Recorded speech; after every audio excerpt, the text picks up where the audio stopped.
ವೇದಿಕೆಗೆ ಆಹ್ವಾನಿಸುತ್ತಿದ್ದೇವೆ.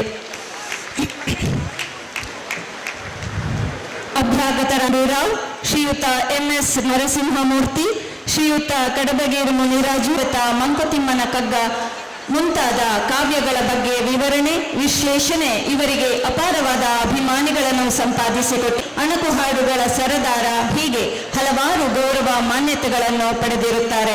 ಸೆನ್ಸಾರ್ ಮಂಡಳಿಯ ಸದಸ್ಯರಾಗಿಯೂ ಸೇವೆ ಸಲ್ಲಿಸಿರುತ್ತಾರೆ. ಶ್ರೀಯುತರನ್ನು ಅತ್ಯಂತ ಪ್ರೀತಿಗೆ ಕರ್ನಾಟಕ ಸಾಹಿತ್ಯ ಅಕಾಡೆಮಿಯ ಪುರಸ್ಕಾರಗಳು ಲಭಿಸಿವೆ. ಕನ್ನಡದ ಹಾಸ್ಯ ಸಾಹಿತ್ಯ ಕ್ಷೇತ್ರದಲ್ಲಿ 1978ರಷ್ಟು ಹಿಂದೆಯೇ ಸುಮಾರು 1000 ಪುಟಗಳ ಸಮಗ್ರ ಹಾಸ್ಯ ರಚಿಸಿದ ಗೌರವ ಇವರದ್ದು. ತುಷಾರ, ಕರ್ಮವೀರ, ಮಂಗಳ, ಸುಧಾ, ಉದಯವಾಣಿ ಮುಂತಾದ ಪತ್ರಿಕೆಗಳಲ್ಲಿ ಅಂಕಣವನ್ನು ನಡೆಸಿಕೊಟ್ಟವರು. ದೂರದರ್ಶನದ ವಿವಿಧ ವಾಹಿನಿಗಳ ಧಾರಾವಾಹಿಗಳ ಚಲನಚಿತ್ರ ಸೆನ್ಸಾರ್ ಮಂಡಳಿಯ ಸದಸ್ಯರು, ಅಖಿಲ ಭಾರತೀಯ ಸಾಹಿತ್ಯ ಪರಿಷತ್ ಬೆಂಗಳೂರು ಮಹಾನಗರದ ಅಧ್ಯಕ್ಷರೂ ಆಗಿರುವ ಇವರು ಬೀಚಿ ಪ್ರಶಸ್ತಿ, ಇಂದಿರಾ ಪ್ರಿಯದರ್ಶಿನಿ ಪ್ರಶಸ್ತಿ ನೋಡುವ ಅಭ್ಯಾಗತರು ಕಡಬಗೇರೆ ಮುನಿರಾಜು. ಇವರು ಕನ್ನಡದಲ್ಲಿ ಸ್ನಾತಕೋತ್ತರ ಪದವೀಧರರಾಗಿದ್ದು ಜನಪದ ಹಾಗೂ ಹಿನ್ನೆಲೆ ಗಾಯಕರಾಗಿ ಕಲಾ ಸೇವೆ ಮಾಡುತ್ತಿದ್ದಾರೆ. ಬೆಲ್ ಬಾಟಮ್, ಶಂಭೋ ಶಿವಶಂಕರ ಸೇರಿದಂತೆ 60ಕ್ಕೂ ಹೆಚ್ಚು ಸಿನಿಮಾಗಳಲ್ಲಿ ಹಾಡಿದ್ದಾರೆ. ಬೆಲ್ ಬಾಟಮ್ ಚಿತ್ರದ ಹಾಡಿಗಾಗಿ ಮಿರ್ಚಿ ನ್ಯೂಸ್ ದೇಶದಾದ್ಯಂತ 4000ಕ್ಕಿಂತಲೂ ಹೆಚ್ಚು ಕಾರ್ಯಕ್ರಮಗಳನ್ನು ನಡೆಸಿದ್ದಾರೆ. ಗಾನಗರಡಿ ಕಾರ್ಯಕ್ರಮವನ್ನು ಡಿಡಿ ಚಂದನ ಚಾನಲ್ನಲ್ಲಿ ನಿರೂಪಿಸಿ ಜನಪ್ರಿಯರಾಗಿದ್ದಾರೆ ಮತ್ತು ಚೆನ್ನೈ ಪಬ್ಲಿಕ್ ಶಾಲೆಯ ಸಂಸ್ಥೆಯನ್ನು ನೀಡಿ ಸ್ವಾಗತಿಸುತ್ತಿದ್ದೇವೆ. ಮೂಲತಃ ಶೃಂಗೇರಿಯವರು. MSCಯಲ್ಲಿ 3ನೇ ರ್ಯಾಂಕ್ ಪಡೆದಿರುವ ಇವರು ಹೆಸರಾಂತ IT ಕಂಪನಿ IBMನಲ್ಲಿ ತನ್ನ ವೃತ್ತಿ ಮಾಗಿರಲಿ ನಿಮ್ಮೊಡನೆ ನಾವಿರಲಿ ಇಲ್ಲದಿರಲಿ ಸ್ವಾತಂತ್ರ್ಯ ಸ್ವಾಮಿತ್ವ ಸ್ವಬಲ ಸ್ವಾಧೀನತೆಯ ನಿಮ್ಮೆರೆಯ ಸತ್ವದೂರಿ ಆರದಿರಲಿ.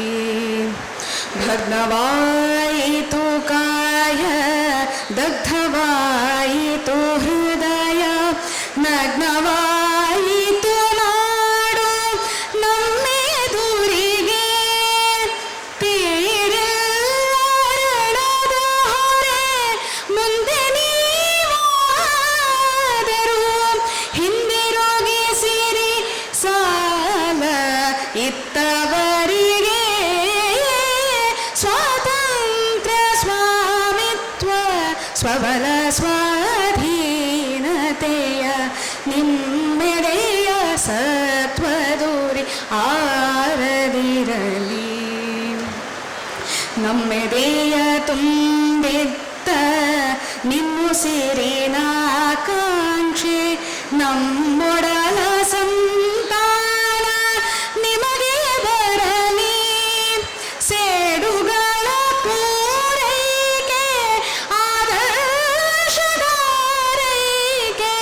ಸತ್ಪುತ್ರ ಕರ್ತವ್ಯ ಮರೆಯದಿರಲಿ. ಸ್ವಾತಂತ್ರ್ಯ ಸ್ವಾಮಿತ್ವ ಸ್ವಬಲ ಸ್ವಾಧೀನತೆಯ ನಿಮ್ಮೆಡೆಯ ಸತ್ವದೂರಿ ಆರದಿರಲಿ. ಸುಖದ ಶಯ್ಯೆಯ ತಂಪು ಮೋಹಮಂಜಿನ ಮಾಯೆ ಬಿಸಿಯ ನೆತ್ತರ ನಂಜ ಎಚ್ಚರಿಸಲಿ. ಕಷ್ಟ ನಷ್ಟದ ಕಾವು ಬವಣೆಗಳ ಬೇಸಿಗೆಗೆ ನಿರ್ಧಾರದಾಗಾರ ಕರಗದಿರಲಿ. ಸ್ವಾತಂತ್ರ್ಯ ಸ್ವಾಮಿತ್ವ ಸ್ವಬಲ ಸ್ವಾಧೀನತೆಯ ನಿಮ್ಮೆಡೆಯ ಸತ್ವದೂರಿ ಆರದಿರಲಿ. ಹರಿಯುತ್ತೀರೆ ನಿಮ್ಮೊಳಗೆ ನೆನಪಿರಲಿ ನಮ್ಮದೇ ಪೂರ್ವಜರು ನಮಗಿತ್ತ ಶುದ್ಧರ ಕೂತ ಅವರು ಬಾಳಿದ ಹಾಗೆ ನಾವು ಬದುಕಿದ ಹಾಗೆ ಬಾಳಿ ಬದುಕಿರಿ ನೀವು ನಿರುತನಗುತ್ತ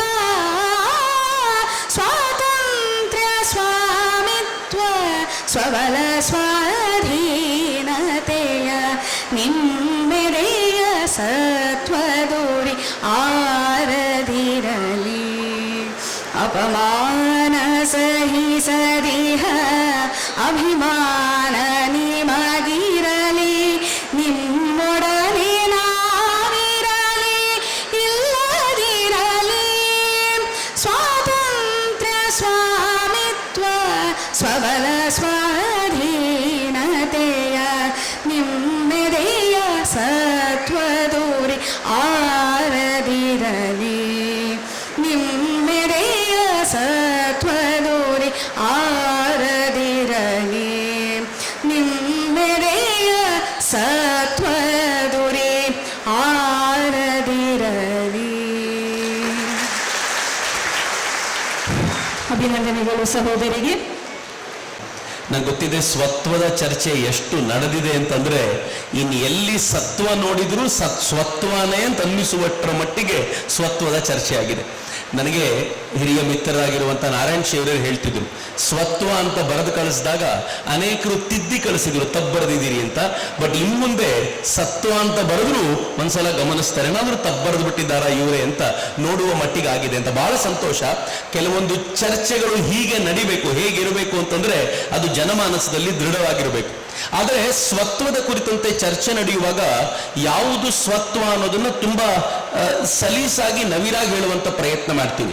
ನಾನು ಎಲ್ಲರನ್ನೂ ಕೇಳ್ಕೊಂಡಿದ್ದೀನಿ, ಬರೀ ಸಾಹಿತ್ಯ ಚರ್ಚೆಯಾಗಷ್ಟೇ ಉಳಿಸದೆ ನಾವಿದನ್ನು ವಿಸ್ತಾರವಾಗಿರುವಂತ ಒಂದು ಆವರಣವನ್ನ ಆಲೋಚನೆ ಮಾಡಿ ಅಲ್ಲಿನ ವಿಚಾರಗಳನ್ನೆಲ್ಲ ಚರ್ಚೆ ಮಾಡಿದ್ರೆ ಸ್ವತ್ವವನ್ನ ಎಲ್ಲೆಲ್ಲಿ ಹುಡುಕಬಹುದು ಅಂತ ಅರ್ಥ ಆಗುತ್ತೆ ಅಂತ. ಸ್ವತ್ವ ಬರೀ ಸಾಹಿತ್ಯದಲ್ಲ, ಸ್ವತ್ವ ಬದುಕಿನ ಪ್ರತಿ ಘಟ್ಟದಲ್ಲೂ ಕಾಣುತ್ತೆ. ನನ್ನ ಬದುಕು ನನ್ನ ಸ್ವತ್ವ ಒಂದಿದೆ ಅನ್ನೋದನ್ನ ನಾವು ಮರೆಯುವಂತಿಲ್ಲ ಅಂತ. ನಾನು ಸುಮ್ಮನೆ ನಿಮ್ಗೊಂದು ಮಾತನ್ನು ಹೇಳ್ತೀನಿ. ಸ್ವತ್ವ ಅನ್ನೋದು ಹೇಗಿರುತ್ತೆ, ಹೇಗೆ ಕಳೆದು ಹೋಗುತ್ತೆ ಅಂತ. ಈ ಹೆಣ್ಮಗಳು ಈಗ ತಾನೇ ಒಂದು ಹಾಡನ್ನು ಹಾಡ್ತಾ ಹೇಳಿದ್ದಲ್ಲ, ಭಗ್ನವಾಯಿತು ಕಾಯ, ದಗ್ಧವಾಯಿತು ಹೃದಯ, ನಗ್ನವಾಯಿತು ನಾಡು ನಮ್ಮೆದುರಿಗೆ. ನಮ್ಮ ಎದುರಿಗೆ ಈ ನಾಡು ನಗ್ನವಾಗೋಯ್ತು, ಕಾಯ ಭಗ್ನವಾಗಿ ಹೋಯ್ತು. ಕಾಯ ಅಂದ್ರೆ ದೇಹವೇ ಆಗಬೇಕು ಅಂತಿಲ್ಲ. ಕಣ್ಣೆದುರಿಗೆ ಕಾಣುವಂತ ಮಂದಿರಗಳು ಧ್ವಂಸಗೊಂಡುವು, ಕಣ್ಣೆದುರಿಗೆ ಕಾಣುವಂತ ಗಗನಚುಂಬಿ ಕಟ್ಟಡಗಳು ನಾಶವಾಗಿ ಹೋದವು. ನಾವು ಕಷ್ಟಪಟ್ಟು ಎತ್ತರಕ್ಕೆ ಬೆಳೆಸಿದ್ದಂತ ನಮ್ಮ ವಿಶ್ವವಿದ್ಯಾಲಯಗಳು ಧ್ವಂಸಗೊಂಡುವು ಕಣ್ಣೆದುರುಗಡೆ. ಯಾರು ಮಾಡಿದ್ರು ಇದನ್ನ? ನಮ್ಮ ಕಣ್ಣೆದುರಿಗೆ ಹೋಗೇ ಬಿಡ್ತು. ಯಾರು ಮಾಡಿದ್ರು ಯೋಚನೆ ಮಾಡಿದಾಗ ಗೊತ್ತಾಗುತ್ತೆ ಸ್ವತ್ವ ಎಲ್ಲಿ ಕಳೆದು ಹೋಯ್ತು ಅಂತ. ಮಿತ್ರ, ಬಹಳ ಸರಳವಾಗಿ ನಿಮ್ ಜೊತೆ ಹಂಚ್ಕೊಳ್ತೀನಿ. ಅದಾದ್ಮೇಲೆ ಒಬ್ಬರಿಗಿಂತ ಒಬ್ಬರು ಘಟಾನುಘಟಿಗಳು ನಮ್ಮ ಜೊತೆ ಚರ್ಚೆ ಮಾಡ್ತಾರೆ. ಹೇಗೆ ಸ್ವತ್ವ ನಾಶ ಆಯ್ತು ನಾನು ಸುಮ್ಮನೆ ನಿಮ್ ಜೊತೆ ಹೇಳ್ತೀನಿ. ಧರ್ಮ ಅನ್ನೋದಕ್ಕೆ ಇಂಗ್ಲಿಷ್ ನಲ್ಲಿ ಅರ್ಥ ಏನು ಅಂತ ಕೇಳಿದ್ರೆ ನಾವು ರಿಲಿಜನ್ ಅಂತ ಕರಿತೀವಿ. ರಿಲಿಜನ್ ಅಲ್ಲ, ಸಾಧ್ಯವೇ ಇಲ್ಲ. ರಿಲಿಜನ್ ಅಂದ್ರೆ ಧರ್ಮ ಅಂತ ಹೇಳಿದ್ಯಾರು ಅಂತಂದ್ರೆ ಈ ದೇಶಕ್ಕೆ ಬಂದ ಕ್ರಿಶ್ಚಿಯನ್ರು ಮೊದಲು ಕಾಲಿಟ್ಟಾಗ ಹೇಳಿದ್ದು. ನಾನು ನಿಮ್ಗೆ ಉದಾಹರಣೆ ಕೊಡ್ತೀನಿ ಯಾಕೆ ಹಂಗೆ ಹೇಳಿದ್ರು ಅಂತ. ನಿಮ್ಮನ್ನೇನಾದ್ರೂ ಇವತ್ತು ಮಸೀದಿಗೆ ಕರ್ಕೊಂಡು ಹೋದ್ರೆ, ಇದುವರೆಗೂ ಮಸೀದಿ ನೋಡ್ಲಿಲ್ಲ ಅಂದವ್ರನ್ನೆಲ್ಲ ಮಸೀದಿ ನೋಡ್ಲಿಕ್ಕೆ ಕರ್ಕೊಂಡು ಹೋದ್ರೆ ಏನ್ ಮಾಡ್ತೀರಾ ಗೊತ್ತಾ? ಇಲ್ಲಿ ಗರ್ಭಗುಡಿ ಎಲ್ಲಿದೆ ಅಂತ ಫಸ್ಟ್ ಹುಡುಕ್ತೀರಾ. ಗರ್ಭಗುಡಿಯಲ್ಲಿ ದೇವರು ಎಲ್ಲಿದ್ದಾರೆ ಅಂತ ಹುಡುಕ್ತೀವಿ, ಸಹಜ ತಾನೆ. ದೇವರು ನೋಡಿದ ನಂತರ ಪೂಜಾರಿ ಯಾರು ಇವರಲ್ಲಿ ಅಂತ ಕೇಳ್ತೀವಿ. ಪೂಜಾರಿ ನೋಡಿದ ಮೇಲೆ ಎಲ್ಲಿ ಆರತಿಯಲ್ಲಿ ತಟ್ಟೆ ಕಾಸು ಹಾಕ್ಬೇಕಲ್ಲ, ಎಲ್ಲಿ ಹುಂಡಿ ಹುಡುಕ್ತೀವಿ. ಯಾಕೆ ಅಂತಂದ್ರೆ ಯಾವುದು ನಮ್ಮ ವ್ಯವಸ್ಥೆ ಇದೆಯೋ ಆ ವ್ಯವಸ್ಥೆಯನ್ನ ಅಲ್ಲಿ ಕಾಣುವಂತ ಪ್ರಯತ್ನ ಮಾಡ್ತೀವಿ. ಸೇಮ್ ಹಂಗೆ ಆಯ್ತು ಕ್ರಿಶ್ಚಿಯನ್ರಿಗೆ. ಭಾರತದಲ್ಲಿ ಮೊದಲು ಕಾಲಿರಿಸಿದ್ರು, ಈ ಚರ್ಚ್ ಯಾವುದು ಅಂತ ನೋಡಿದ್ರು. ಚರ್ಚ್ ನೋಡಿದ ತಕ್ಷಣ ಅವರಿಗೆ ದೇವಸ್ಥಾನ ಕಾಣಿಸ್ತು, ಇದು ಚರ್ಚು ಅನ್ಕೊಂಡ್ರು. ಈ ದೇವಸ್ಥಾನದಲ್ಲಿ ಆ ದೇವರ ಪೂಜೆ ಮಾಡುವ ಪೂಜಾರಿಯನ್ನ ಅವ್ರು ಪಾದ್ರಿ ಅನ್ಕೊಂಡ್ರು. ನಮ್ದ್ರಲ್ಲಿ ಪಾದ್ರಿ ಮತ್ತು ಪೂಜಾರಿ ಒಂದೇ ಅಲ್ಲ. ಈ ದೇಶದಲ್ಲಿ ಪೂಜಾರಿ ಅಂದ್ರೆ ಅತ್ಯಂತ ಬಡವನಾಗಿರುವವನು ಅಂತ ಆಗಿದ್ದ. ಹೀಗಾಗಿ ಅವನಿಗೆ ಆರತೆ ತಟ್ಟೆಯಲ್ಲಿ ಏನ್ ದುಡ್ಡು ಹಾಕ್ತಾರೋ ಅದರಲ್ಲಿ ತನ್ನ ಬದುಕನ್ನ ತುಂಬಾ ಪ್ರೀತಿಯಿಂದ ನಡೆಸ್ಕೊಂಡು ಹೋಗ್ತಿದ್ದ. ಆದ್ರೆ ಅಲ್ಲಿ ಹಂಗಲ್ಲ. ಅಲ್ಲಿ ಯಾರು ಪ್ರೀಸ್ಟ್ಗಳಾಗಿರ್ತಾರೋ ಅವರೆಲ್ಲರಿಗೂ ಶೋಷಣೆ ಮಾಡೋರಾಗಿದ್ರಿಂದ ಇವರೆಲ್ಲ ಪುರೋಹಿತಶಾಹಿಗಳು, ಇವರೆಲ್ಲ ಪುರೋಹಿತರು ಶೋಷಣೆಗಾರರು ಅಂತ ಹೇಗೆ ಒಂದು ಆರೋಪ ಬಂತು ನೋಡಿ ನಮ್ಮ ತಲೆ ಮೇಲೆ. ಆಮೇಲೆ ಅವ್ರು ಹೇಳಿದ್ರು, ಧರ್ಮ ನಮಗೊಂದು ರಿಲಿಜನ್ ಇದೆ ಕ್ರಿಶ್ಚಿಯಾನಿಟಿ, ಇಲ್ಲಿ ಯಾವ್ದಿರಬೇಕು ಯಾವ್ದು ಅಂತ ನೋಡಿದ್ರು ಹಿಂದೂ ಧರ್ಮ. ಇದು ನಮ್ಗೆ ಹೆಂಗ್ ಕ್ರಿಶ್ಚಿಯಾನಿಟಿಯೋ ಹಂಗೆ ಇವ್ರಿಗೆ ರಿಲಿಜನ್ ಹೋದ್ರು. ರಿಲಿಜನ್ ಅಂದ್ರೆ ಅರ್ಥ ಏನು ಗೊತ್ತಾ? ರಿಲಿಜನ್ ನ ವ್ಯಾಪ್ತಿ ಏನಿದೆ ಗೊತ್ತಾ? ಯಾವುದಕ್ಕೆ ಸರಿಯಾಗಿ ಕೇಳಿಸ್ಕೊಳ್ಳಿ, ನಾವು ಹಿಂದೂವನ್ನ ಯಾವಾಗಲೂ ರಿಲಿಜನ್ ಅಂತ ಕರೀಲೇಬಾರದು. ಯಾಕೆ ಅಂತಂದ್ರೆ ರಿಲಿಜನ್ ಅಂತಂದ್ರೆ ಒಬ್ಬನೇ ದೇವರು, ಒಂದೇ ಪುಸ್ತಕ, ಒಬ್ಬ ಹುಟ್ಟಿಸಿದವನು ಅಂದ್ರೆ ಪ್ರವಾದಿಯೊಬ್ಬ ಇರಲೇಬೇಕು, ಹಂಗಿದ್ರೆ ಅದನ್ನ ರಿಲಿಜನ್ ಅಂತ ಕರೀತಾರೆ. ಕ್ರಿಶ್ಚಿಯಾನಿಟಿ ಒಂದು ರಿಲಿಜನ್, ಯಾಕೆ ಅಂದ್ರೆ ಅದಕ್ಕೊಬ್ರು ಪ್ರವಾದಿ ಇದ್ದಾರೆ, ಒಬ್ಬನೇ ದೇವರಿದ್ದಾನೆ, ಒಂದೇ ಪುಸ್ತಕ ಇದೆ. ಇಸ್ಲಾಂ ಒಂದು ರಿಲಿಜನ್, ಒಬ್ಬ ಪ್ರವಾದಿ, ಒಂದು ದೇವರು, ಒಂದೇ ದೇವರು ಮತ್ತು ಒಂದು ಪೂಜೆ ಮಾಡುವ ಜಾಗ, ಇವೆಲ್ಲ ಒಂದು ಒಂದು ಒಂದು ಅನ್ನೋದಿದೆ ಅವರಿಗೆ. ಆದ್ರೆ ಭಾರತಕ್ಕೆ ಬಂದ್ರೆ ಒಬ್ಬ ಹುಟ್ಟಿಸಿದವರು ಅಂತ ಯಾರಾದ್ರೂ ಹುಡುಕ್ಲಿಕ್ಕೆ ಸಾಧ್ಯ ಏನು? ಹಿಂದೂ ಧರ್ಮಕ್ಕೆ ಒಂದು ಪವಿತ್ರ ಗ್ರಂಥ ಅಂತ ಹೇಳಲಿಕ್ಕೆ ಸಾಧ್ಯ ಏನು? ಒಂದೇ ದೇವರು ಅಂತ ಕೇಳಿದ್ರೆ ಮಾರನೇ ದಿನವೇ ದೊಡ್ಡ ಬಾಂಬ್ ಬ್ಲಾಸ್ಟ್ ಆಗುತ್ತೆ. ಇಲ್ಲಿ ಎಷ್ಟು ಜನ ಕಿತ್ತಾಡ್ಲಿಕ್ಕೆ ನಿಲ್ತಾರೋ. ಇಲ್ಲಿ 33 ಕೋಟಿ ದೇವತೆಗಳು. ಆಗ್ಲೇ ಮಾತನಾಡ್ತಾ ಸೂರ್ಯಪ್ರಕಾಶ್ ಪಂಡಿತರು ಬಹಳ ಚೆನ್ನಾಗಿ ಹೇಳ್ತಿದ್ರು, ಸಂಸ್ಕೃತಿಯಿಂದ ಭಾವನೆಗಳು ಹುಟ್ಟುತ್ತೆ. ಆ ಭಾವನೆಗಳ ಕಾರಣಕ್ಕೋಸ್ಕರ ಪ್ರತಿಯೊಬ್ಬರ ಭಾವನೆಯು ಭಿನ್ನ ಭಿನ್ನವಾಗಿರುತ್ತೆ ಅನ್ನೋದಾದ್ರೆ ಅವನ ಭಾವನೆಗೆ ತಕ್ಕಂತೆ ದೇವರು ಈ ದೇಶ ಪರ್ಫೆಕ್ಟ್ ಆಗಿ ಹೇಳ್ತು. ಬಾಡಿ ಬಿಲ್ಡರ್ಗೆ ಹನುಮಂತನಷ್ಟು ಇಷ್ಟ ಆಗುವಂತ ದೇವರು ಮತ್ತೊಬ್ಬ ಇಲ್ಲ. ಹನುಮಂತನ್ ಬಿಟ್ರೆ ಅವ್ನು ಬಹಳ ಇಷ್ಟಪಡೋದು ಬಾಡಿ ಬಿಲ್ಡರ್ ಇದ್ರೆ ಸ್ವಲ್ಪ ಶಿವನನ್ನ, ಮಸಲ್ಸ್ ಎಲ್ಲ ಜೋರಾಗಿರುತ್ತೆ ಅಂತ. ಯಾರು ಶೃಂಗಾರ ಪ್ರಿಯರೋ ಅವ್ರಿಗೆ ಕೃಷ್ಣ ಇಷ್ಟ ಆಗ್ತಾನೆ. ಅವರವರ ಭಾವಕ್ಕೆ ತಕ್ಕಂತೆ ಅವರವರ ದೇವರು. ಅಕಸ್ಮಾತ್ ಏನಾದ್ರೂ ನಮಗೆ ಪರ್ಮುಟೇಷನ್ ಕಾಂಬಿನೇಷನ್ ಕೊಟ್ಟು ಇಂತಿಂತ ಗುಣಗಳನ್ನ ಆರಿಸಿಕೊಂಡು ನಿಮ್ ದೇವರಿಗೆ ಕೊಡಿ ಅಂತಂದ್ರೆ ನಮ್ ದೇವರು ನಮ್ಮ ಭಾವನೆಗೆ ತಕ್ಕಂತೆ ನಾವು ರೂಪಿಸ್ಕೊಳ್ತೀವಿ ಅಂತ. ಈ ಫ್ರೀಡಮ್ ಯಾವ್ದಾದ್ರೂ ಧರ್ಮದಲ್ಲಿದ್ರೆ ಅದು ಹಿಂದೂ ಧರ್ಮದಲ್ಲಿ ಮಾತ್ರ. ಹೀಗಾಗಿ ಇದು ಧರ್ಮ. ಆದ್ರೆ ಪ್ರಾಬ್ಲಮ್ ಯಾವಾಗಾಯ್ತು ಗೊತ್ತಾ? ಕ್ರಿಶ್ಚಿಯನ್ರು ಬಂದು ಯಾವಾಗ ರಿಲಿಜನ್ ನ ಕಣ್ಣು ಹಾಕೊಂಡಿದ್ದು ನೋಡ್ಲಿಕ್ಕೆ ಶುರು ಮಾಡಿದ್ರು, ಆಗ ಅವ್ರು ಏನ್ ಮಾಡಿದ್ರು, ಎಲ್ಲಿ ಒಬ್ಬ ದೇವರಲ್ಲಿ ನಿಮ್ದು 33 ಕೋಟಿ ದೇವತೆಗಳನ್ನು ಪೂಜೆ ಮಾಡ್ತೀರಾ ನೀವು, ಐಡೋಲೇಟರ್ಗಳು ಅಂತ ಕರೆದ್ರು ನಮ್ಮನ್ನ. ಅವ್ರು ಹೇಳಿದ್ರು ನಿಮ್ಮ ಧರ್ಮಕ್ಕೆ ಹುಟ್ಟಿಸಿದವನು ಅಂತ ಒಬ್ಬ ಇಲ್ವಾ? ಅಪ್ಪ ನಮ್ ಧರ್ಮಕ್ಕನ ನಿಮ್ದು ರಿಲಿಜನ್ನು ನಮಗೂ ನಿಮ್ಗೂ ಹೋಲಿಕೆ ಇಲ್ಲ, ಹೋಗು ಅಂತ ನಾವು ಹೇಳಲಿಲ್ಲ. ನಾವೇನ್ ಮಾಡಿದೀವಿ ಗೊತ್ತಾ? ನಮ್ದು ಒಬ್ರಿದ್ದಾರೆ, ಇವರು, ನಮಗೂ ಒಂದು ಪುಸ್ತಕ ಇದೆ, ಅದು ರಾಮಾಯಣ, ಅದು ಮಹಾಭಾರತ. ಒಬ್ಬೊಬ್ರು ಒಂದೊಂದು ಹೇಳಲಿಕ್ಕೆ ಶುರು ಮಾಡಿದ್ವಿ. ಹೇಳಲಿಕ್ಕೆ ಶುರು ಮಾಡಿದ್ಮೇಲೆ ಮತ್ತೆ ಗಲಾಟೆ ಶುರುವಾಯ್ತು. ಪ್ರಾಬ್ಲಮ್ ಆಗಿರೋದು ಎಲ್ಲಿ ಗೊತ್ತಾ? ಅವರು ಕೊಟ್ಟ ಹೆಲ್ಮೆಟ್ಗೆ ನಮ್ಮ ತಲೆಯನ್ನು ಸೆಟ್ ಮಾಡ್ಲಿಕ್ಕೆ ಟ್ರೈ ಮಾಡಿದ್ವಲ್ಲ, ಇಲ್ಲೇ ಪ್ರಾಬ್ಲಮ್ ಶುರುವಾಯ್ತು. ಉಲ್ಟಾ ನಾವೇನ್ ಹೇಳ್ಬೇಕಾಗಿತ್ತು, ನನ್ನ ಹೆಲ್ಮೆಟ್ಗೆ ತಾಕತ್ತಿದ್ರೆ ನಿನ್ ತಲೆ ಜೋಡಿಸ್ಕೋ, ನನ್ನ ಹೆಲ್ಮೆಟ್ ISI ಮಾರ್ಕ್ ಇರೋ ಬೆಸ್ಟ್ ಹೆಲ್ಮೆಟ್, ಇದಕ್ಕೆ ಬೇಕಿದ್ರೆ ನಿನ್ ತಲೆ ಜೋಡಿಸ್ಕೋ, ನಿನ್ನ ಹೆಲ್ಮೆಟ್ಗೆ ನಾನು ಯಾಕೆ ತಲೆ ಜೋಡಿಸ್ಕೊಳ್ಳೋಣ ಅಂತ ಹೇಳಿದಿದ್ರೆ ಸರಿಯಾಗಿರ್ತಿತ್ತು. ಆದ್ರೆ ಆಕ್ರಮಣದ ಹೊತ್ತಲ್ಲಿ ಸ್ವತ್ವವನ್ನ ಕಳ್ಕೊಂಡಿದ್ದರಿಂದ ಅವ್ರ ಹೆಲ್ಮೆಟ್ಗೆ ತಲೆ ಜೋಡಿಸುವ ಕೆಲಸ ಮಾಡಿದ್ವಲ್ಲ, ಇವತ್ತಿನವರೆಗೂ ಜೋಡಿಸ್ಕೊಂಡೇ ನಿಂತಿದ್ದೀವಿ. ಅದಕ್ಕೋಸ್ಕರ ಎಲ್ಲವನ್ನೂ ಹೇಳುವಂತ ಪ್ರಯತ್ನ ಮಾಡಿದ್ದೀವಿ. ಸ್ವತ್ವ ಕಳೆದು ಹೋಗಿದ್ರ ಪರಿಣಾಮ ಇದು ಅಂತ ನಾನು ಬೇಸಿಕ್ ವಿಚಾರ ನಿಮ್ಗೆ ಹೇಳಿದ್ದೀನಿ. ಇದರ ಪರಿಣಾಮ ಹೆಂಗಾಗಿದೆ ಗೊತ್ತಾ? ಇಂಗ್ಲಿಷ್ ನಲ್ಲಿ, ಕನ್ನಡದಲ್ಲಿ ಪೂಜೆ ಅಂತೀರಾ, ಇಂಗ್ಲಿಷ್ ನಲ್ಲಿ ಏನು ವರ್ಷಿಪ್ ಅಂತ ಹೇಳ್ತೀವಿ, ಪೂಜಾ ಅಂತ ಹೇಳೋದಿಲ್ಲ ನಾವು. ವರ್ಷಿಪ್ ಅಂದ್ರೆ ಏನ್ ಗೊತ್ತಾ? ಒಂದು ಚರ್ಚಿಗೆ ಹೋಗ್ಬೇಕು, ಚರ್ಚ್ ನಲ್ಲಿ ಹೀಗೆ ಪ್ರೇ ಮಾಡಬೇಕು, ಹೀಗೆ ಆ ಪಲ್ಪಿಟ್ ಮೇಲೆ ಒಬ್ಬರು ನಿಂತ್ಕೊಂಡು ಅವ್ರು ಏನ್ ಹೇಳ್ಕೊಡ್ತಾರೋ ಅದನ್ನ ಹೇಳಬೇಕು. ಹೀಗೆ ಮಾಡಿದ್ರೆ ಮಾತ್ರ ವರ್ಷಿಪ್. ಅವ್ರು ವರ್ಷಿಪ್ ಮನೇಲಿ ಮಾಡ್ಲಿಕ್ಕೆ ಆಗೋದಿಲ್ಲ. ಆದ್ರೆ ನಮ್ಮಲ್ಲಿ ಪೂಜೆ, ನಮ್ಮ ಪೂಜೆ ಅಂತಂದ್ರೆ ಬರೀ ದೇವರಿಗೆ ಮಾತ್ರ ಮಾಡದ, ಗೋಪೂಜೆ ಮಾಡ್ತೀವಿ ನಾವು. ಆಯುಧದ ಪೂಜೆ ದಿನ ಆಯುಧಗಳಿಗೆ ಪೂಜೆ ಮಾಡ್ತೀವಿ. ಮದುವೆ ಮನೇಲಿ ವರಕ್ಕೆ ಪೂಜೆ ಮಾಡ್ತೀವಿ. ಸ್ವಲ್ಪ ಗಂಡ ಲೇಟ್ ಆಗಿ ಬಂದ್ರೆ ಹೇಳಿ ಕಳಿಸ್ತಾರೆ, ಇವತ್ತು ಹೆಂಡತಿಯಿಂದ ಪೂಜೆ ಇದೆ ನಿನಗೆ ಅಂತ. ವರ್ಷಿಪ್ ಏನು? ಇವತ್ತು ನಿನ್ನ ಹೆಂಡತಿ ನೀನು ವರ್ಷಿಪ್ ಮಾಡ್ತಾಳೆ ಅಂತ ಹೇಳಿದ್ದೆಲ್ಲಾದ್ರೂ ಕೇಳಿದ್ದೀರೇನು? ವರ್ಷಿಪ್ ಮತ್ತು ಪೂಜೆ ಒಂದೇ ಅಲ್ಲ. ನಾವು ಯಾವಾಗ ಈ ಪೂಜೆಗೆ ವರ್ಷಿಪ್ ಅನ್ನ ಜೋಡಿಸುವ ಪ್ರಯತ್ನವನ್ನ ಮಾಡಿದ್ವಲ್ಲ, ಆಗ ಸ್ವತ್ವದಿಂದ ದೂರ ಆಗ್ತಾ ಹೋದ್ವಿ. ಇಡೀ ಭಾರತೀಯತೆ ಕಳೆದೋಯ್ತು. ಇವತ್ತಿಷ್ಟು ದೂರ ಬಂದು ನಿಂತ್ಕೊಂಡು ಸ್ವತ್ವದ ಚರ್ಚೆ ಆರಂಭವಾಗಿದೆಯಲ್ಲ, ಇದು ಈ ಕಾರಣಕ್ಕೆ. ಮತ್ತು ವಾಪಸ್ ಹೇಳ್ತೀನಿ, ಅವ್ರ ಹೆಲ್ಮೆಟ್ಗೆ ನಮ್ಮ ತಲೆ ಜೋಡಿಸಿಕೊಳ್ಳುವಂತ ಅಗತ್ಯ ಇಲ್ಲ. ನಿಮ್ ಹೆಲ್ಮೆಟ್ ನಿಮ್ದು, ನಮ್ಮ ಹೆಲ್ಮೆಟ್ ನಮ್ದು. ನಿಮ್ ಸ್ವತ್ವ ನಿಮ್ದು, ನಮ್ ಸ್ವತ್ವ ನಿಮ್ದು. ಫೈನಲಿ ಒಂದೇ ಮಾತನ್ನು ಹೇಳಿ ಬಿಟ್ಕೊಟ್ಬಿಡ್ತೀನಿ. ಇದರ ಭೂಮಿಕೆಯನ್ನು ಸಮರ್ಥವಾಗಿ ಹಾಕಬೇಕು ಅನ್ನೋ ಕಾರಣಕ್ಕೋಸ್ಕರ 4 ಪುರುಷಾರ್ಥ ಇದೆ. ಎಲ್ಲ ಲೇಖಕರಿದ್ದೀರಿ, ಗೊತ್ತಿಲ್ಲ ಅನ್ನೋಂಥದ್ದೇನು ಇಲ್ವೇ ಇಲ್ಲ. 4 ಪುರುಷಾರ್ಥಗಳ ಬಗ್ಗೆ ಮಾತನಾಡ್ತೀವಿ ನಾವು. ಧರ್ಮ, ಅರ್ಥ, ಕಾಮ, ಮೋಕ್ಷ. ಧರ್ಮ ಕೆಳಗೆ, ಅರ್ಥ ಮೇಲೆ, ಅದಕ್ಕಿಂತ ಮೇಲೆ ಕಾಮ, ಅದಕ್ಕಿಂತ ಮೇಲೆ ಮೋಕ್ಷ. ಅಂದ್ರೆ ಬೇಸ್ ಧರ್ಮ. ಅದರ ಆಧಾರದ ಮೇಲೆ ಅರ್ಥವನ್ನ ಗಳಿಸಬೇಕು, ಅದರ ಆಧಾರದ ಮೇಲೆ ಕಾಮನೆಗಳನ್ನು ಪೂರ್ತಿಗೊಳಿಸಿಕೊಂಡು ಕೊನೆಗೆ ಮೋಕ್ಷವನ್ನು ಪಡಿಬೇಕು. ವೆಸ್ಟ್ ಹೆಂಗೆ ಗೊತ್ತಾ? ಮೊದಲು ಅರ್ಥ, ಆಮೇಲೆ ಕಾಮನೆಗಳನ್ನು ಚೆನ್ನಾಗಿ ಪೂರ್ಣ ಮಾಡ್ಕೊಳ್ಳಿ. ಯಾಕಂದ್ರೆ ಇರೋದು ಒಂದೇ ಲೈಫ್ ಅವರಿಗೆ. ಅದಾದ್ಮೇಲೆ ಸ್ವಲ್ಪ ಧರ್ಮ, ಮೋಕ್ಷ ಇಲ್ವೇ ಇಲ್ಲ. ಈಗ ಇಲ್ಲಿ ಕೂತವ್ರು ಯೋಚನೆ ಮಾಡಿ, ನಮ್ಮಲ್ಲಿ ಯಾರ್ಯಾರಿಗೆ ಮೊದಲು ಅರ್ಥ, ಆಮೇಲೆ ಕಾಮ, ಸ್ವಲ್ಪ ಧರ್ಮ, ಮೋಕ್ಷ ಇಲ್ಲ ಅಂತಿದೆಯೋ ಸ್ವತ್ವವನ್ನ ಕಳ್ಕೊಂಡು ದೂರ ಬಂದ್ಬಿಟ್ಟಿದೀವಿ ಅಂತ ಅರ್ಥ. ಯಾರ್ಯಾರಿಗೆ ಮೊದಲು ಧರ್ಮ, ಧರ್ಮ ಕಾರ್ಯವೇ ಮೊದಲು, ಅದರ ಆಧಾರದ ಮೇಲೆ ಅರ್ಥವನ್ನು ಗಳಿಸ್ತೀನಿ, ಅದರ ಆಧಾರದ ಮೇಲೆ ಕಾಮನೆಗಳನ್ನು ಪೂರೈಸಿಕೊಂಡು ಮೋಕ್ಷಕ್ಕೆ ಹೋಗ್ತೀನಿ ಅಂತ ಯಾರು ಭಾವಿಸ್ತಾರೋ ಅವರು ಭಾರತೀಯ ಸ್ವತ್ವದ ಹತ್ತಿರಕ್ಕಿದ್ದಾರೆ ಅಂತ ಅರ್ಥ. ಇಷ್ಟೇ ಒಂದು ಲಿಟ್ಮಸ್ ಟೆಸ್ಟ್ ಮಾಡ್ಕೊಳ್ಳೋಣ. ನಾನು MS ನರಸಿಂಹಮೂರ್ತಿ ಅವರನ್ನು ಕೇಳ್ಕೊಳ್ತೀನಿ, ನಮ್ಮೊಂದಿಗೆ ಇವತ್ತು ಇದ್ದಾರೆ. ಇದರ ಆಧಾರದ ಮೇಲೆ ಸ್ವತ್ವದ ತಮ್ಮ ಪರಿಕಲ್ಪನೆಯನ್ನ ಅವ್ರ ಜನರ ಜೊತೆ ಹಂಚ್ಕೋಬೇಕು ಅಂತ. ತನ್ನದೇ ಆದ ಒಂದು ವೈಶಿಷ್ಟ್ಯ ಇರುತ್ತೆ. ಅದನ್ನು ನಾವು ಮರಿತಾ ಇದ್ದೀವಿ, ಬಿಟ್ಕೊಡ್ತಾ ಇದ್ದೀವಿ. ಹಳೆ ಕಾಲದ ತಿಂಡಿಗಳನ್ನು ಯಾರು ಮಾಡ್ತಾರೆ ಈಗ ಯೋಚನೆ ಮಾಡಿ.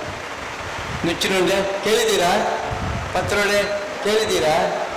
ಉತ್ಸವಗೆ ಇಲ್ಲವೇ ಇಲ್ಲ. ಏನಾಯಿತು? ನಮ್ದು ಹಳೆಯದೆಲ್ಲ ಬಿಟ್ಟು ಹೋಗ್ತಾ ಇದೆ. ಯಾವುದೋ ಹೊಸ ಒಂದು ಆಕರ್ಷಣೆಗೆ ಒಳಗಾಗಿ ನಾವು ಏನೇನೋ ತಿಂತಾ ಇದ್ದೀವಿ, ಏನಿಟ್ಟು ಅದನ್ನು ತಿಂತೀವಿ. ಬೆಂಗಳೂರಿನ ಯಾವುದೋ ಸ್ಟಾರ್ ಹೋಟ್ಲಲ್ಲಿ ಒಂದು ಈ ಹಳೆಯ ಕಾಲದ ಹಿಂದಿನ ಕಾಲದ ತಿಂಡಿಗಳ ಒಂದು ಆಕರ್ಷಕ ಒಂದು ಮೇಳ ನಡೆಯಿತು. ಆ ಕಾಲದ ಎಲ್ಲ ತಿಂಡಿಗಳು ಸಿಗುತ್ತೆ, ನಿಮ್ಮ ಅಜ್ಜಿ ತಾತ ಮಾಡ್ತಿದ್ದೆಲ್ಲ ಸಿಗುತ್ತೆ ಅಂದಾಗ ನನ್ನ ಫ್ರೆಂಡ್ ವಿಶ್ವ ಮತ್ತು ವಿಶಾಲು ಹೋದರು. ಅವ್ರು ನನ್ನೆಲ್ಲ ಕ್ಯಾರೆಕ್ಟರ್ಸಲ್ಲಿ ಬರ್ತಾರೆ. ಅವನು ಬಂದ, 5 ಸ್ಟಾರ್ ಹೋಟ್ಲನ್ನು ಎಲ್ಲ ಸಿಗುತ್ತಾ, ಹಳೆ ಕಾಲ ತಿಂಡಿ ಎಲ್ಲ ಸಿಗುತ್ತೆ ಅಂದರು. ಗಂಡ ಹೆಂಡತಿ ಮಾತಾಡ್ಕೊಂಡ್ಬಿಟ್ಟು ಹಾಲ್ಬಾಯಿ ಇದೆಯಾ ಕೇಳಿದ್ದೀರಾ? ಅದನ್ನು ಹಾಲ್ಬಾಯಿ ಇದೆಯಾ ಅಂತ. ಎಸ್ ಮೇಡಮ್ ಅಂತ ಒಳಗಡೆ ಹೋದ.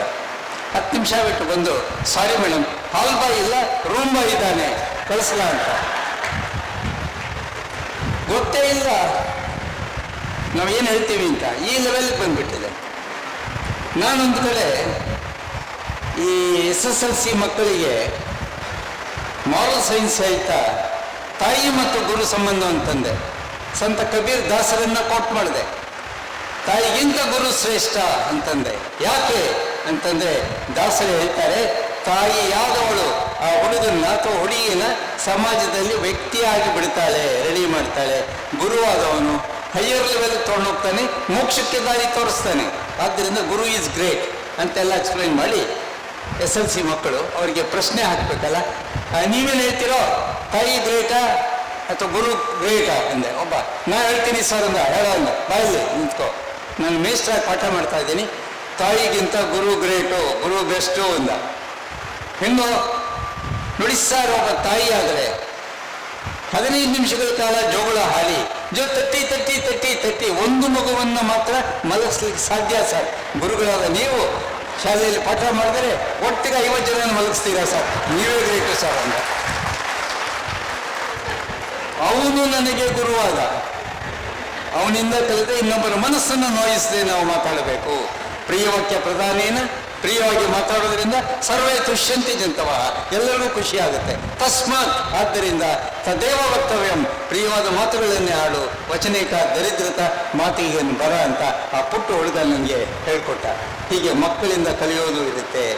ನಮ್ಮ ಈ ದೊಡ್ಡವ್ರನ್ನ ಬಿಟ್ಟರೆ ಮುಗೀತು. ಈಗಂತೂ ಇತ್ತೀಚಿನ ಮಕ್ಕಳ ಬಗ್ಗೆ ನನಗೆ ಬಹಳ ಬೇಸರ ಆಗಿದೆ. ನನ್ನ ಮಕ್ಕಳನ್ನ ಸೇರಿಸಿ ನಾನು ಹೇಳ್ತಾ ಇದ್ದೀನಿ, ನಮಸ್ಕಾರ ಮಾಡೋ ಕಾನ್ಸೆಪ್ಟೇ ಇಲ್ಲ ಸರ್. ನಮಸ್ಕಾರ ಅನ್ನೋದು ಯೋಗದಲ್ಲಿ ಒಂದು ಮುದ್ರೆ ಇದು ಅಲ್ವಾ? ನಮಸ್ಕಾರ ಕಾನ್ಸೆಪ್ಟೇ ಮರ್ತೋಗಿದೆ, ಮಾಡೋದೇ ಇಲ್ಲ. ಎಷ್ಟು ಜನ ಮಾಡ್ತಾರೆ ನಮಸ್ಕಾರಗಳು? ಮುಂಚೆ ತಾಯಿಗೆ, ತಂದೆಗೆ. ನಾನು ಆಸ್ಟ್ರೇಲಿಯಾಗೆ ಹೋಗಿದ್ದಾಗ ಅಲ್ಲೊಂದು 7ನೇ ಕ್ಲಾಸು ಮತ್ತು 5ನೇ ಕ್ಲಾಸ್ನ ಇಬ್ಬರು ಮಕ್ಕಳು ಯೂನಿಫಾರ್ಮ್ ಹಾಕೊಂಡು ಹೊರಡೋಕ್ಕೆ ಮುಂಚೆ ತಾಯಿಗೆ ಬಂದು ನಮಸ್ಕಾರ ಮಾಡಿ ಬಾಯ್ ಬರ್ತೀನಿ ಅಂತ ಇಂಗ್ಲೀಷಲ್ಲಿ ಹೇಳೋದ್ರು. ಏನಿದು ಅಂದರೆ ನಾನು ಕಲಿಸಿದ್ದೀನಿ. ಮಗು ಹುಟ್ಟಿದಾಗ ಹೇಳಿದ್ರಂತೆ, ಹೊಳಿರಿ, ಮಗುಗೆ ಹಾಲು ಬೇಕಾದ್ರೆ, ಒಂದು ಲೋಟ ಹಾಲು ಬೇಕಾದ್ರೆ ನಮಸ್ಕಾರ ಮಾಡಬೇಕು, ತಿಂಡಿ ಬೇಕಾದ್ರೆ ನಮಸ್ಕಾರ ಮಾಡಬೇಕು. ಇದು ಕಲಿಸಿ ಕಲಿಸಿ ಕಲಿಸಿ ಈಗ ಸಂಡೇಸ್ ಕೂಡ ಒಂದು ನಮಸ್ಕಾರ ಮಾಡ್ತಾರೆ. ಖುಷಿ ಆಗುತ್ತಲ್ವಾ? ಸೊ ಇದು ಯಾಕೆ ಇದು ಬಿಟ್ಟು ಹೋಗ್ತಾ ಇದೆ? ಆದರೆ ನಾನು ನಮ್ಮ ಮನೆಯಲ್ಲಿ ಆಚರಣೆಗೆ ತಂದಿದ್ದೀನಿ. ನಮ್ಮ ಮನೆಯಲ್ಲಿ ನನ್ನ ಶ್ರೀಮತಿಯವರು ನನಗೆ ನಮಸ್ಕಾರ ಮಾಡ್ತಾರೆ. ಯಾಕೆ ಇದು ಏರಲ್ಲಿ ಹೋಗ್ತಾ ಇದೆ, ಹೋಗುತ್ತೆ, ಅವರು ನೋಡ್ತಾರೆ. ಜವಾಬ್ದಾರಿಯಿಂದ ಹೇಳ್ತಾ ಇದ್ದೀನಿ, ನಮ್ಮ ಶ್ರೀಮತಿಯವರು ನನಗೆ ವರ್ಷಕ್ಕೊಂದಿನ ನಮಸ್ಕಾರ ಮಾಡ್ತಾರೆ. ಯಾವಾಗ ನಮಸ್ಕಾರ ಮಾಡ್ತಾರೆ? ಯಾವತ್ತೋ ಕರೆಕ್ಟಾಗಿ ಹೇಳಿದ್ರು, ಭೀಮ್ ಅಮಾವಾಸ್ಯೆ ದಿನ ನಮಸ್ಕಾರ ಮಾಡ್ತಾರೆ. ನಾನು ಬ್ಯಾಂಕ್ ಮ್ಯಾನೇಜರು. ಭೀಮ್ ಅಮಾವಾಸ್ಯೆ ದಿನ ನಮಸ್ಕಾರ ಮಾಡಿದಾಗ ಅನೇಕ ವರ್ಷಗಳಿಂದ ನಾನೊಂದು ಸಿಸ್ಟಮ್ ಇಟ್ಟಿದ್ದೆ. ಅವ್ರನ್ನ ಪಾದ ಪೂಜೆ ಮಾಡ್ತಾರೆ, ಅರಿಶಿನ ಕುಂಕುಮ ಹೂವು ಇಟ್ಟು ಭಕ್ತಿಯಿಂದ ನಮಸ್ಕಾರ ಮಾಡ್ತಾರೆ. ಆಗ ಅವ್ರು 2,000 ರೂಪಾಯಿ ಅವ್ರು ಕೊಡ್ತೀನಿ. ಏಕೆಂದರೆ 4-5 ದಿನದಲ್ಲೇ ವರಮಹಾಲಕ್ಷ್ಮಿ ಹಬ್ಬ ಬರುತ್ತೆ, ಅವ್ರು ಸೀರೆ ತಗೋತಾರೆ. ಇದು ಒಂದು ಅಂಡರ್ಸ್ಟ್ಯಾಂಡಿಂಗ್ ಇತ್ತು. ಹಾಳಾದ್ದು ಈ ಕರೋನಾ ಅಂತ ಒಂದು ಬಂತು ಸ್ವಾಮಿ. ನನ್ನ ಪಾಪ ಪಾಂಡು ನಿಂತೋಯ್ತು, ನಾನು ಬರೀತಾ ಇದ್ದಿದ್ದು ಸಿಲ್ಲಿಲಲ್ಲಿ ನಿಂತೋಯ್ತು. 2 ಇನ್ಕಮ್ಗಳು ಸ್ಟಾಪ್ ಆಗೋಯ್ತು. ಬ್ಯಾಂಕ್ ಬೇರೆ BRS ತಗೊಂಡಿದ್ದು, ಇನ್ಕಮ್ಮೇ ಇಲ್ಲ. ಅಮ್ಮನ ಕರೆದು ಹೇಳಿದೆ, ಇನ್ಕಮ್ ಇಲ್ಲಮ್ಮ, ಈ ಸಲ ಸ್ವಲ್ಪ ಕಡಿಮೆ ಕೊಡ್ತೀನಿ, ಅಡ್ಜಸ್ಟ್ ಮಾಡ್ಕೊಂಡಾಗ ಆಗ್ಬೋದು, ನನಗೂ ಗೊತ್ತು ನಿಮ್ಮ ಕಷ್ಟ ಅಂದರು. 1,000 ರೂಪಾಯಿ ಕೊಟ್ಟೆ ಅದಕ್ಕೆ ಗರ್ಭಿಣಿ ನಮಾಸೆಗೆ. ಅವರು ಮಂಗಳ ದ್ರವ್ಯ ತಟ್ಟೆ ತಂದರು, ಬಲಗಾಲಿಗೆ ಕುಂಕುಮ ಇಟ್ಟರು, ಅರಿಶಿನ ಇಟ್ಟರು, ಹೂವು ಇಟ್ಟರು, ಬಲಗಾಲಿಗೆ ಮಾತ್ರ ನಮಸ್ಕಾರ ಮಾಡಿದ್ರು. ಎಡಗಾಲಿಗೆ ಅಂದರೆ ಮುಂದಿನ ವರ್ಷ ಅಂದರು. ಪ್ರತಿಯೊಂದು ಕೂಡ ನೀವು ಹಣದಲ್ಲಿ ಅಳಿಲಿಕ್ಕೆ ಶುರು ಆಗಿಬಿಟ್ರೆ ಗತಿ ಏನಾಗುತ್ತೆ ಯೋಚನೆ ಮಾಡಿ. ಆ ಥರ ಆಗ್ಬಿಟ್ಟಿದೆ ಇವತ್ತು. ಬಹಳ ಬಹಳ ಕಷ್ಟ. ಗುರುಗಳು ನಾವು ಅಂದರೆ ನೀವು ಅಂತ ಅರ್ಥ. ನೀವು ಚಿಕ್ಕವರಿದ್ದಾಗ ಸೈಕಲ್ ತುಳಿತಾ ಹೋಗ್ತಾ ಇದ್ರೆ ಹಳ್ಳಿಗಳಲ್ಲಿ, ಎದುರುಗಡೆಯಿಂದ ಗುರು ಬಂದರೆ ನೀವೇನು ಮಾಡ್ತಾ ಇದ್ರಿ? ಸೈಕಲ್ಲಿಂದ ಇಳಿದು ಅವ್ರು ಹೋಗೋವರೆಗೂ ತಳ್ಕೊಂಡು ಹೋಗ್ತಾ ಇದ್ವಿ. ಕರೆಕ್ಟಾ? ನಾವು ಹೋಗ್ತಾ ಇದ್ವಿ. ಆದರೆ ಇವತ್ತು ಅದೆಲ್ಲ ಪೂರ್ತಿ ಬದಲಾವಣೆ ಆಗಿಬಿಟ್ಟಿದೆ. ಮೊನ್ನೆ ನಮ್ಮ ಆತ್ಮೀಯ ಸ್ನೇಹಿತರಾದ ಕೃಷ್ಣೇಗೌಡರು, ಪ್ರೊಫೆಸರ್ ಕೃಷ್ಣೇಗೌಡರು ಮೈಸೂರಿನ ತಮ್ಮ ಕಾಲೇಜಲ್ಲಿ ಮಕ್ಕಳ ಜೊತೆ ಮಾತಾಡ್ತಾ ಕಾರಿಡಾರಲ್ಲಿ ನಿಂತಿದ್ದಾರೆ. ಒಬ್ಬ ಹೊಸದಾಗಿ ಪಲ್ಸರ್ ಬೈಕ್ ತಗೊಂಡವನು ಒಯ್ ಅಂತ ಫಸ್ಟ್ ಡೇ ಶೋ ತೋರ್ಸೋಕ್ಕಿಂತ ಬಂದಿದ್ದಾರೆ. ವಾಯ ತಪ್ಪಿದೆ, ಇನ್ನೇನು ಗುದ್ದು ಬೇಕು ಅಷ್ಟರಲ್ಲಿ ಮೇಸ್ಟ್ರು ಇದಕ್ಕೆ ಹಾರ್ಕೊಂಡ್ಬಿಟ್ರು, ಜಗಲಿಗೆ ಹಾರ್ಕೊಂಡ್ಬಿಟ್ರು. ಮಕ್ಕಳೆಲ್ಲ ಚೆದರೋಗ್ಬಿಟ್ರು. ಅವನು ಗೋಡೆಗೆ ಹೊಡೆದ, ಮೋಟ್ರ್ ಬೈಕ್ ಬಿತ್ತು, ಅವನು ಬಿದ್ದ.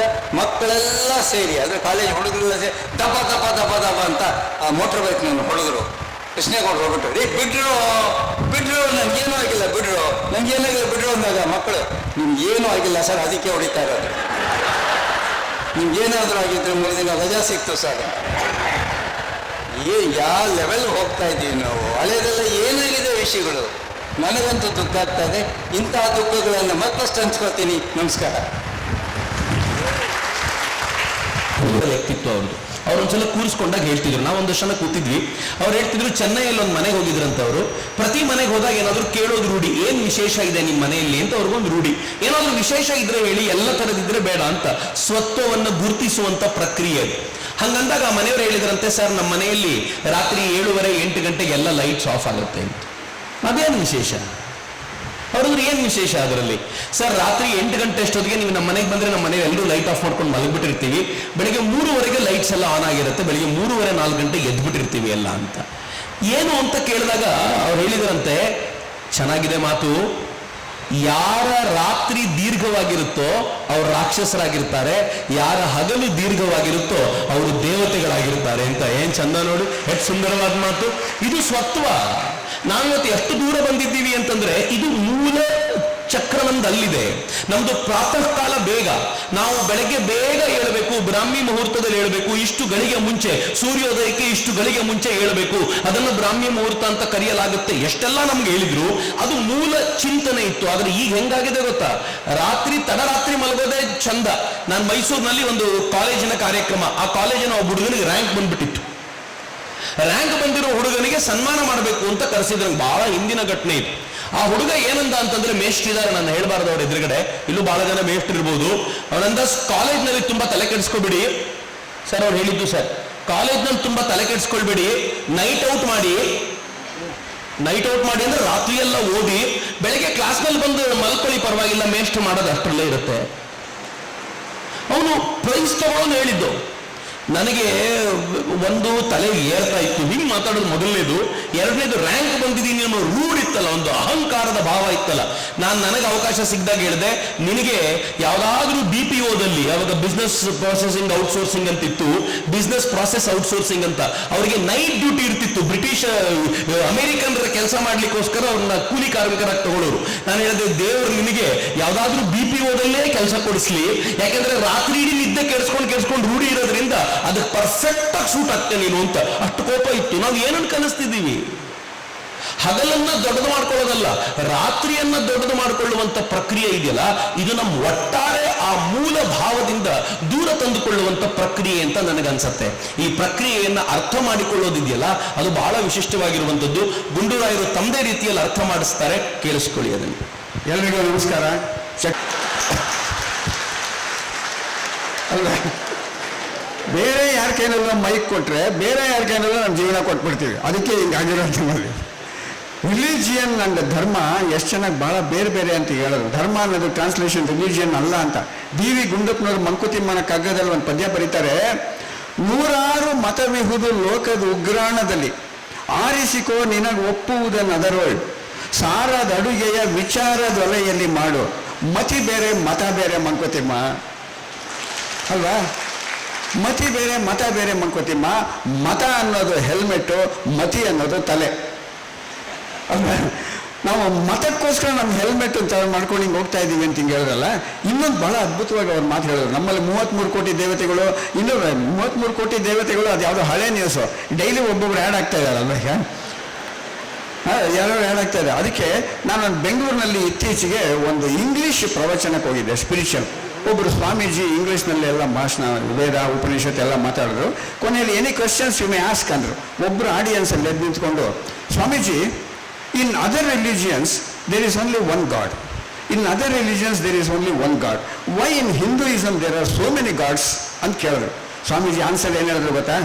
Who said in Hinduism we have so many gods? We have nothing but gods. ಎಂತ ಆನ್ಸರು? ನಮ್ಮಲ್ಲಿ ದೇವರು ಬಿಟ್ಟು ಇನ್ನೇನು ಇಲ್ವೇ ಇಲ್ಲ. ಉದಾಹರಣೆಗೆ ದೇವರು ಎಲ್ಲ ಮನುಷ್ಯರಲ್ಲೂ ದೇವರಿದ್ದಾನೆ ಅಂತಾರಲ್ಲ, ಇಲ್ಲ ಅಲ್ಲ, ಇಲ್ಲ ಅಂದರೆ ಇಲ್ಲ ಅಂತಲ್ಲ, ಬರೀ ಮನುಷ್ಯರಲ್ಲಿ ಅಷ್ಟೇ ಅಲ್ಲ, ಬರೀ ಮನುಷ್ಯರಲ್ಲಿ ಅಷ್ಟೇ ಅಲ್ಲ, ಈ ಮೈಕಲ್ ದೇವರು ಇರೋದ್ರಿಂದ ತಾನೇ ನಮ್ಮ ವಾಯ್ಸ್ ಎಲ್ರಿಗೂ ಕೇಳಿಸ್ತಾ ಇರೋದು. ನಿಮಗೆ ಭಕ್ತ ಪ್ರಹ್ಲಾದನ ಕಥೆ ನಿಮಗೆಲ್ಲ ಗೊತ್ತು. ಆ ಕಥೆ ಎಲ್ಲ ಹರಿಕಥೆ ನಾನು ಮಾಡೋಕ್ಕೆ ಹೋಗಲ್ಲ. ಆದರೂ ಕೊನೆಯ ಸೀನಲ್ಲಿ ನೋಡಿ ಎಂಥ ಕ್ಲೈಮ್ಯಾಕ್ಸ್ ಹೆಂಗಿದೆ. ನಮ್ಮಲ್ಲಿ ಸ್ವಾತಂತ್ರ್ಯ, ನಮ್ಮಲ್ಲಿ ಒಬ್ಬನೇ ದೇವರು ಅಂತಿಲ್ಲ, ಒಂದೇ ಗ್ರಂಥ ಅಂತಿಲ್ಲ, ಹೀಗೆ ಮಾಡಬೇಕು ಅಂತಿಲ್ಲ, ಎಷ್ಟು ಫ್ಲೆಕ್ಸಿಬಿಲಿಟಿ ಇದೆ ಅನ್ನೋದಕ್ಕೆ ನಾನು ಪ್ರೂವ್ ಮಾಡ್ತೀನಿ. ಈಗ ಭಕ್ತ ಪ್ರಹ್ಲಾದನ ಕಥೆ ಎಲ್ಲ ಗೊತ್ತು. ಹಿರಣ್ಯಕಶಿಪು ಪ್ರಹ್ಲಾದನಿಗೆ ಆನೆಕಾಲಲ್ಲಿ ತುಳಿಸ್ದ, ಬೆಟ್ಟದ ಮೇಲೆ ತೊಳೆದ, ಹಾವು ಕಚ್ಚಿಸ್ದ, ವಿಷ ಕೊಡಿಸ್ದ, ಎಟ್ಸೆಟ್ರಾ ಎಟ್ಸೆಟ್ರಾ, ಸಾಯಲಿಲ್ಲ.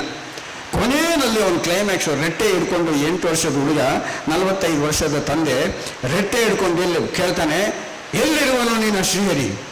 ಈ ಕಂಬದಲ್ಲಿರುವನೆ, ಈ ಕಂಬದಲ್ಲಿರುವನೆ, ಈ ಕಂಬದಲ್ಲಿರುವನೆ.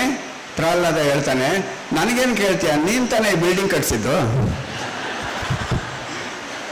ಅಲ್ವಾ? ಯೋಚನೆ ಮಾಡಿ, ಬಿಲ್ಡಿಂಗ್ ಕಟ್ಸಿ ಸೂಪರ್ವೈಸ್ ಮಾಡಿದ ಇವನು ಅಂತಂದಮೇಲೆ ಯಾವ್ಯಾವ ಕಂಬದಲ್ಲಿ ಏನೇನು ಇರುತ್ತೆ, ಯಾವ್ಯಾವ ಅಲ್ಮೇರಾದಲ್ಲಿ ಏನಿರುತ್ತೆ, ಯಾವ್ಯಾವ ಟೇಬಲ್ ಏನಿರುತ್ತೆ ಅಂತ ಕಡ್ಡಿಸ್ನವ್ನು ಗೊತ್ತಿರಬೇಕು. ಹಾಗೆ ದೇವರು ಎಲ್ಲಿದ್ದಾನೆ ಅಂತ ಅನ್ನೋದನ್ನ ಭಕ್ತನಿಗೆ ಗೊತ್ತಿರಬೇಕು, ತಿಳ್ಕೋಬೇಕು. ದೇವರು ಎಲ್ಲಿದ್ದಾನೆ ಅನ್ನೋದು, ಇಡೀ ದೇಹ ಒಂದು ಬಿಲ್ಡಿಂಗು. ಈ ಬಿಲ್ಡಿಂಗ್ನ ನಾವು ಕಟ್ಟಿಸ್ತೀವಿ, ಅದಕ್ಕೆ ಇದಕ್ಕೆ ಬಾಡಿ ಬಿಲ್ಡಿಂಗ್ ಅನ್ನೋದು. ಆಂಜನೇಯನಿಗೆ ಸರ್ಕಸ್ ಕಸರತ್ ಮಾಡೋನಿಗೆ ಆಂಜನೇಯ ಗುಡಿ ಆಗ್ತಾನೆ. ಇಲ್ಲಿ ನಾವು ದೇವರು ಎಲ್ಲಿರ್ತಾನೆ ಅನ್ನೋದನ್ನು ಹುಡುಕೋಬೇಕು. ಎಲ್ಲ ಕಡೆ ಇರ್ತಾರೆ. ಅದಕ್ಕೆ ಗರ್ಭಗುಡಿ, ಅದು ಎಕ್ಸಾಂಪಲ್ ಎಷ್ಟು ಚೆನ್ನಾಗಿ ಕೊಟ್ಟರು ನೋಡಿ. ಇಲ್ಲಿದ್ದಾನೆ ದೇವರು ಅಂತೀರಾ, ಓಕೆ. ಇಲ್ಲಿದ್ದಾನೆ ದೇವರು ಅಂತೀರಾ, ಎಸ್. ಇಲ್ಲಿದ್ದಾನೆ ದೇವರು ಅಂತೀರಾ, ಎಸ್. ಇದು ನಮ್ಮ ಫ್ಲೆಕ್ಸಿಬಿಲಿಟಿ. ಇಲ್ಲಿದ್ದಾನೆ ದೇವರು ಅಂದರೆ ಜ್ಞಾನಯೋಗ, ಇಲ್ಲಿದ್ದಾನೆ ದೇವರು ಅಂದರೆ ಭಕ್ತಿ ಯೋಗ, ಇಲ್ಲಿದ್ದಾನೆ ದೇವರು ಅಂದರೆ ಕರ್ಮಯೋಗ. ಯಾವ ದಾರಿ ಬೇಕಾದ್ರೆ ಆರಿಸ್ಕೊಂಡು ನಾನು ಸಿಗ್ತೀನಿ ಅಂತ ದೇವರು ಅಲ್ವಾ? ಇದು ನಮ್ಮ ದೇಶದ ಸ್ವತ್ವ. ಇಲ್ಲಿ ನಮಗೆ ಫ್ಲೆಕ್ಸಿಬಿಲಿಟಿ ಇದೆ. ಇದೇ ದಾರಿ ಅಂತೇನಿಲ್ಲ ನಮಗೆ. ಯಾವ ದೇವ್ರನ್ನ ಬೇಕಾದ್ರೆ ಪೂಜೆ ಮಾಡ್ಬೋದು, ಯಾವ ದೇವ್ರನ್ನ ಅದೇನು ನಿರಾಕಾರ ದೇವ್ರನ್ನ ಬೇಕಾದ್ರೆ ಪೂಜೆ ಮಾಡ್ಕೋಬೋದು. ನಾವು ಅಹಂ ಬ್ರಹ್ಮಾಸ್ಮಿ ಅಂತಾದ್ರು ಅನ್ಬೋದು, ಇನ್ಯಾವುದೋ ಒಂದು ಹರಿ ಸರ್ವೋತ್ತಮ, ವಾಯು ಜೀವೋತ್ತಮ ಅಂತಂದ್ರು ಅನ್ಬೋದು, ಶರಣಂ ಪ್ರಪದ್ಯ ಅಂತಂದ್ರೆ ಹಿಂಗೆ ಹೋಗ್ಬೋದು. ಇದು ನಮ್ಮಲ್ಲಿ ರಾಮಕೃಷ್ಣ ಪರಮಹಂಸರದ್ದು ಒಂದು ಇಂಗ್ಲೀಷ್ ಟ್ರಾನ್ಸ್ಲೇಷನ್ ಭಾಳ ಚೆನ್ನಾಗಿದೆ. ರಾಮಕೃಷ್ಣ ಪರಮಹಂಸರು ಎಲ್ಲರಲ್ಲೂ ದೇವರಿದ್ದಾನೆ ಅಂತಿರಲ್ಲ ಗುರುಗಳೇ. ಎಲ್ಲರಲ್ಲೂ ದೇವರು ಇದ್ಮೇಲೆ ಅವನು ಯಾಕೆ ದರೋಡೆ ಮಾಡ್ತಾನೆ, ಇವನು ಯಾಕೆ ಕೊಲೆ ಮಾಡ್ತಾನೆ, ಇವನು ಯಾಕೆ ಕಷ್ಟದಲ್ಲಿ ನರಳುತ್ತಾನೆ, ಅವನು ಯಾಕೆ ಬೇಗ ಸತ್ತೋದ ಅಂತ ಹಿಂಗೆಲ್ಲ ಹೇಳಿದಾಗ ರಾಮಕೃಷ್ಣ ಪರಮಹಂಸರು ಒಂದು ಮಾತು ಹೇಳ್ತಾರೆ, god is present in every human being. God is present in every human being, but every human being is not present in God. ಇಲ್ಲಿ ಆಗೋದು, ನಾನು ನಿಮಗೆ ನಮಸ್ಕಾರ ಅಂತಂದ್ರೆ ನೀವು ನನಗೆ ನಮಸ್ಕಾರ ಮಾಡಿದ್ರೆ ತಾನೇ ನಮ್ಮಿಬ್ಬರು ರಿಲೇಷನ್ಶಿಪ್ ಆಗೋದು. ನಾನು ನಮಸ್ಕಾರ ಅಂದರೆ ನೀವು ಆ ಕಡೆ ತಿಳ್ಕೊಂಡು ಹೋಗ್ತಾ ಇದ್ರೆ ಬೇಡ ಬಿಡಿ ಅಂತ ಹಿಂಗೆ ಹೊಟ್ಟೋಗ್ತಾ ಇರ್ತೀವಿ ನಾವು ಅಲ್ವಾ? ಇಲ್ಲಿ ನಮ್ಗೆ ಅಂತ ದೇವರು ನಮಗೆ ಬೇರೆ ಬೇರೆ ಇಲ್ವೇ ಇಲ್ಲ ಅನ್ನೋದು ಕಾರಣಕ್ಕೋಸ್ಕರ ನಮಸ್ಕಾರದ ವಿಷಯ ಅವ್ರು ಹೇಳಿದ್ರು. ನಮಸ್ಕಾರ ಅನ್ನೋದನ್ನ ಯಾಕೆ ನಮಸ್ಕಾರ ಮಾಡಬೇಕು? ವರ್ಷಕ್ಕೊಂದ್ಸಲ ಆದರೂ ಮಾಡಲಿ, ಒಂದು ಕಾಲಿಗೆ ಮಾಡಲಿ, ಯಾವ ಥರ ಆದರೂ ಆಗಲಿ, ಯಾಕೆ ನಮಸ್ಕಾರ ಮಾಡಬೇಕು? ನಮ್ಮ ಧರ್ಮಗಳಿಗೆ ನಮಸ್ಕಾರ ಅನ್ನೋದಕ್ಕೆ ಎಷ್ಟೊಂದು ಇದೆ. ಎರಡೇ ಚಿಕ್ಕ ಘಟನೆ ಹೇಳ್ಬಿಟ್ಟು ನಾನು ಮುಂದಿನ ಸುತ್ತ ಕೊಡ್ತೀನಿ. ಸಂಸ್ಕೃತದಲ್ಲಿ ಒಂದು ಮಾತಿದೆ, ಅಭಿವಾದನ ಶೀಲಸ್ಯ ನಿತ್ಯಂ ಪಾದಾಭಿವಂದನಾತ್ ಚತ್ವಾರೇ ತಸ್ಯ ವರ್ಧಂತಿ ಆಯುರ್ವಿದ್ಯಾ ಯಶೋ ಬಲಂ. ಅಂದ್ರೆ ಅರ್ಥ ಏನು ಗೊತ್ತಾ? ಅಭಿವಾದನಶೀಲಸ್ಯ, ಅಭಿವಾದನ ಅಂದರೆ ಹಿರಿಯರನ್ನು ನೋಡಿದ ತಕ್ಷಣ ಅವರಿಗೆ ಸಾಷ್ಟಾಂಗ ನಮಸ್ಕಾರ ಮಾಡಿ, ನಿತ್ಯಂ ಪಾದಾಭಿವಂದನ, ಅವ್ರಿಗೆ ಕಾಲಿಗೆ ನಮಸ್ಕಾರ ಮಾಡಿದ್ರೆ ಚತ್ವಾರೇ ತಸ್ಯ ವರ್ಧಂತೆ, ಯಾರು ಆ ಥರ ಮಾಡ್ತಾರೋ ಅವರಿಗೆ 4 ಇದು ಬರುತ್ತೆ ವರಗಳು. ಯಾವುದಪ್ಪ ಅಂದರೆ ಆಯುರ್ ವಿದ್ಯಾ ಯಶೋ ಬಲಂ. ಈ ಉದ್ದೇಶಕ್ಕೋಸ್ಕರ ನಮಸ್ಕಾರ ಮಾಡಬೇಕು ಅಂತ ನಮ್ಮಲ್ಲಿ ಹೇಳಿ ಕಳಿಸ್ತಾ ಇದ್ದಾರೆ. ಈ ಉದ್ದೇಶಕ್ಕೋಸ್ಕರ ನಮ್ಮಲ್ಲಿ ಸಂಸ್ಕಾರಗಳು ಅದೆಲ್ಲ ಇಟ್ಕೊಂಡಿರೋದಕ್ಕೆಲ್ಲ ಒಂದೊಂದಕ್ಕೆ ಅರ್ಥ ಇದ್ದೇ ಇದೆ. ನಮಗೆ ಯಾವ ರೀತಿ ಬೇಕಾದ್ರೆ ನೋಡ್ಕೊಂಡು ಹಿಂಗೆ ಹೋಗ್ತಾ ಇರ್ಬೋದು. ಇದು ನಮ್ಮ ದೇಶದಲ್ಲಿ. ಆದರೆ ನಮ್ಮ ಸ್ವತ್ವನ ನಾವು ಯಾಕೆ ಕಳ್ಕೊತೀವಿ, ಹೇಗೆ ಕಳ್ಕೊತೀವಿ, ಅದನ್ನು ತಿರ್ಗಾ ಪಡೆಯೋದು ಹೆಂಗೆ ಅನ್ನೋದು ಬಹಳ ಮುಖ್ಯ. 3 ಈಗಳು ನಮಗೆ ಸತ್ವ ಆಗಲಿ ಯಾವುದೇ ಆಗಲಿ ಹೇಗೆ ಮನುಷ್ಯನಿಗೆ ಬರುತ್ತೆ ಅಂದರೆ 3 E's will make A human being. 3 E's ಅಂದರೆ ನೇಚರು. 3 E's ಅಂದರೆ ಯಾವುದಪ್ಪ ಅಂದರೆ ಒಂದು ಎಕ್ಸ್ಪೀರಿಯನ್ಸ್, ಎಜುಕೇಷನ್, ಎನ್ವಿರಾನ್ಮೆಂಟ್. ಇದರಿಂದ ನನಗೆ ಎಕ್ಸ್ಪೀರಿಯನ್ಸಿಂಗ್ ಆಗಿದೆ. ನನಗೆ ದಾವಣಗೆರೆಗೆ ಬಂದಿದ್ದೀನಿ, ಈ ಥರ ಎಕ್ಸ್ಪೀರಿಯನ್ಸ್ ಆಯಿತು. ಈ experiences are always subject to change. ಇವತ್ತು ನನಗೆ ಈ ಥರ ಎಕ್ಸ್ಪೀರಿಯನ್ಸ್ ಆಗಿದೆ, ಇನ್ನೊಂದು ತಿಂಗಳು ಬಂದಮೇಲೆ ಬೇರೆ ಥರ ಎಕ್ಸ್ಪೀರಿಯನ್ಸ್ ಆಗ್ಬೋದು. ಆದ್ದರಿಂದ ನನಗೆ ಕೆಟ್ಟ ಎಕ್ಸ್ಪೀರಿಯನ್ಸ್ ಆದ್ದರಿಂದ ಅದೇ ಥರ ಅಂದ್ಕೊಂಡಿರ್ತೀವಿ. ಎಜುಕೇಷನ್ ಅಂದರೆ ನಮ್ಗೆ ಯಾರು ಏನು ಹೇಳಿರ್ತಾರೋ, ನಾವು ಏನು ಕಲ್ತ್ಕೊಂಡಿರ್ತೀವೋ ಅದನ್ನು ಹೇಗೆ ಬ್ರಿಟಿಷ್ನವ್ರು ನಮ್ಗೆ ಹೇಳಿ ನಮ್ಮ ತಲೆ ಕೆಡಿಸ್ಬಿಟ್ರು, ನಾವು ಅದನ್ನು ಪ್ರೊಟೆಸ್ಟೇ ಮಾಡದೆ ಕ್ಲೀನಾಗಿ ಒಪ್ಕೊಂಡ್ಬಿಟ್ವಲ್ಲ ನಾವು, ಅದು ಎಜುಕೇಷನ್. ಜೊತೆಗೆ ಇವ್ರ ಹತ್ರ ಹುಷಾರಾಗಿರು, ಅವ್ರ ಹತ್ರ ಹುಷಾರಾಗಿರು ಅಂತ ಏನೋ ಕೇಳಿಸ್ತಾ ಇದ್ದಾರೆ. ಎನ್ವಿರಾನ್ಮೆಂಟ್ ಯಾವ ಥರ ಇರ್ತೀವೋ, ಸುತ್ತಮುತ್ತ ಪರಿಸರ ವಾತಾವರಣ, ಅದ್ರೊಳಗೆ ಕೆಟ್ಟೋಗ್ಬಿಡ್ತೀವಿ. ಈ ಸರ್ವಜ್ಞನ ಭಾಳ ಒಳ್ಳೆ ಒಂದು ವಚನ ಇದೆ. ಒಳ್ಳಿದರ ಒಡನಿರ್ದು ಕಳ್ಳ ಒಳ್ಳಿದನಕ್ಕು, ಒಳ್ಳಿದನು ಕಳ್ಳನೊಡಗೂಡೆ ಅವ ಶುದ್ಧ ಕಳ್ಳನೇ ಹಾಕೋ ಸರ್ವಜ್ಞ. ಯಾರ ಜೊತೆನ ಯಾವ ಥರ ಕೇಚಿತ್ ಅಜ್ಞಾನತೋ ನಷ್ಟ. ಯಾತಕ್ಕೆ ನಾವು ಸ್ವತ್ವ ಕಳ್ಕೊಂಡಿರೋದಕ್ಕೆ 4 ಥರ ಕ್ಯಾಟಗರಿ ಜನಗಳು ನಾವೆಲ್ಲ ಕಳ್ಕೊಂಡಿದ್ದೀವಂತೆ. ಕೇಚಿತ್ ಅಂದರೆ ಕೆಲವರು, ಕೇಚಿತ್ ಅಜ್ಞಾನತೋ ನಷ್ಟ. ಕೆಲವರು ಅಜ್ಞಾನ, ಅವ್ರಿಗೆ ಗೊತ್ತಿಲ್ಲ ಯಾವುದು ಒಳ್ಳೆಯದು ಯಾವ್ದು ಕೆಟ್ಟದ್ದು ಅಂತ. ಅಜ್ಞಾನತೋ ನಷ್ಟ. ಕೇಚಿತ್ ನಷ್ಟ ಪ್ರಮಾದತಃ, ಮಹಾ ಅಪರಾಧ ಮಾಡಿ, ಸಿನ್ ಮಾಡಿ, ಮಾಡಿ ಹಾಳಾಗೋಗ್ಬಿಡ್ತಾರೆ. ಕೇಚಿತ್ ಜ್ಞಾನಾವಲೇಪೇನ. ಇದು ನಮ್ಮ ಬುದ್ಧಿಜೀವಿಗಳು ಅಂತವಲ್ಲ, ನಮ್ಗೆಲ್ಲ ಗೊತ್ತು ಬಿಡಿ, ಏನು ಗೊತ್ತು ಅಂತಿಗೆಲ್ಲ. ಕೇಚಿತ್ ಜ್ಞಾನ ಅವಲೇಪೇನ, ಜ್ಞಾನ ಸುತ್ತ ಕವರ್ ಆಗೋಗಿದೆ. ಕೇಚಿತ್ ಜ್ಞಾನಾವಲೇಪೇನ. 4ನೇದು ಕೇಚಿತ್ ನಷ್ಟೇಸ್ತು ನಾಶಿತಾಹ. ಯಾರು ಸವಾಸ ಮಾಡಿ ಹಾಳಾಗೋಗ್ತೀವಿ. ಈ 3 ಕಾರಣಗಳಿಂದ ನಮ್ಮ ಸ್ವತ್ವನ ಕಳ್ಕೊಂಡು ನಾವೆಲ್ಲ ಹೇಗೆ ಅಂದರೆ ವಜ್ರ ಇದ್ದಂಗೆ. ಆ ವಜ್ರ ಅದ್ರ ಮೇಲೆ ಕಸ ಕಡ್ಡಿ ಹುಳ ಹುಟ್ಟೆ ಇದೆಲ್ಲ ಹತ್ಕೊಂಡು ಆ ಬೆಳಕೆ ಕಾಣಿಸ್ದೇ ಇರೋಂಗೆ ಅದನ್ನೆಲ್ಲ ಊದಿ ಉಫ್ ಅಂತ ಊದಿ ತಿರ್ಗಾ ವಜ್ರದಂತೆ ಹೊಳೆಯೋ ಹಾಗೆ ಮಾಡೋದೇ ಸತ್ವ. ಅದು ಹೇಗೆ ಮಾಡೋದು ಅಂತ ಮುಂದಿನ ಸುತ್ತಿನಲ್ಲೆಲ್ಲ ನೋಡೋಣ. ಗುರುಗಳು ಮಾತಾಡ್ತಿದ್ದೇನೆ ಅದು ಹಾಗೆ. ಹತ್ತಿರಕ್ಕೆ ಇರೋದಿಲ್ಲ ನಾವು ದೇವರ ಪೂಜೆ ಮಾಡಿದರೆ ಪಕ್ಕದ ಮನೆಯವ್ರಿಗೆ ತೋರಿಸ್ಲಿಕ್ಕೋಸ್ಕರ. ಹೈಯೆಸ್ಟ್ ಜನ ನಾನು ಚಾಲೆಂಜ್ ಮಾಡಿ ಹೇಳಬಲ್ಲೆ, ಲಕ್ಷ್ಮೀ ಪೂಜೆ ಮಾಡ್ತಾರೆ. ಏನೋ ಬಹಳ ಪ್ರೀತಿ ಲಕ್ಷ್ಮಿ ಮೇಲೆ ಅಂತಲ್ಲ, ಪಕ್ಕದ ಮನೆಯವ್ರು ನೋಡೋ ತರ ಅವಳಿಗೆ ಅಲಂಕಾರ ಮಾಡಬೇಕು ಅಂತ. ಇದು ಬಿಟ್ರೆ ಮತ್ತೇನೂ ಇಲ್ಲ. ಆದ್ರೆ ಒರಿಜಿನಲ್ ಪ್ರೀತಿ ಇರುತ್ತಲ್ಲ, ಅದು ಹಳ್ಳಿಯಲ್ಲಿದೆ ಅಂತ. ಸ್ವತ್ವಕ್ಕೆ ಬಹಳ ಹತ್ರ. ನೀವು ಅದೊಂದು ಸ್ವತ್ವ ಹೌದು ಅಂತ ಒಪ್ಕೊಳ್ತಿರೋ ಇಲ್ವೋ? ಒಂದು ಘಟನೆ ಹೇಳ್ತೀನಿ. ನಮ್ಮ ಕಡಬಗೆರೆ ಮುನಿರಾಜು ಅವರು ಜನಪದ ಲೋಕದ ಅಪರೂಪದ ಕಲಾವಿದರವರು. ಹೀಗಾಗಿ ಅವ್ರಿಗೆ ಕೊಡೋಕ್ಕಿಂತ ಮುಂಚೆ ಒಂದು ಜನಪದದ ಕಥೆನ ಯಾವಾಗಲೂ ನೆನಪಿಸ್ಕೊತೀನಿ ನಾನು. ಈ ದುರ್ಗದ ಹತ್ರ ಒಂದು ದೇವಸ್ಥಾನ, ಇಲ್ಲೊಂದು ಅಣೆಕಟ್ಟಿನ ಕೆಳಗೊಂದು ದೇವಸ್ಥಾನ. ಒಂದ್ಸಲ ನೋಡ್ಲಿಕ್ಕೆ ಒಬ್ರು ಕರ್ಕೊಂಡು ಹೋಗಿದ್ರು ನನಗೆ, ಹೋಗೋಣ ಅಂತ. ನಾನು ಅಲ್ಲಿಗೆ ಹೋದ್ರೆ ನಾನು ಹೋಗಿ ನಮಸ್ಕಾರ ಮಾಡ್ಕೊಂಡು ಬರಬೇಕಿತ್ತು. ಅಷ್ಟೊತ್ತಿಗೆ ಒಂದು ದಂಪತಿಗಳು ಬಂದು ಕೂತಿದ್ರು, ಗಂಡ ಹೆಂಡತಿ ಮಾತಾಡ್ತಾ ಕೂತಿದ್ದಾರೆ. ಯಾರ ಜೊತೆ? ದೇವರ ಜೊತೆ. ಏನ್ ಮಾತು ಅಂತಂದ್ರೆ, ಯಜಮಾನ ಗಂಡಸು, ಹೆಂಡತಿ ಮಾತಾಡಲ್ಲ, ತುಂಬಾ ಕಡಿಮೆ. ಯಜಮಾನ ಹೇಳ್ತಾನೆ, ಒಳ್ಳೆ ವರ ಸಿಕ್ಕಿದ್ದಾನೆ, ಪ್ರಸಾದ ಕೊಡು. ದೇವರಿಗೆ ಕೇಳೋದು ಸ್ಟೈಲು. ನಾನು ಸುಮ್ಮನೆ ಕೂತೆ, ದೇವರು ಏನ್ ಮಾಡ್ತಾನೆ ನೋಡೋಣ ಅಂತ. ನನ್ನ ಕ್ಯೂರಿಯಾಸಿಟಿ, ಸಿಟಿಯವನಲ್ವಾ, ನಾಗರಿಕ ನಾನು, ಏನ್ ಮಾಡ್ತಾನೆ ದೇವ್ರು ನೋಡೋಣ ಅಂತ. ಪ್ರಸಾದ ಕೊಡ್ಲಿಲ್ಲ. ಏನ್ ಹೇಳ್ತಾನೆ ಗೊತ್ತಾ ಇವನು ದೇವರಿಗೆ? ಮಗು ಕೊಟ್ಟಿದ್ ನೀನೇ, ಈಗ ಮದುವೆ ಪ್ರಸಾದ ಕೊಡ್ಲಿಲ್ಲ ಅಂದ್ರೆ ಕೊಡು ಮೊದಲು. ಅರೆ ಇನ್ನೊಂದು 5 ನಿಮಿಷ ಕೂತ. ಹೊರಗಡೆ ಎಲ್ಲ ಕೂಗಾಡ್ತಿದ್ದಾರೆ, ಬಾ ಹೋಗೋಣ ಅಂತ. ನಾನು ಹೇಳಿದೆ, ಇದಕ್ಕಿಂತ ಸುಂದರವಾದ ಇನ್ನೊಂದಿಲ್ಲ, ನೋಡ್ಕೊಂಡೇ ಬರೋದು ನಾನು ಇವತ್ತು ಏನಾಗುತ್ತೆ ಅಂತ. ಬಿಕಾಸ್ ಈ ದೃಶ್ಯ ಇನ್ಯಾವಾಗ ಸಿಗ್ಬೇಕು? ದೇವ್ರ ಜೊತೆ ಜಗಳ. ನಾನು ಕೂತಿದ್ದೀನಿ, ಕೂತಾದ್ಮೇಲೆ ನಿಧಾನವಾಗಿ ಮತ್ತವನು ಕೇಳ್ದ, ಕೊಡ್ತೀಯೋ ಇಲ್ವೋ? ಈಗ ಪಟ್ ಅಂತ ಬಿತ್ತು ರೀ, ಎಡಗಡೆ ಬಿತ್ತು. ಎಡಗಡೆ ಬಿದ್ದಾಗ ಏನಂದ ಗೊತ್ತಾ ಅವನು? ಗೊತ್ತು ನನಗೆ ಏನೋ ಕಷ್ಟ ಇರ್ಬೋದು, ಐಬ್ರಿರ್ಬೋದು ಹುಡುಗನಲ್ಲಿ, ಸರಿ ಮಾಡು, ಸರಿ ಪ್ರಸಾದ ಕೊಡು, ಬಲಗೈಯಲ್ಲಿ ಕೊಡು. ಬಿಡ್ಲಿಲ್ಲ ಅವನು. ಕೊನೆಗೆ ಹಂಗು ಹೆಂಗು ಮಾಡೋ ಒಂದು 5 ನಿಮಿಷ ಆದ್ಮೇಲೆ ಬಲಗಡೆ ಪ್ರಸಾದ ಬಿದ್ದ ತಕ್ಷಣ ನೀವು ನಂಬಲ್ಲ ರೀ, ನಾನು ಫಸ್ಟ್ ಟೈಮ್ ಆ ಥರ ಕೂತ್ಕೊಂಡು ದೇವ್ರ ಮುಂದೆ ಹತ್ತು ಬಿಟ್ಟೆ. ಇಬ್ರು ಗಂಡ ಹೆಂಡತಿ ಕಣ್ಣೀರು ಸುರಿಸ್ತಾ ಏನ್ ಹೇಳ್ತಾರೆ ಗೊತ್ತಾ? ಈ ಮಗಿ ಕೊಟ್ಟಿದ್ ನೀನೇ, ನಂಗೆ ಗೊತ್ತಿತ್ತು ಸತಾಯಿಸ್ಬಿಟ್ಟೆ ಮಗಿ ಕೊಟ್ಟಿದ್ದೆ ನೀನು, ಅವ್ನ ಹುಡುಗನ್ನು ಸತಾಯಿಸ್ಬಿಟ್ಟೆ ಕೊಡ್ತೀಯ ಅಂತ, ನಂಗೆ ಅದಕ್ಕೆ ಕಾಯ್ಕೊಂಡು ಕೂತಿದ್ದೆ ನಿನಗೆ ಅಂತ. ಏನು ಆನಂದದಿಂದ ದೇವ್ರ ಮುಂದೆ ಕಣ್ಣೀರು ಕರೆದು ಹೋದ್ರಲ್ಲ. ನಾನು ಅನ್ಕೊಂಡೆ ನಿಜವಾದ ಭಕ್ತಿ ಅನ್ನೋದೇನಾದ್ರೂ ಇದು ನೋಡಬೇಕು ಅಂತಂದ್ರೆ ಅದು ಹಳ್ಳಿಗರಲ್ಲಿ ಹಂಗೆ ನೋಡಕ್ ಸಿಗತ್ತೆ ಅಂತ. ಆದ್ರೆ ಮಜಾ ಏನ್ ಗೊತ್ತಾ, ನಾಗರಿಕರಾಗಿರೋ ನಮಗೂ ಕೂಡ ಗೊತ್ತಿಲ್ಲದೆ ಸ್ವತ್ವದ ಜಾಗೃತಿ ಆಗ್ಬಿಡತ್ತೆ, ಗೊತ್ತಿಲ್ಲದೆ ಆಗತ್ತೆ. ಸ್ವತ್ವ ಅಂತೇನಿದೆಯಲ್ಲ ಅದು ಮೂಲದ್ದು, ಅದು ಅತ್ಯಂತ ಒಳಗೆ ಮತ್ತು ಗಟ್ಟಿಯಾಗಿರುವಂತ ಕಾಳು. ಅದು ಹೊರಗಡೆ ನಾವು ಏನೇ ಪಫಿಯಾಗಿ ಏನಾದ್ರೂ ಮಾಡಿದ್ರೂ ಮಾಡಬಹುದು, ಆದ್ರೆ ಸ್ವತ್ವ ಹಂಗೆ ಇರುತ್ತೆ. ಎಷ್ಟೇ ಮೇಕಪ್ ಮಾಡಿ ಸುಂದರವಾಗಿ ಕಾಣಬಹುದು, 4 ಹನಿ ಮಳೆ ಬಿದ್ರೆ ಒರಿಜಿನಲ್ ಏನು ಅಂತ ಅರ್ಥ ಆಗುತ್ತೆ ಅಂತ.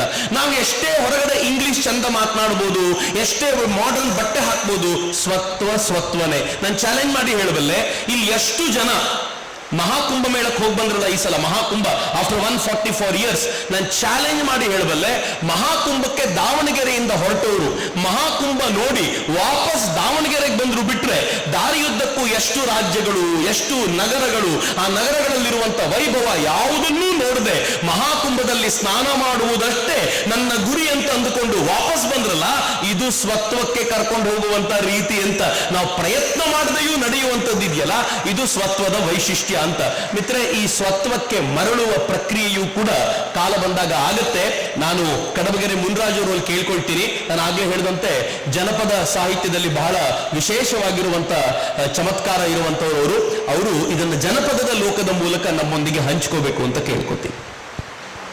ಸಿದ್ದಯ್ಯ ಸ್ವಾಮಿ ಬನ್ಯೋ ಮಂಟೇದ, ಲಿಂಗಯ್ಯ ನೀವೇ ಬನ್ಯೋ, ಅಯ್ಯ ಬಾರದ ಬಾಡಕಲ್ಲ ಬಂದೊಡಗೋ ಧರ್ಮ ಗುರುವೇ, ಸಿದ್ದಯ್ಯ ಸ್ವಾಮಿ ಬನ್ಯೋ. 6 ಎತ್ತೇಳು ಮುಂದೆ 3 ಎತ್ತೇಳು ಕೆಂಬಾರ್ದಂತೆ ಜನಪದದ ಮಾತು ನೋಡಿ. ಹಿರಿಯರು ಕುಳಿತಿದ್ದಾರೆ, ಚೂರು ನಡುತ್ತಾ ಇದೆ, ಅದರಲ್ಲೂ ಪಕ್ಕದಲ್ಲಿ ಕುಳಿತಿರೋರು ಯಾರು? ನರಸಿಂಹಮೂರ್ತಿಗಳು. ಸ್ವಲ್ಪ ಭಯ ಇರಲೇಬೇಕಲ್ವಾ, ಒಂಚೂರು ಧೈರ್ಯ ಇರ್ತಿತ್ತು. ಗುಂಡೂರಾಯರ ಪಕ್ಕ ಕುಳಿತಿದ್ರು, ಯಾಕೆ ಹೇಳಿ, ಒಂಚೂರು ಧೈರ್ಯ ಇರ್ತದೆ ಪಕ್ಕದಲ್ಲಿ. ಆದ್ರೂ ಗುಂಡೂರಾಯರ ಪಕ್ಕದಲ್ಲಿ ಕುಳಿತಿದ್ದೀನಿ ಅಂತ ಅನ್ಕೊಂಡೆ. ಸ್ವತ್ವ ಎಷ್ಟು ಚೆನ್ನಾಗಿದೆ, ಸ್ವಂತಿಕೆ ಜನಪದರಲ್ಲಿ ಇದೆ ಅನ್ನೋದನ್ನ ಒಂದು ಅದ್ಭುತವಾದ ಕಥೆಯ ಮೂಲಕ ಈಗಾಗಲೇ ವ್ಯಕ್ತಪಡಿಸಿದ್ದಾರೆ ಚಕ್ರವರ್ತಿ ಅನ್ನೋರು. ಜನಪದರು ಅವರ ಭಾಷೆನಲ್ಲಿ ಸ್ವತ್ವ ಇದೆ, ಅವರ ಮಾತಿನಲ್ಲಿ ಸ್ವತ್ವ ಇದೆ, ಅವರ ನಡವಳಿಕೆಯಲ್ಲಿ ಸ್ವತ್ವ ಇದೆ, ಇನ್ನು ಧರ್ಮದಲ್ಲಿ ಅತ್ಯಂತ ಸ್ವತ್ವ ಇದೆ.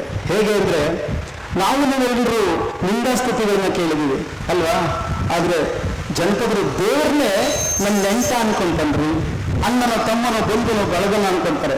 ಅದಕ್ಕೆ ಎಷ್ಟೊಂದು ಹಾಡುಗಳಿದೆ. ನಂಜಾನ ಗೂಡಲ್ಲಿ ನೆಂಟ ನೀರುವಾಗ 8 ದಿನಕ ಬರುತ್ತೀವಿ, 8 ದಿನಕ ಬರುತ್ತೀವಿ ನಂಜೂಡ, ಸೋಲಿಸಬ್ಯಾಡ ಗೆಲಿಸಯ್ಯ, ಸೋಲಿಸಬ್ಯಾಡ ಗೆಲಿಸಯ್ಯ ಅಲ್ವಾ. ಎಷ್ಟು ಚೆನ್ನಾಗಿದೆಯಲ್ಲ, ನಂಜಾನ ಗೂಡಲ್ಲಿ ನೆಂಟ ನೀನಿರುವಾಗ 8 ದಿನಕ್ಕೆ ಬರುತ್ತೀವಿ, ಸೋಲಿಸಬೇಡ ಗೆಲಿಸಯ್ಯ ಅಂತ ಹೇಳ್ತೀವಿ. ಇನ್ನು ನೆಂಟ ಅಂತ ಹೇಳ್ತೀವಲ್ಲ, ಅದೇ ರೀತಿಯಲ್ಲಿ ಎಷ್ಟು ಚೆನ್ನಾಗಿ ಬೈತಾರೆ ನೋಡಿ. ತಂದನ್ನ ತಾನಾನ ತಂದನಾನಿ ತಾನಾನ, ತಂದನ್ನ ತಾನಾನ ತಂದನಾನಿ ತಾನಾನ, ಕೇಳು ನನ್ನ ತಂದೆ ಹುಟ್ಟಿನಲ್ಲಿ ಮಾರಮ್ಮ, ನನ್ನ ಗಂಡನಾದ ನಂಜುಂಡೇಶ್ವರನ್ ಹೋಗಿ 3 ತಿಂಗಳಾಯ್ತಲ್ಲವ್ವ, ಅವನು ಹೋದಾಗಿಂದ ನನ್ನ ಹೊಟ್ಟೆಗೆ ಅನ್ನ ನೀರು ಕೂಡ ಸೇರ್ತಿಲ್ವಲ್ಲ ನಿನ್ ತಂದಿ, ತಂದೆ ನೀನ್ ನಡ್ಕೊಂಡು ಬಂದಿರುವಂತ ಆ 3 ದಿನ ಸೌಕರ್ಯ ಹೇಳ್ಕೊಂತವನಲ್ಲ, ಅವನು ಹಾವಾದ್ರೂ ಕಚ್ಚಬಾರ್ದ, ಚೋಳಾದ್ರೂ ಕುಕ್ಕಬಾರ್ದ, ಹೊಟ್ಟೆಯ ನೋವು ಬಂದು ಹತ್ತಿಯ ಹಿಡಿಯಬಾರ್ದ, ನಾಗರ ಜ್ವರ ಬಂದು ನರಳಾದಿ ಸಾಯಬಾರ್ದ, ಕಳ್ಳ ಅಂಶ ಎಂದು ಬಡಿಯ ಬರಲಿಲ್ಲ ತಂಗೆವ, ತಂದನ್ನ ತಾನಾನ ತಂದನಾನ ತಾನಾನ, ತಂದನ್ನ ತಾನಾನ ತಂದನಾನ ತಾನಾನ. ನೋಡಿದ್ರ, ಒಂದ್ ಕಡೆ ನೆಂಟ ಅಂದ್ರು, ಇನ್ನೊಂದ್ ಕಡೆ ಹಿಂಗ್ ಹಾವಾದ್ರೂ ಕಚ್ಚಬಾರ್ದ, ಚೋಳಾದ್ರೂ ಕುಕ್ಕಬಾರ್ದ ಅಂದ್ರು. ಇನ್ನೂ ಬೈತಾರೆ, ಎಂತ ಬೈತಾರೆ ಅಂದ್ರೆ, ಅಯ್ಯೋ ನಿನ್ ಕಣ್ಣಿಂಗ್ ಹೋಗ್ಬಾರ್ದ, ಅಯ್ಯೋ ನಿನ್ ಮನಕಾಯುವಾಗ ಎಂತ ಕೊಡಬಾರ್ದು ಕಷ್ಟ ಕೊಟ್ಟಲ್ಲ ಯಪ್ಪ, ಇಂತಿಂಥ ಮಾತುಗಳನ್ನು ಬೈತಾರೆ ಗೊತ್ತಾ. ಆದ್ರೆ ಆ ಬೈಯೋದೆಲ್ಲ ಅವರು ನನ್ನ ಸಂಬಂಧ ಅನ್ಕೊಂಡೇನೆ, ನನ್ನ ಸಂಬಂಧಿಕನೇ ಅಂತ ಅಂದ್ಕೊಂಡೆ ಆ ಜನಪದರು ಬದುಕ್ತಾರಲ್ಲ. ಆ ಜನಪದ ಸಾಹಿತ್ಯದಲ್ಲಿ ಸ್ವತ್ತಿಗೆ ಇದೆ, ಸ್ವತ್ವ ಇದೆ ಅಲ್ವಾ. ಹಾಗಾಗಿ ಸ್ವತ್ವ ಎಲ್ಲಿ ಉಳಿಯುತ್ತೆ ಅಂದ್ರೆ ನಮ್ಮ ಜನಪದದಲ್ಲಿ ಉಳಿಯುತ್ತೆ ಅಂತ ಹೇಳ್ಬೋದು. ಧನ್ಯವಾದಗಳು ಅವರಿಗೆ. ಅವರು ಬಹಳ ಸುಂದರವಾಗಿ ಈಶ್ವರನಿಗೆ ಬೈಯೋದು, ಶಿವನಿಗೆ ಬೈಯೋದು. ನಮ್ಮಲ್ಲಿ ದೇವರಿಗೆ ಬೈಯಕ್ಕೆ ಹೆಂಗಿದೆ, ನಾವು ಪುಟ್ಟರಾಜ ಗವಾಯಿಗಳು ಹಾಡ್ತಾರೆ, ಮಾಡಿದುದು ಏನೆಂದು ಮಹಾದೇವ ಮುನಿದಿರುವೆ, ಬೇಡಿದುದು ಏನೆಂದು ದಯಮಾಡಿ ನೋಡದಿಹೆ, ಒಬ್ಬ ಮುಖ ಗಜಮುಖನು ಅಂತ ನಾನೇನಾದ್ರು ಆಡ್ಕೊಂಡ. ಶಿವನಿಗೆ ಹೇಳೋದು, ನಿನ್ಗೊಬ್ಬ ಮಗ ನೋಡಿದ್ರೆ ಆನೆ ಮುಖ ಅಂತ ಆಡ್ಕೊಂಡಿದ್ದೀನಾ ಅಂತ ಹೇಳ್ಬಿಟ್ಟು ಆಡ್ಕೊಳ್ಳೋದು.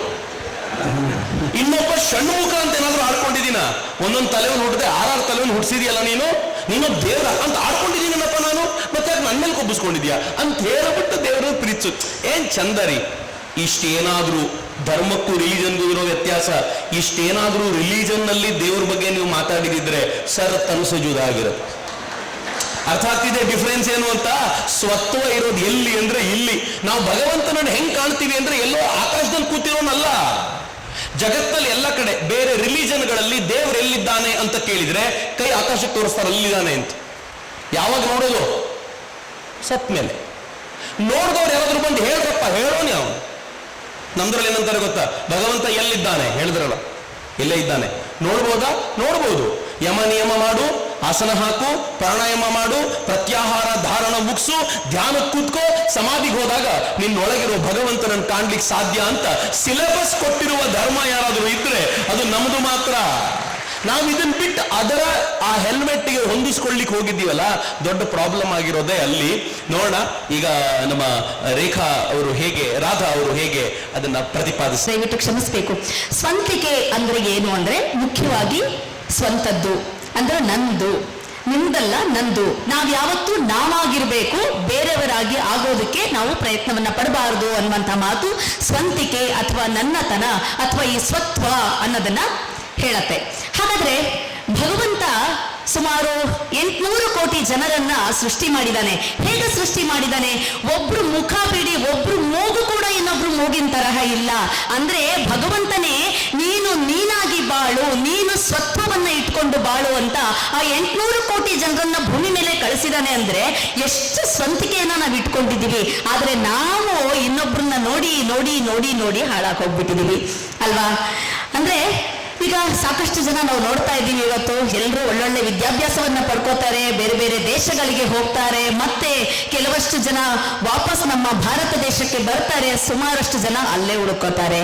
ಆದ್ರೆ ಸ್ವಂತಿಕೆ ಅನ್ನೋದನ್ನ ಎಷ್ಟು ಜನ ಉಳಿಸ್ಕೊಂಡು ಬರ್ತಾ ಇದ್ದಾರೆ ಅನ್ನೋದು ಮುಖ್ಯ ಆಗತ್ತೆ. ನಾನು ಒಂದು ಉದಾಹರಣೆ ಹೇಳ್ತೀನಿ. ಒಂದ್ಸಲ ಒಂದು ಭಾರತೀಯ ದಂಪತಿಗಳು ಅಮೆರಿಕದಲ್ಲಿ ಒಂದು ರೆಸ್ಟೋರೆಂಟ್ಗೆ ಊಟಕ್ಕೆ ಹೋಗಿರ್ತಾರಂತೆ.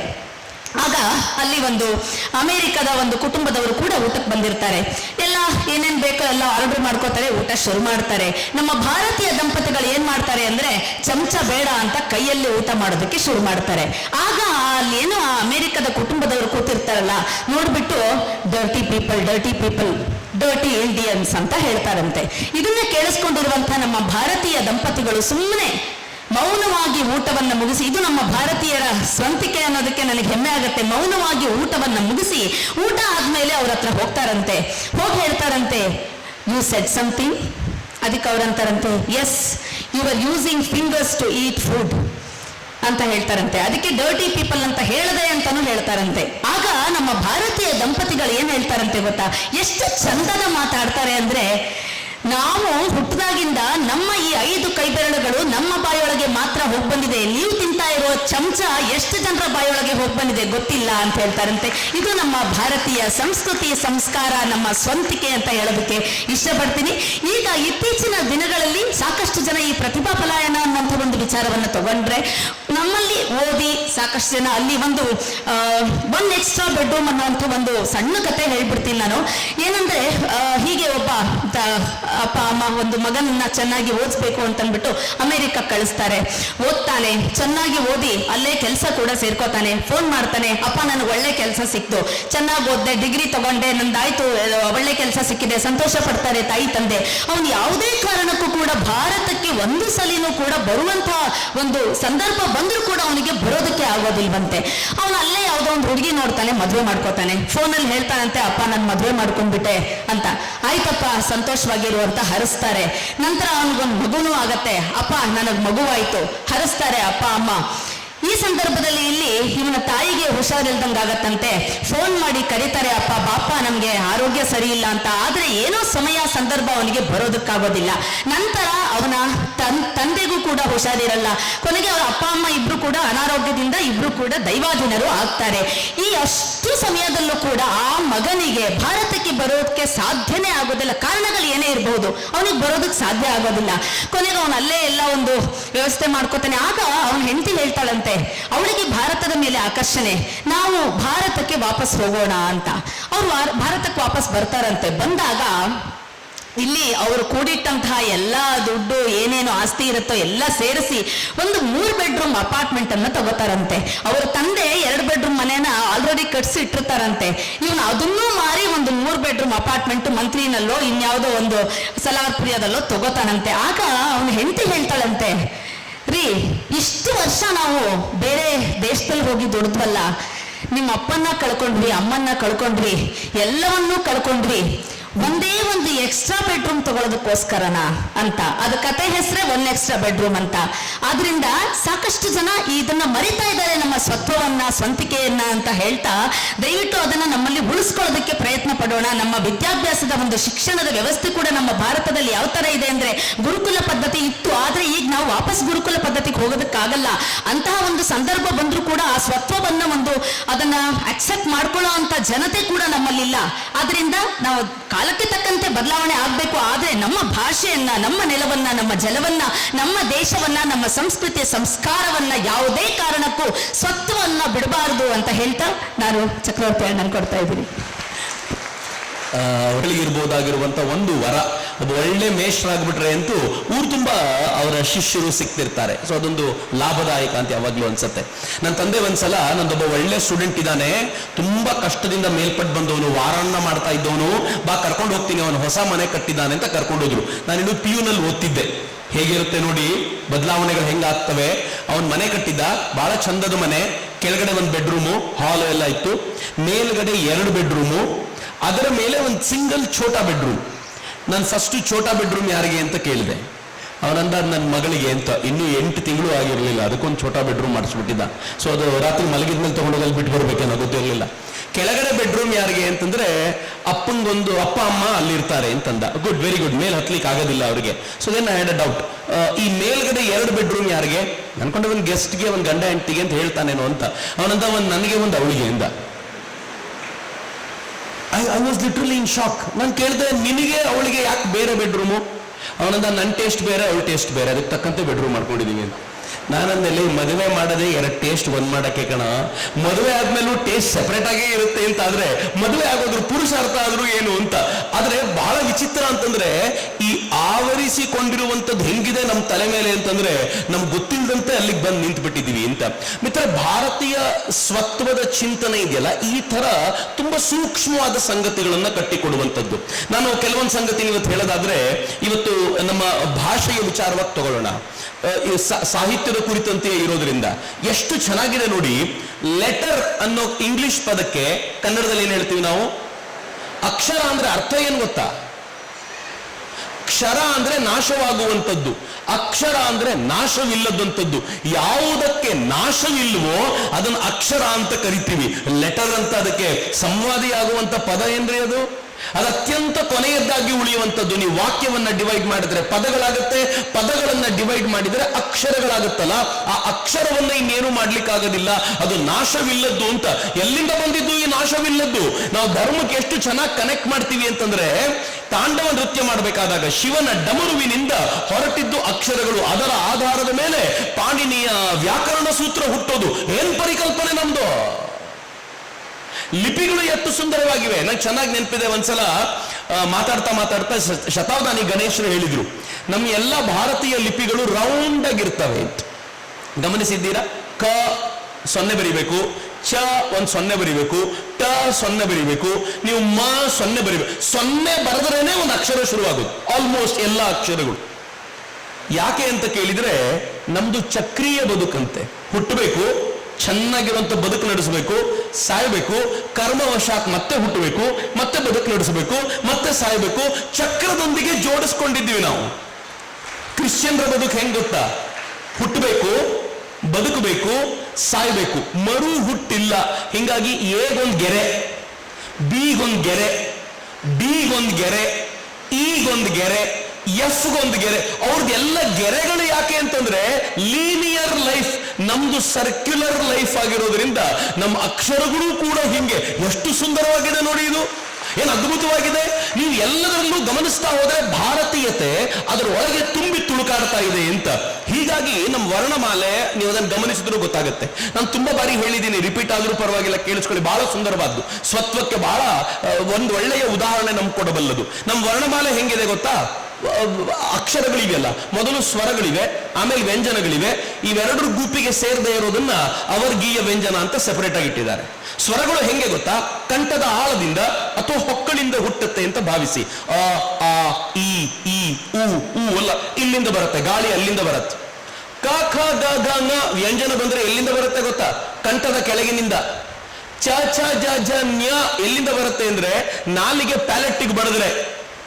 ಟ ಠ ಡ ಢ ಣ ನಾಲಿಗೆ ಹೊರಳಿ ಪ್ಯಾಲೆಟ್ಟಿಗೆ ಬಡಿಬೇಕು. ತ ಥ ದ ದ ನ ನಾಲಿಗೆ ಹಲ್ಲಿಗೆ ತಾಕಬೇಕು. ಹಲ್ಲಿಲ್ದವರಿಗೆ ತ ತ ದ ದ ಹೇಳಲಿಕ್ಕೆ ಆಗಲ್ಲ. ಪ ಪ ಬ ಬ ಮ ಎರಡು ತುಟಿಗಳು ಜಾಯಿಂಟ್ ಆಗ್ಬೇಕು. ಏನ್ ಚಂದ ರೀ ಇದು! ಈಗ ನೋಡಿ ಭಾಷೆ ಎಷ್ಟು ಸುಂದರ. ಸ್ವತ್ವದಿಂದ ದೂರ ಆದ್ರೆ ಹೆಂಗೆ? ಅಮ್ಮ ಅಂತ ಅನ್ಬೇಕು. ಯಾಕೆ ತಾಯಿನ ಅಮ್ಮ ಅಂತ ಕರಿಬೇಕು ಅಂದ್ರೆ, ಆ ಸ್ವರಗಳಲ್ಲಿ ಮೊದಲನೆಯದ್ದು, ಹೊಕ್ಕಳಲ್ಲಿ ಹುಟ್ಟೋದು.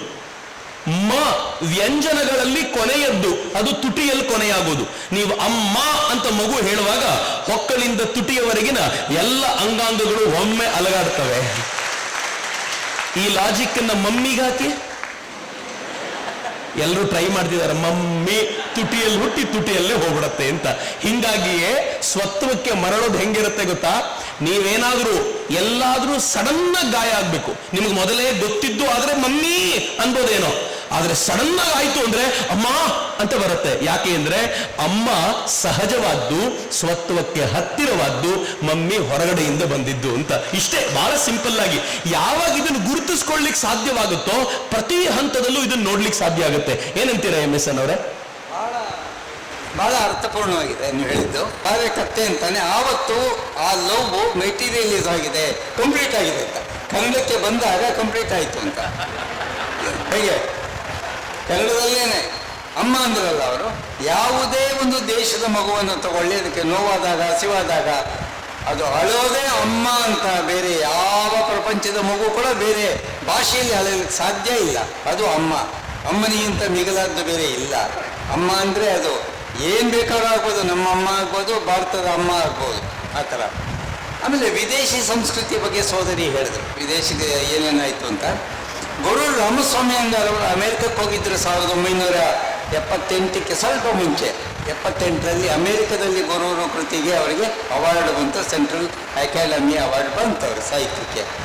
ಅಲ್ಲಿ ಇವ್ರನ್ನ ಆ ಹೋಸ್ಟು ಅಮೆರಿಕದಲ್ಲಿ ಒಂದು ಮಿಸ್ ಯೂನಿವರ್ಸ್ ಕಾಂಟೆಸ್ಟ್ ಕರ್ಕೊಂಡು ಹೋಗ್ತಾರೆ. ಭುವನ ಸುಂದರಿ ಸ್ಪರ್ಧೆ, ಅದು ಬಹಳ ಕಷ್ಟ ಟಿಕೆಟ್ ಸಿಗೋದು.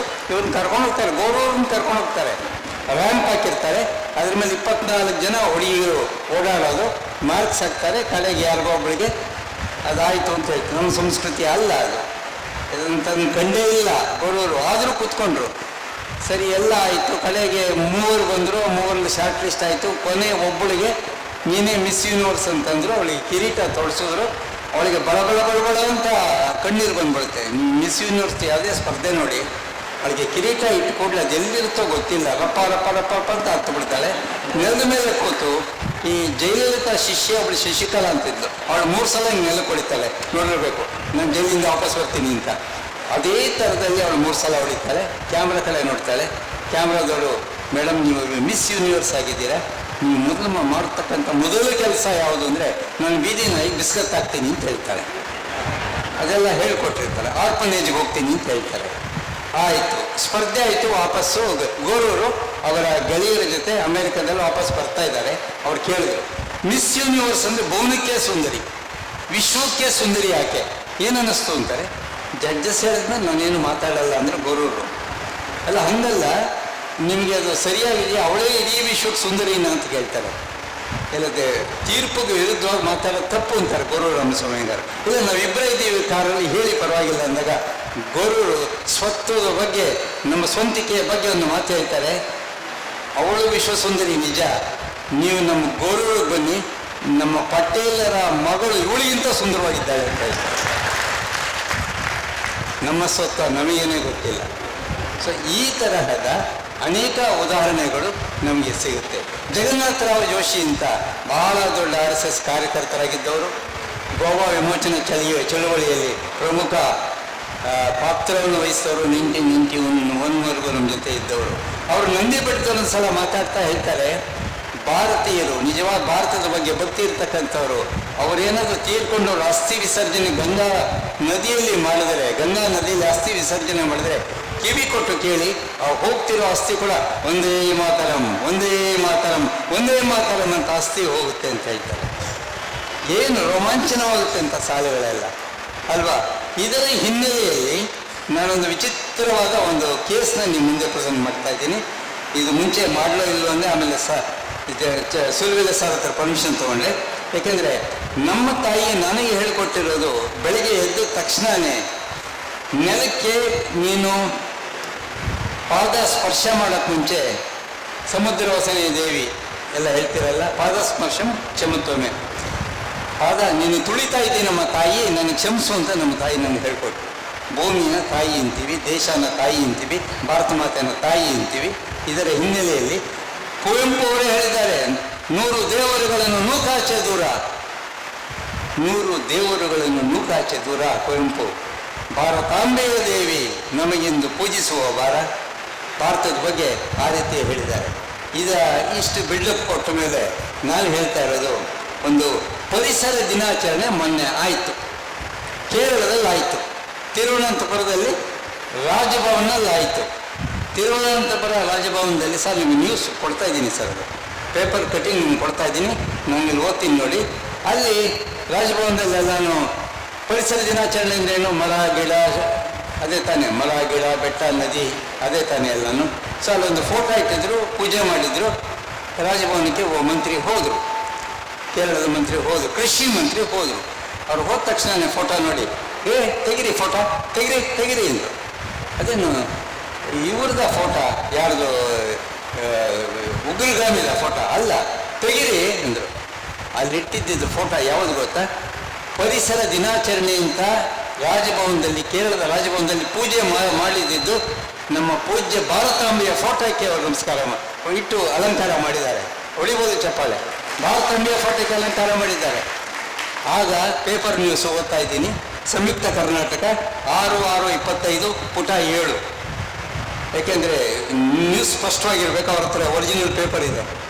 ಪರಿಸರ ದಿನಾಚರಣೆ ಅಂಗವಾಗಿ ಕೇರಳ ರಾಜ್ಯಪಾಲರ ರಾಜಭವನದಲ್ಲಿ ಆಯೋಜಿಸಿದ್ದ ಕಾರ್ಯಕ್ರಮದಲ್ಲಿ ಭಾರತ ಮಾತೆಯ ಫೋಟೋ ಇಟ್ಟಿದ್ದಕ್ಕೆ ರಾಜ್ಯದ ಕೃಷಿ ಸಚಿವ ಪಿ ಪ್ರಸಾದ್ ತೀವ್ರ ಆಕ್ಷೇಪ ವ್ಯಕ್ತಪಡಿಸಿದರು. ಭಾರತ ಮಾತೆಗೂ RSSಗೂ ಸಂಪರ್ಕ ಇರುವ ಹಿನ್ನೆಲೆಯಲ್ಲಿ ಸಚಿವರು ಭಾರತ ಮಾತೆಯ ಫೋಟೋಕ್ಕೆ ಪುಷ್ಪಾರ್ಚನೆ ಮಾಡಲು ಒಪ್ಪಲಿಲ್ಲ. ಆದರೂ ರಾಜ್ಯಪಾಲರು ರಾಜೇಂದ್ರ ಅರ್ಲೇಕರ್ ಅವರು ಆ ಫೋಟೋವನ್ನು ತೆಗೆಯಲು ನಿರಾಕರಿಸಿದರು. ಹೀಗಾಗಿ ಕಾರ್ಯಕ್ರಮವನ್ನು ರಾಜಭವನದಿಂದ ಕೃಷಿ ಇಲಾಖೆಗೆ ಸ್ಥಳಾಂತರಿಸಲಾಯಿತು. ಭಾರತ ಮಾತಾಕ್ಕೆ ಜೈ ಅಂದರೆ ಸಹಿಸೇ ಇರತಕ್ಕಂಥವ್ರು ನಮ್ಮಲ್ಲಿದ್ದಾರೆ ಅಂತಂದರೆ ಅದು ಏನು ಹೇಳಕ್ಕೆ ಸಾಧ್ಯ? ಇನ್ನು ಸ್ವತ್ವದ ಬಗ್ಗೆ ಏನು ಹೇಳೋಣ? ಅದನ್ನು ಯೋಚನೆ ಮಾಡಿ. ಅದನ್ನು ನಾನು ಹಾಕ್ಕೊಂಡಿರೋ ಬಟ್ಟೆ ಭಾರತ ಮಾತೆ ಕೊಟ್ಟಿದ್ದು, ಈ ನೆಲ ಕೊಟ್ಟಿದ್ದು, ನಾನು ಮಾತಾಡ್ತಾ ಇರೋದು, ಈ ಒಂದು ಮೈಕು, ಈ ಒಂದು ಭವನ, ಪ್ರತಿಯೊಂದು ಕೂಡ ಭೂಮಿಯಿಂದ ಬಂದಿದ್ದು. ಭೂಮಿಯಿಂದ ಬೇರೆ ಅಲ್ಲ ಭಾರತ. ಅದು ಭಾರತದಲ್ಲಿ ಇಟ್ಟುಕೊಂಡು ಭಾರತನ ನಾವು ಅದಕ್ಕೆ ಜೈ ಅಂತ ಹೇಳಿದ್ರೆ ಅದಕ್ಕೆ ವಿರೋಧಿಸುವಂಥವ್ರು ಇದ್ದಾರೆ ಅಂದರೆ ಇದ್ರ ಬಗ್ಗೆ ನೀವೇ ಯೋಚನೆ ಮಾಡಬೇಕು. ಛೇ ಅಂತ ನೀವು ಮನಸ್ಸಲ್ಲಿ ಅಂದ್ಕೊಂಡ್ರೆ ಅಷ್ಟೇ ಸಾಕು. ಇದು ಸ್ವಲ್ಪ ಗಂಭೀರ ಆಯಿತು. ಒಂದು, ನಾನು ಆ ಗಂಭೀರತೆಯನ್ನು, ಯೂನಿವರ್ಸಿಟಿಗಳಲ್ಲಿ ಸರಸ್ವತಿ ಪೂಜೆ ಮಾಡಿದರೆ ವಿರೋಧ ಮಾಡುವಂತ ಪರಿಸ್ಥಿತಿ ಇತ್ತು. ಇವತ್ತು ಬಹಳ ಸಂತೋಷ, ರಾಮ ಮಂದಿರಕ್ಕೆ ರಾಷ್ಟ್ರ ಮಟ್ಟದ ಗೌರವ ಸಿಗುವಂತ ವ್ಯವಸ್ಥೆಗೆ ಇವತ್ತು ಭಾರತ ಹೋಗಿದೆ ಅಂತಂದ್ರೆ ಹೇಗೆ ಮರಳುವಿಕೆಯ ಪ್ರಕ್ರಿಯೆ ಶುರುವಾಗಿದೆ ಅನ್ನೋದನ್ನ ನಾವು ಗಮನಿಸಬೇಕು ಅಂತ. ನಾನು ಪೊಲಿಟಿಸೈಸ್ ಮಾಡ್ಲಿಕ್ಕೆ ಇಷ್ಟಪಡಲ್ಲ ಸರ್, ಬಟ್ ನೀವು ಪೊಲಿಟಿಕಲ್ ಒಂದು ಕಲ್ಪನೆ ತಂದಿದ್ರಿಂದ ಹೇಳ್ತೀನಿ. ನಾನು ಸುಮ್ಮನೆ ಯೋಚನೆ ಮಾಡ್ತಿರ್ತೀನಿ ಯಾವಾಗಲೂ, ಸೂಕ್ಷ್ಮವಾಗಿ ಗಮನಿಸಿ. ಸಮಾಜಕ್ಕೆ ಬೇರೆ ಎಲ್ಲ ಲೀಡರ್ಗಳಿಗಿಂತಲೂ ನರೇಂದ್ರ ಮೋದಿ ಯಾಕೆ ಇಷ್ಟ ಆಗ್ತಾರೆ? ಯಾವತ್ತಾದ್ರೂ ಯೋಚನೆ ಮಾಡಿದ್ದೀರಾ? ಯಾಕೆ ಇಷ್ಟ ಆಗ್ತಾರೆ? ಯಾಕೆ ಇಷ್ಟ ಆಗ್ತಾರೆ ಅಂತಂದ್ರೆ ಸ್ವತ್ವಕ್ಕೆ ಬಹಳ ಹತ್ತಿರ ಇದ್ದಾರೆ. ಯಾರು ಸ್ವತ್ವಕ್ಕೆ ಹತ್ತಿರ ಇದ್ದಾರೋ ಅವ್ರು ನಮಗೆ ಹತ್ತಿರ ಅಂತ ಅನ್ನಿಸ್ತಾರೆ. ಸುಮ್ಮನೆ ಹೇಳೋದಾದ್ರೆ, ಯಾರಾದ್ರೂ ಹೆಣ್ಮಗಳು ಬಂದ್ರೆ ನರೇಂದ್ರ ಮೋದಿ ಬಗ್ಗಿ ನಮಸ್ಕಾರ ಮಾಡ್ತಾರೆ. ನಮಗೆ ಬಗ್ಗಿ ನಮಸ್ಕಾರ ಮಾಡುವಾಗ ವಾಹ್, ತಾಯಂದ್ರಿಗೆ ಎಷ್ಟು ಗೌರವ ಕೊಡ್ತಾರಪ್ಪ. ಯಾವ ದೇಶದಲ್ಲಿ ತಾಯಂದ್ರು ಪೂಜಿಸಲ್ಪಡ್ತಾರೋ ಅದು ಸ್ವರ್ಗಕ್ಕೆ ಸಮನಾಗಿರುತ್ತದೆ ಅಂತ ಏನು ಹೇಳಿದ್ರೋ ಮಾತನ್ನ ಅಕ್ಷರಶಃ ಈ ಮನುಷ್ಯ ಪಾಲಿಸ್ತಾನಲ್ಲ. ಯಾವುದೇ ದೇಶಕ್ಕೆ ಹೋದ್ರು ಮಂದಿರವನ್ನ ಹುಡ್ಕೊಂಡು ಹೋಗಿ ಅಲ್ಲಿ ಗರ್ಭಗುಡಿಯಲ್ಲಿ ನಿಂತು ಆರತಿ ಮಾಡ್ತಾರೆ. ಆರತಿ ಮಾಡುವಾಗ ಅನ್ಸುತ್ತೆ ವಾಹ್, ನಾನ್ ಮಾಡೋಂಗೆ ಮಾಡ್ತಾರೆ ಮೋದಿ ಅಂತ, ನಾನು ಅಂತ ಅನ್ಸಕ್ ಶುರುವಾಗ್ಬಿಡುತ್ತೆ. ಸ್ವತ್ವಕ್ಕೆ ಬಹಳ ಹತ್ತಿರ ಇರುವಂತವ್ರು ನರೇಂದ್ರ ಮೋದಿ ಅಂತ. ಎಲ್ಲಕ್ಕೂ ಹೇಗೆ, ಸುಮ್ಮನೆ ಗಮನಿಸಿ, ರಾಮ ಮಂದಿರದ ಉದ್ಘಾಟನೆ ಆಗಬೇಕು, ನರೇಂದ್ರ ಮೋದಿ ಹೇಗೆ ಬರ್ತಾರೆ? ಬೆಳಗ್ಗೆ ಆ ತಣ್ಣಗಿನ ನೀರಿನಲ್ಲಿ ಸ್ನಾನ ಮಾಡಿ ಸರಿಯು ಹೆಂಗ್ ಕೊರೆಯೋ ಚಳಿ ಅಂದ್ರೆ, ಅವತ್ತಿನ ದಿನ ನಾನು ಅಲ್ಲಿದ್ದರಿಂದ ನಂಗೆ ಚೆನ್ನಾಗಿ ಗೊತ್ತು, ಹೊರಗಡೆ ಕಾಲಿಡೋದು ಕಷ್ಟ. ಅವರು ಆ ತಣ್ಣನೆಯ ಕೊರೆಯುವ ನೀರಿನಲ್ಲಿ ಸ್ನಾನ ಮಾಡ್ಕೊಂಡು ಬರ್ತಾರೆ. ನಡ್ಕೊಂಡು ಬಂದು ಕೈಯಲ್ಲಿ ಆ ದೇವರಿಗೆ ಸಮರ್ಪಣೆ ಮಾಡಬೇಕಾಗಿರೋದನ್ನ 1 ಕಿಲೋಮೀಟರ್ ನಡ್ಕೊಂಡು ಬಂದು ತಗೊಂಡಿಡುವಾಗ ಅನ್ಸುತ್ತೆ ವಾ, ನಾನು ಹೆಂಗ್ ಮಾಡ್ತೀನೋ ಹಂಗೆ ಮಾಡ್ತಾರೆ. ನಮ್ಮ ತಾತ ಹೇಳ್ತಿದ್ರಲ್ಲ, ಹಿಂಗೆ ಬೇಕು ಅಂತ. ಇಷ್ಟೇ, ಸ್ವತ್ವಕ್ಕೆ ಯಾರು ಹತ್ತಿರ ಇರ್ತಾರೋ ಅವರು ಸಹಜವಾಗಿ ಸಮಾಜ ಇಷ್ಟಪಡುವಂತ ನಾಯಕರುಗಳಾಗ್ತಾರೆ. ಇಲ್ಲದೆ ಹೋದ್ರೆ ಸಮಾಜ ನಾಯಕರು ಮಾತ್ರ ಅಲ್ಲ, ನಮ್ಮ ನಡುವಿನ ವ್ಯಕ್ತಿಯನ್ನೂ ಕೂಡ ಆದರ್ಶದಿಂದ ಕಾಣಬೇಕು ಅಂದ್ರೆ ಅವರು ಸ್ವತ್ವಕ್ಕೆ ಹತ್ತಿರ ಇದ್ರೆ ಮಾತ್ರ ಸಾಧ್ಯವಾಗುತ್ತೆ ಅಂತ. ಹಿಂಗಾಗಿ ಯಾರ್ಯಾರು ಭಾರತ್ ಮಾತೆಯ ಫೋಟೋ ದೂರ ಇಡ್ತಾರೋ, ಕುಂಕುಮ ಇಡೋದು ಬೇಡ ಅಂತಾರೋ, ಸಮಾಜ ಇವತ್ತು ಲೀಡರ್ ಅನ್ಕೊಂಡು ಸುಮ್ಮನಿರುತ್ತೆ. ಆದ್ರೆ ಇತಿಹಾಸದ ಪಠ್ಯ ಪುಸ್ತಕದಲ್ಲಿ ಅವ್ರು ಒಂದು ಲೈನು ಕೂಡ ಇರೋದಿಲ್ಲ ಅನ್ನೋದನ್ನ ನಿಸ್ಸಂಶಯವಾಗಿ ನೆನ್ಪಿಟ್ಕೊಳ್ಳಿ. ಇದು ನಮ್ಗೆ ಗೊತ್ತಿರಬಹುದಾಗಿರುವಂತ ಸಂಗತಿ. ಹೀಗಾಗಿ ಈ ದೇಶ ರಾಮ ಕೃಷ್ಣರನ್ನ ಯಾಕೆ ಪೂಜಿಸುತ್ತೆ ಅಂತಂದ್ರೆ, ದೇವರು ಅನ್ನೋ ಭಾವದಿಂದ ಯಾಕೆ ನೋಡುತ್ತೆ ಅಂತಂದ್ರೆ, ಅವರು ಕೋರಿಗೆ ಈ ದೇಶದ ಆ ಕೇಂದ್ರಕ್ಕೆ ಹತ್ತಿರವಾಗಿದ್ದಾರೆ ಅಂತ. ಗುಂಡೂರಾಯ್ ಏನ್ ಹೇಳ್ತಾರೆ ಅಂತ ನಂಗೆ ಕೇಳಬೇಕು ಅಂತ ಆಸಕ್ತಿ ಇದೆ ಈ ವಿಚಾರ. ಯಾಕೆ ಭಾರತ ಮಾತೆಯನ್ನು ಪೂಜೆ? ಭಾರತ ಅನ್ನೋ ಅಕ್ಷರ ತಗೊಳ್ಳಿ. ಭಾ ಅಂದ್ರೆ ಜ್ಞಾನ, ರಥ ಅಂದ್ರೆ ಅದರಲ್ಲಿ ತೊಡಗಿಸ್ಕೊಂಡಿರುವಂಥದ್ದು. ಎಂಟೈರ್ ಜ್ಞಾನ ತಡ್ಕೊಳ್ಳೋದೇ ನಮ್ಮ ಉದ್ದೇಶ. ಅದು ಪ್ರಪಂಚದಲ್ಲಿರುವ ಜ್ಞಾನಕ್ಕೆ ಅಷ್ಟು ಇಂಪಾರ್ಟೆನ್ಸ್ ಕೊಡ್ತಾ ಇರೋದ್ರಿಂದಾನೇ ಹಿಂಗೆ ಬರ್ತಾರೆ. ಭಗವದ್ಗೀತೆ ತಗೊಂಡ್ರೆ ಅದರಲ್ಲಿರೋದೆಲ್ಲ ಏನು, ಬರೀ ಜ್ಞಾನ ಭಕ್ತಿ ಅದೆಲ್ಲ ಇದ್ರೂ. ನಿಮ್ಗೊಂದು ಸಣ್ಣ ಘಟನೆ ಹೇಳ್ತೀನಿ. ಆವಾಗಲೇ ನಾನು ಲಾಸ್ಟ್ ಟೈಮ್ ನಿಮ್ಮನ್ನು ಮೀಟ್ ಮಾಡಿದಾಗ ಒಂದು ಮಾತು ಹೇಳಿದ್ದೆ. ಲಾಸ್ಟ್ ಟೈಮ್ ಅಂದರೆ ಮೊದಲನೇ ಸುತ್ತಿನಲ್ಲಿ ನಾನೊಂದು ಸ್ಪಿರಿಚುವಲ್ ಲೆಕ್ಚರ್ ಕೇಳಕ್ಕೆ ಹೋಗಿದ್ದೆ, ಸ್ವಾಮೀಜಿ ಇದು ಅಂತ ಹೇಳಿದ್ನಲ್ಲ. ಅದು ಮುಗಿಸ್ಕೊಂಡು ಇನ್ನೊಂದು ಕಾಲೇಜ್ಗೆ ಹೋದೆ ರೀಸೆಂಟಾಗಿ. ಏನು ಚಕ್ರವರ್ತಿಗಳೇ, ಒಂದು ಕಾಲೇಜ್ಗೆ ಹೋದೆ. ಅದು ಜರ್ನಲಿಸಮ್ ಕೋರ್ಸ್, ಪತ್ರಿಕೋದ್ಯಮದ ಒಂದು ಕೋರ್ಸ್ ನಡೀತಾ ಇತ್ತು. ಅಲ್ಲಿ ನನಗೂ ಒಂದು ಲೆಕ್ಚರ್ ಕರೆದಿದ್ರು. ಮೊದಲನೇದು ಇನಾಗ್ರೇಷನ್ನು, ಬತ್ತಿ ಇಟ್ಟಾದ್ಮೇಲೆ ಅಂದರೆ ಉದ್ಘಾಟನೆ ಮಾಡಿದ್ಮೇಲೆ, ಉದ್ಘಾಟನೆಗೆ ಮೊದಲನೇ ಕರೆಸಿದ್ದು ಒಬ್ಬ ಸೀನಿಯರ್ ಜರ್ನಲಿಸ್ಟ್, ಯಾವುದೋ ಒಂದು ಪತ್ರಿಕೆಯ ಸೀನಿಯರ್ ಸಂಪಾದಕರನ್ನ ಕರೆಸಿ ಮೊದಲನೇ ಕ್ಲಾಸ್, ಯಾವುದೋ ಜರ್ನಲಿಸಮ್ ಕೋರ್ಸ್. ಅವ್ರು ಕ್ಲಾಸ್ ತಗೊಳ್ಳೋದು ಮುಂಚೆ ಏನು ಹೇಳಿದ್ರು, ವರದಿ ಮಾಡೋದು ಹೆಂಗೆ, ಇದು ಮಾಡೋದು ಹೆಂಗೆ ಅಂತ ಹೇಳಿಲ್ಲ. ಇಷ್ಟು ಜನ ನೀವು ಪತ್ರಿಕೋದ್ಯಮ ಆರಿಸ್ಕೊಳ್ಬೇಕು ಅಂತ ಇದ್ದೀರಾ, ನಿಮ್ಮ ಪ್ರಕಾರ ಪ್ರಪಂಚದಲ್ಲಿ ಅಥವಾ ಕರ್ನಾಟಕದಲ್ಲಿ ಅತಿ ಜನಪ್ರಿಯ ಪತ್ರಿಕೆ ಯಾವುದು ಅಂದ್ರೆ ಒಬ್ಬರು ಎದ್ದು ನಿಂತ್ಕೊಂಡು ಲಗ್ನ ಪತ್ರಿಕೆ ಅಂತ. ಆದ್ರೆ ಆಶ್ಚರ್ಯ ನೋಡಿ ಹೆಂಗಿದೆ, ನಿಜವಾಗ್ಲೂ ಅದೇ ಲಗ್ನ ಪತ್ರಿಕೆ.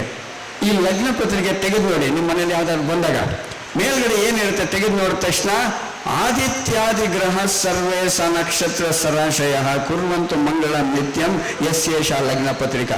ಅಂದ್ರೆ ಈ ಮದುವೆ ನಾವು ಏನ್ ಮಾಡ್ತಾ ಇದೀವಲ್ಲ, ಇದು ಯಾರು ಮಾಡಿರೋ, ಡಿಸೈಡ್ ಮಾಡಿದ್ ಯಾರು, ಅವರೇ ಎಕ್ಸ್ಚೇಂಜ್ ಮಾಡ್ಕೊಂಡಿರೋದಲ್ಲ. ಆದಿತ್ಯಾದಿ ಗ್ರಹ ಸರ್ವೇ, ಸೂರ್ಯ ಮತ್ತು ಇನ್ನು ಮಿಕ್ಕಿದ್ ಎಲ್ಲರೂ ಹರಿಸ್ತಾ ಇರುವಂಥದ್ದು ಮೊದಲನೇದು. ಅಂದ್ರೆ ಆಯ್ತಾ. ಎರಡನೇದು ನೆಕ್ಸ್ಟ್, ಆ ವಂಶದ ಹಿರಿಯರು, ಅವರು ಲೇಟೋ ಅಥವಾ ಲೇಟೆಸ್ಟೋ ಯಾರೇ ಆಗಿರಲಿ, ಅವರು ಮಾಡುವ ವಿಜ್ಞಾಪನೆಗಳು ಈ ಮೂಲಕ ತಿಳಿಯಪಡಿಸ, ನನ್ನ ಕಿರಿಯ ಪುತ್ರ, ಅವರ ಹಿರಿಯ ಪುತ್ರಿ, ಇವರನ್ನು ಕೊಟ್ಟು ಮದುವೆ ಮಾಡಬೇಕು ಅಂತ ನಾನು ಡಿಸೈಡ್ ಮಾಡಿಲ್ಲ, ಹುಡುಗಿನೂ ಡಿಸೈಡ್ ಮಾಡಿಲ್ಲ, ಗುರು ಹಿರಿಯರು ನಿಶ್ಚಯಿಸಿರೋದ್ರಿಂದ ನೀವು ಬಂದು ವಧುವರರನ್ನು ಆಶೀರ್ವದಿಸಬೇಕಾಗಿ ಪ್ರಾರ್ಥನೆ. ತಮ್ಮ ಸುಖ ಗಮನವನ್ನು ಬಯಸುವರು ಬಂಧು ಮಿತ್ರರು, ಆದಿತ್ಯದಿಂದ ಹಿಡಿದು ಬಂಧು ಮಿತ್ರರು ಇದೆಯಲ್ಲ, ಇದು ನಮ್ಮ ದೇಶದ ಸ್ವತ್ವ ಅಂತ ಅಲ್ಲ. ಅದಕ್ಕೆ ಪ್ರಪಂಚದಲ್ಲೆಲ್ಲ ಲಗ್ನ ಪತ್ರಿಕೆ ಬಹಳ ಪಾಪ್ಯುಲರ್ ಆಗಿರೋದು. ಇನ್ನು ರಾಮಾಯಣ ಮಹಾಭಾರತ ಕೇಳಿಸ್ಬಿಟ್ಟು ನನಗೆ ಅದ ಹೆಸರು ಕೇಳಿದ್ರೇ ಒಂಥರ ರೋಮಾಂಚನ ಆಗ್ಬಿಡುತ್ತೆ. ನಿಮ್ಗೊಂದು ಸಣ್ಣ ಘಟನೆ ಹೇಳ್ತೀನಿ. ಸಂಸ್ಕೃತದಲ್ಲಿ ಒಂದು ಮಾತಿದೆ, ಏನಂದ್ರೆ ಪ್ರಪಂಚದಲ್ಲಿ ಗಂಡಸರು ಯಾರೂ ಇಲ್ವೇ ಇಲ್ಲ. ಕ್ಷಮಿಸಿ, ನಾನು ಹೇಳಿದ್ದಲ್ಲ ಅಂತ ಹೇಳ್ಬಿಟ್ಟಿದ್ದೀನಿ. ವಸುದೇವ ಪುಮಾನ್ ಏಕಃ. ಪುಮಾನ್ ಅಂದ್ರೆ ಗಂಡಸು, ಏಕಃ ಗಂಡಸು ಒಬ್ಬನೇ, ಆದ ದೇವರು. ವಸುದೇವ ಪುಮಾನ್ ಏಕಃ ಸ್ತ್ರೀಮಯಂ ಇತರ ಜಗತ್. ಇಡೀ ಪ್ರಪಂಚದಲ್ಲಿರೋದೆಲ್ಲ ಸ್ತ್ರೀಯರು. ಸ್ತ್ರೀ ಅಂದ್ರೆ ಏನು ಅನ್ನೋದು ಬಹಳ ಇಂಪಾರ್ಟೆಂಟ್. ಈ ಸ್ತ್ರೀ ಅನ್ನೋ ಪದ ತಗೊಳ್ಳಿ, ಅದು 3 ಅಕ್ಷರಗಳಿಂದ ಆಗಿದೆ. ಸ ತ ರ ಇದು ಸ್ತ್ರೀನ. ಈ 3 ಅಕ್ಷರಗಳು ಇರುವಂಥದ್ದು ಮನುಷ್ಯನ, ಪ್ರತಿಯೊಬ್ಬ ಮನುಷ್ಯನ 3 ಗುಣಗಳನ್ನು ರೆಪ್ರೆಸೆಂಟ್ ಮಾಡುತ್ತೆ. ಆ 3 ಗುಣಗಳು ಯಾವುದು ಅಂದ್ರೆ, ಸ ಅಂದ್ರೆ ಸತ್ವಗುಣ, ತ ಅಂದ್ರೆ ತಮೋಗುಣ, ರ ಅಂದ್ರೆ ರಜೋಗುಣ. ಈ 3 ಗುಣಗಳಲ್ಲಿ ಯಾರ್ಯಾರಲ್ಲಿರುತ್ತೋ ಅವರೆಲ್ಲ ಸ್ತ್ರೀಯರು. ಅದನ್ನು ಮೀರಿರುವಂಥ ಒಂದು ತ್ರಿಗುಣಾತೀತ ದೇವರು ಅಂತ. ಹುಟ್ಟುವಾಗಲೇ ನಮಗೆ ಈ 3 ಗುಣಗಳು ಬಂದಿರುತ್ತೆ. ಆದರೆ ಯಾವುದು ಜಾಸ್ತಿ ಇರುತ್ತೆ ಅದು ಸ್ವತ್ವ. ಅದನ್ನು ಗುರುತಿಟ್ಕೊಳ್ಳೋದು ಹೆಂಗೆ? ಮೇಡಮ್ನ ಆಗಲೇ ಇಲ್ಲಿ ಹಿಂದಿಲಿ ಭಾಷಣ ಮಾಡ್ತಾ ಇದ್ದಾಗ ನಾನು ಮೇಡಮ್ನ ಕೇಳಿದೆ, ಸ್ವತ್ವ ಅನ್ನೋಕ್ಕೆ ಹಿಂದಿಲಿ ಏನು ಅಂತ ಕೇಳಿದೆ. ಅವರು ಸ್ವತ್ವ ಅಂದರು. ಇಂಗ್ಲೀಷ್ನಲ್ಲಿ ಏನೋ ಅಂದೆ. ಇಂಗ್ಲೀಷ್ನಲ್ಲಿ ಆ ಥರ ಇಲ್ಲ, ಇದೆ. ಮ್ಯಾನೇಜ್ಮೆಂಟ್ ಕ್ಲಾಸ್ನಲ್ಲಿ ಈ ಸ್ವತ್ವ ಕಲಿಸ್ತಾರೆ. ನಾನೇ ಕಲಿಸ್ತೀನಿ. ಹೆಂಗೆ ಅಂದರೆ, ಮನುಷ್ಯನಿಗೆ ಒಂದು ಸ್ವಾಟ್ ಅನಾಲಿಸಿಸ್ ಅಂತಿದೆ. SWOT, ನನ್ನಲ್ಲಿರುವಂಥ my strengths, weaknesses, opportunities and threats. ಸ್ವಾಟ್ ಆಯ್ತಾ? ಅನಾಲಿಸಿಸ್ ಆಯ್ತಾ? ಸ್ವಾಟ್ ಆಯ್ತಲ್ಲ. ಇದನ್ನ ಕಂಡುಹಿಡ್ಕೊಳ್ಳೋದೇ ನಮ್ಮ ಸ್ವತ್ವ. ನಾವು ಸತ್ವಗುಣನ, ತಮೋಗುಣನ, ರಜೋಗುಣನ ಅಂತ ಕಂಡುಹಿಡ್ಕೊಳ್ಳೋಕೆ ಹೆಂಗೆ ಕಂಡುಹಿಡ್ಕೋಬೇಕು? ಇದು ಇಂಗ್ಲೀಷ್ನವ್ರು ನಮ್ಮನ್ನೇ ಕಾಪಿ ಹೊಡೆದಿರೋದು. ನಮ್ಗೆ ಯಾವಾಗಲೂ ಇದೆ ಈ ಸ್ವಾಟ್ ಅನಾಲಿಸಿಸ್ ಸಂಸ್ಕೃತದಲ್ಲಿ. ಯಸ್ಯ ನಾಸ್ತಿ ಸ್ವಯಂ ಪ್ರಜ್ಞಾ ಶಾಸ್ತ್ರಂ ತಸ್ಯ ಕರೋತಿ ಕಿಂ ಲೋಚನಾಭ್ಯಾಂ ವಿಹೀನಸ್ಯ ದರ್ಪಣಂ ಕಿಂ ಕರಿಷ್ಯತಿ. ಯಸ್ಯ ನಾಸ್ತಿ ಸ್ವಯಂ ಪ್ರಜ್ಞೆ. ಯಾರಿಗೆ ತನ್ನ ಬಗ್ಗೆ ಅರಿವು ಇರೋದಿಲ್ವೋ ಅವನಿಗೆ ಶಾಸ್ತ್ರಗಳೆಲ್ಲ ಹೇಳಿದ್ರೆ ಏನು ಪ್ರಯೋಜನ? ಕಣ್ಣೇ ಇಲ್ಲದೆ ಇರೋನಿಗೆ ಕನ್ನಡಿ ಹಿಡಿದ್ರೆ ಏನು ಪ್ರಯೋಜನ? ಇದು ಸ್ವತ್ವ. ನಾವು ಸತ್ವಗುಣನ, ಸತ್ವಗುಣ ಮತ್ತು ಸ್ವತ್ವಗುಣ. ಇದು ರಾಮಾಯಣದಲ್ಲಿ ಒಂದು ಚಿಕ್ಕದ ಕಥೆ ಹೇಳ್ಬಿಡ್ತೀನಿ. ರಾಮಾಯಣದಲ್ಲಿ 3 ಜನ ಬ್ರದರ್ಸ್ ಇದ್ರಂತೆ. ಅವ್ರು ಯಾರ್ಯಾರ ಹೆಸರು ಹೇಳಿ ಅಂತ ನಾನೇ ನೀವು ಕೇಳಿದ್ರೆ ನೀವು ಹೇಳೋದು ರಾಮ, ಲಕ್ಷ್ಮಣ, ಭರತ, ಶತ್ರುಘ್ನ. ಅವ್ರು 4 ಜನ ಆಯಿತು. 3 ಜನದ ಹೆಸರು ಬೇಕು ಅಂದರೆ ಲಕ್ಷ್ಮಣನ ಬಿಟ್ಬಿಡ, ಶತ್ರುಘ್ನ ಬಿಟ್ಬಿಡಕ್ಕಾಗಲ್ಲ. ರಾಮಾಯಣದಲ್ಲಿ ಇದ್ದಿದ್ದು 3 ಜನ ಬ್ರದರ್ಸು. ಕಂಗ್ರ್ಯಾಚುಲೇಷನ್ಸ್. ರಾವಣ, ವಿಭೀಷಣ, ಕುಂಭಕರ್ಣ. ಈ 3 ಜನನೇ ಈ 3 ಗುಣಗಳನ್ನ ರೆಪ್ರೆಸೆಂಟ್ ಮಾಡೋದು. ಪ್ರಪಂಚದಲ್ಲಿ ಅವು ಯಾವಾಗಲೂ ಶ್ರೀಲಂಕಾದಲ್ಲಿದ್ರು ಅವ್ರನ್ನ ರಾಮ ಹೊಡೆದು ಸಾಯಿಸ್ಬಿಟ್ಟ ಅಂತಿಲ್ಲ. ಈವಾಗಲೂ ಇದ್ದಾರೆ, ಯಾವಾಗಲೂ ಇದ್ದಾರೆ. ಬರೀ ಶ್ರೀಲಂಕಾ ಅಲ್ಲ, ಬೆಂಗಳೂರು ಯಲಹಂಕದಲ್ಲೂ ಇದ್ದಾರೆ.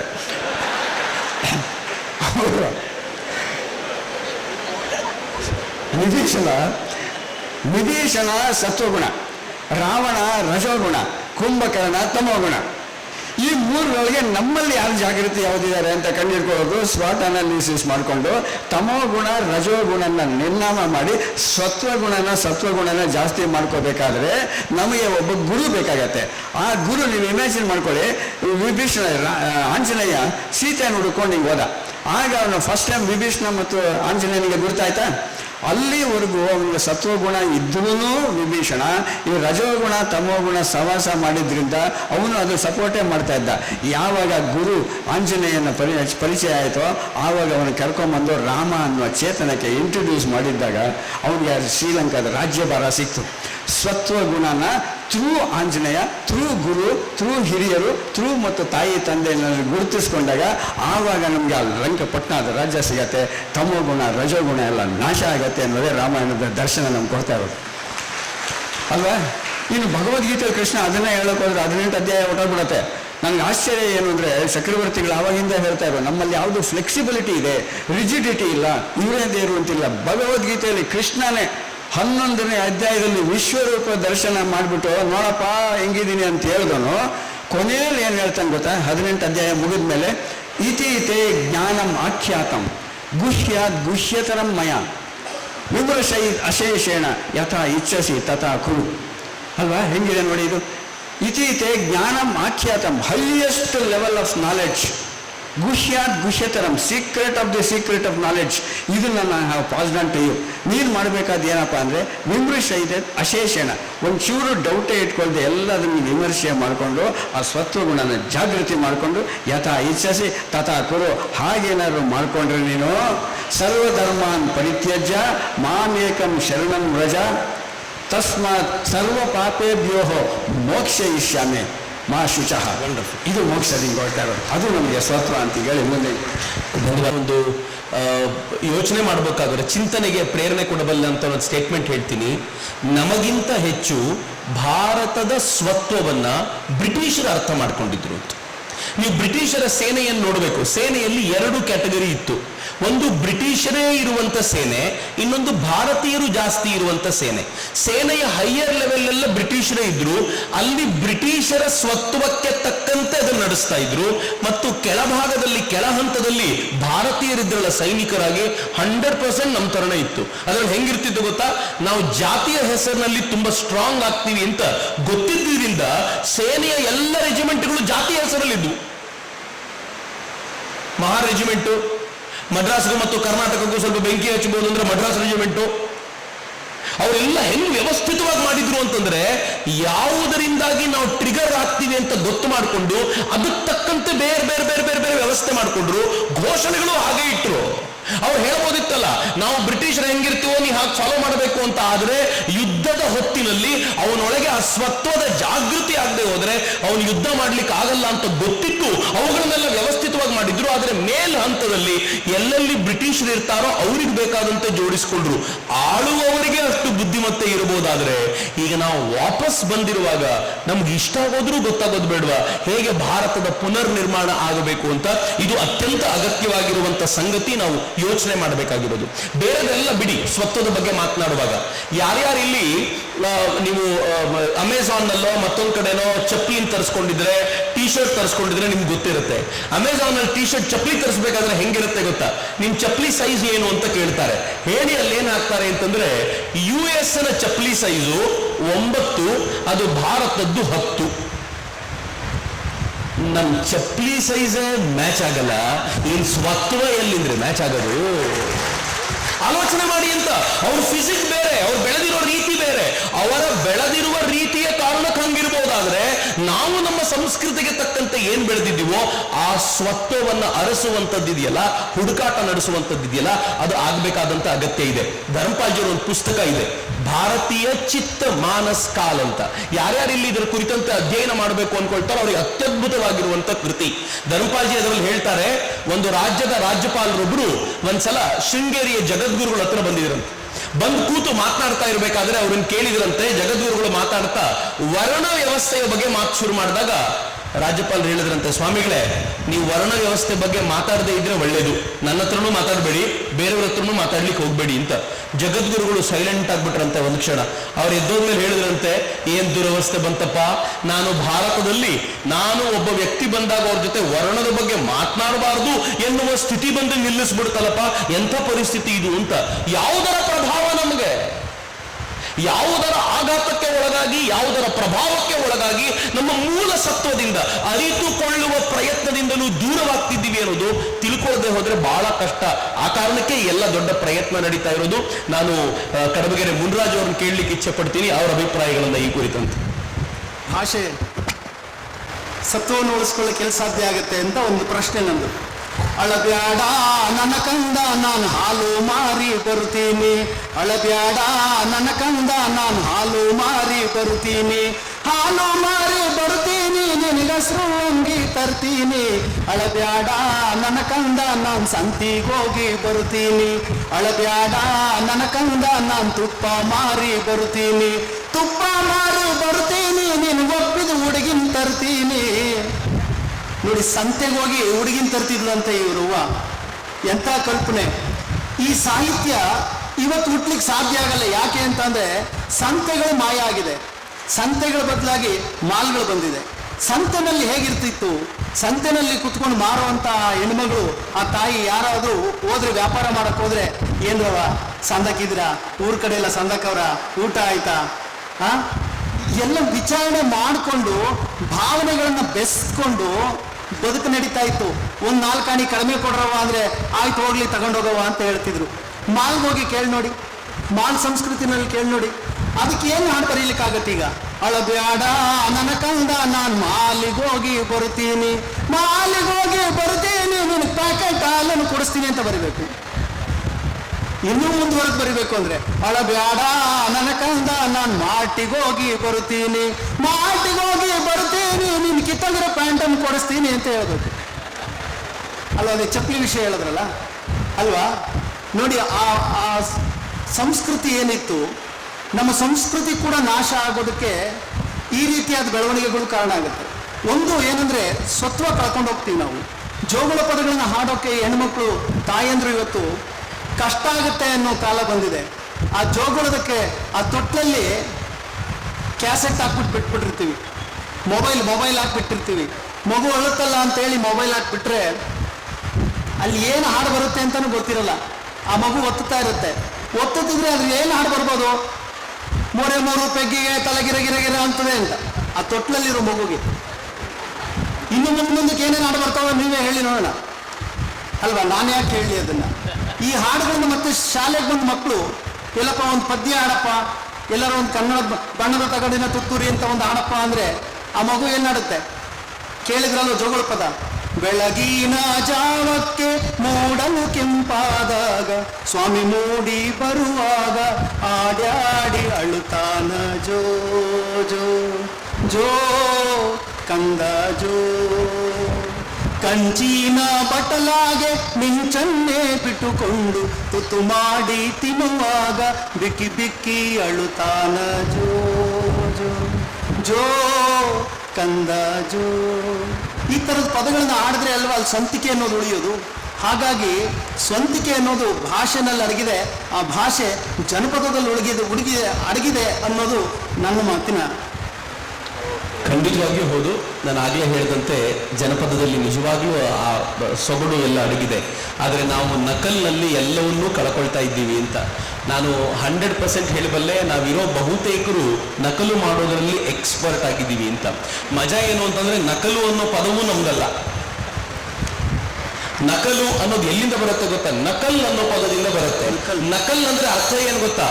ಅಕಲ್ ಇಲ್ದವನು, ಅವನು ಅಕಲ್ ಇಲ್ದವನು ನಕಲ್ ಮಾಡಿ. ಅದಕ್ಕೆ ಹೇಳ್ತಾರಲ್ಲ, ನಕಲ್ ಕರ್ನೆ ಕೆ ಲಿಯೇ ಭಿ ಅಕಲ್ ಚಾಹಿಯೇ ಅಂತ ಒಂದು ಹಿಂದಿಯಲ್ಲಿ ಮಾತಿದೆ, ಬಹಳ ಚೆನ್ನಾಗಿದೆ. ಯಾಕೆ ಅಂತ ಒಂದ್ಸಲ ಕೇಳಿದ ನೋಡು ಹಿಂದಿ ಮೇಷ್ಟ್ರಿಗೆ, ಈ ವಾಕ್ಯ ಯಾಕೆ ಬಂತು ಅಂತ. ಅವ್ರು ಹೇಳಿದ್ರು, ಎಕ್ಸಾಮ್ ನಲ್ಲಿ ಅವ್ನು ನಕಲ್ ಮಾಡಿದ್ದಂತೆ, ಪಕ್ಕದಲ್ಲಿ ಕೂತಿರೋ ಹುಡುಗಂದು ಸ್ವಲ್ಪ ಬುದ್ಧಿ ಕಡಿಮೆ ಇತ್ತು ಅವನಿಗೆ, ಅದಕ್ಕೆ ರಿಜಿಸ್ಟ್ರೇಷನ್ ನಂಬರ್ ಒಂದೇ ಬರೆದು ಬಿಟ್ಟಿದ್ದಂತ. ಸೊ ಅದಕ್ಕಾದ್ರೂ ಸ್ವಲ್ಪ ಬುದ್ಧಿ ಬೇಕಲ್ಲ ಅಂತ ಹೇಳೋರು ಅಂತ. ಸೊ ಈ ತರದ ಪರಿಸ್ಥಿತಿ ನಮ್ದಿರುವಾಗ ನಾವು ಯಾವ ತರದ ನಕಲ್ ಮಾಡ್ತೀವಿ ಮಿತ್ರ? ಬಹಳ ಬೇಸರದ ಸಂಗತಿ ನನ್ನ ಜೊತೆ ಹಂಚ್ಕೋಬೇಕು. ಗೊತ್ತಿಲ್ಲ ನೀವು ಹೆಂಗ್ ಸ್ವೀಕಾರ ಮಾಡ್ತೀರೋ.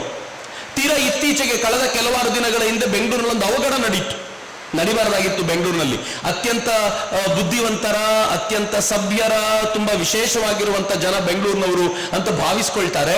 ಆದ್ರೆ RCB 18 ವರ್ಷಗಳ ನಂತರ ಮ್ಯಾಚ್ ಗೆಲ್ತು ಅಂತ 3-4 ಲಕ್ಷ ಜನ 50,000 ಕೆಪಾಸಿಟಿಯ ಚಿನ್ನಸ್ವಾಮಿ ಕ್ರೀಡಾಂಗಣಕ್ಕೆ ಮುತ್ತಿಗೆ ಹಾಕಿದ್ದಾರೆ. ಮುತ್ತಿಗೆ ಅನ್ನೋ ಪದ ಬಳಸ್ತೀನಿ ನಾನು. 3-4 ಲಕ್ಷ ಜನ, 11 ಜನ ತೀರ್ಕೊಂಡಿದ್ದಾರೆ, ಸತ್ತವರಲ್ಲಿ ಪುಟ್ ಮಕ್ಕಳಿದ್ದಾರೆ. ಹೋಗ್ಲಿ, ಆ ಗೆದ್ದ ಟೀಮ್ ಆದ್ರೂ ಕರ್ನಾಟಕದ ಟೀಮ? ಯಾವ ಲೆಕ್ಕ ಕರ್ನಾಟಕದ ಟೀಮು? ಅದರಲ್ಲಿ ಹೋಗ್ಲಿ ಭಾರತದ ಟೀಮ? ಇಡೀ ದೇಶ ಇದೆ, ಇಡೀ ಜಗತ್ತಿದೆ ಅದರೊಳಗೆ. ಹೋಗ್ಲಿ, ಈ ಗೆದ್ದಿದ್ರಿಂದಾಗಿ ಏನಾಯ್ತು? ಹೋಗ್ಲಿ, T20 ಅನ್ನೋದು 50 ಓವರ್ಸ್ ಮ್ಯಾಚ್ ಜೊತೆ ಕಂಪೇರ್ ಮಾಡಬಲ್ಲಾಗಿರುವಂತ ಮ್ಯಾಚ್ ಅದು ಅಲ್ಲ. ಯಾಕೆಂದ್ರೆ 50 ಓವರ್ಸ್ ಮ್ಯಾಚ್ ನಲ್ಲಿ 10ನೇ ಓವರ್ಗೆ 2 ವಿಕೆಟ್ ಬಿದ್ದಿದ್ರೆ ಇನ್ 40 ಓವರ್ 8 ವಿಕೆಟ್ ಕಾಪಾಡ್ಕೋಬೇಕು. ಹೆಣ ಬಿದ್ದಿರೋದು ಅವ್ನು ಹೆದರ್ಕೊಂಡು ಬ್ಯಾಟಿಂಗ್ ಮಾಡಬೇಕಾಗಿತ್ತು. ಅವ್ನು ಪ್ರತಿ ರನ್ ತೆಗಿಬೇಕಾದ್ರೆ ಎಲ್ಲಿ ವಿಕೆಟ್ ಬೀಳುತ್ತೋ ಅಂತ ಜೀವ ಹಿಡ್ಕೊಂಡು 50 ರನ್ ಮಾಡೋದ್ರೊಳಗೆ ಹೆಣ ಬಿದ್ದಿರ್ತಿತ್ತು ಒಂದು. ಈಗ ಏನಿಲ್ಲ, ಬಾಲರ್ ಬದುಕು ದೇವರಿಗೆ ಪ್ರೀತಿ.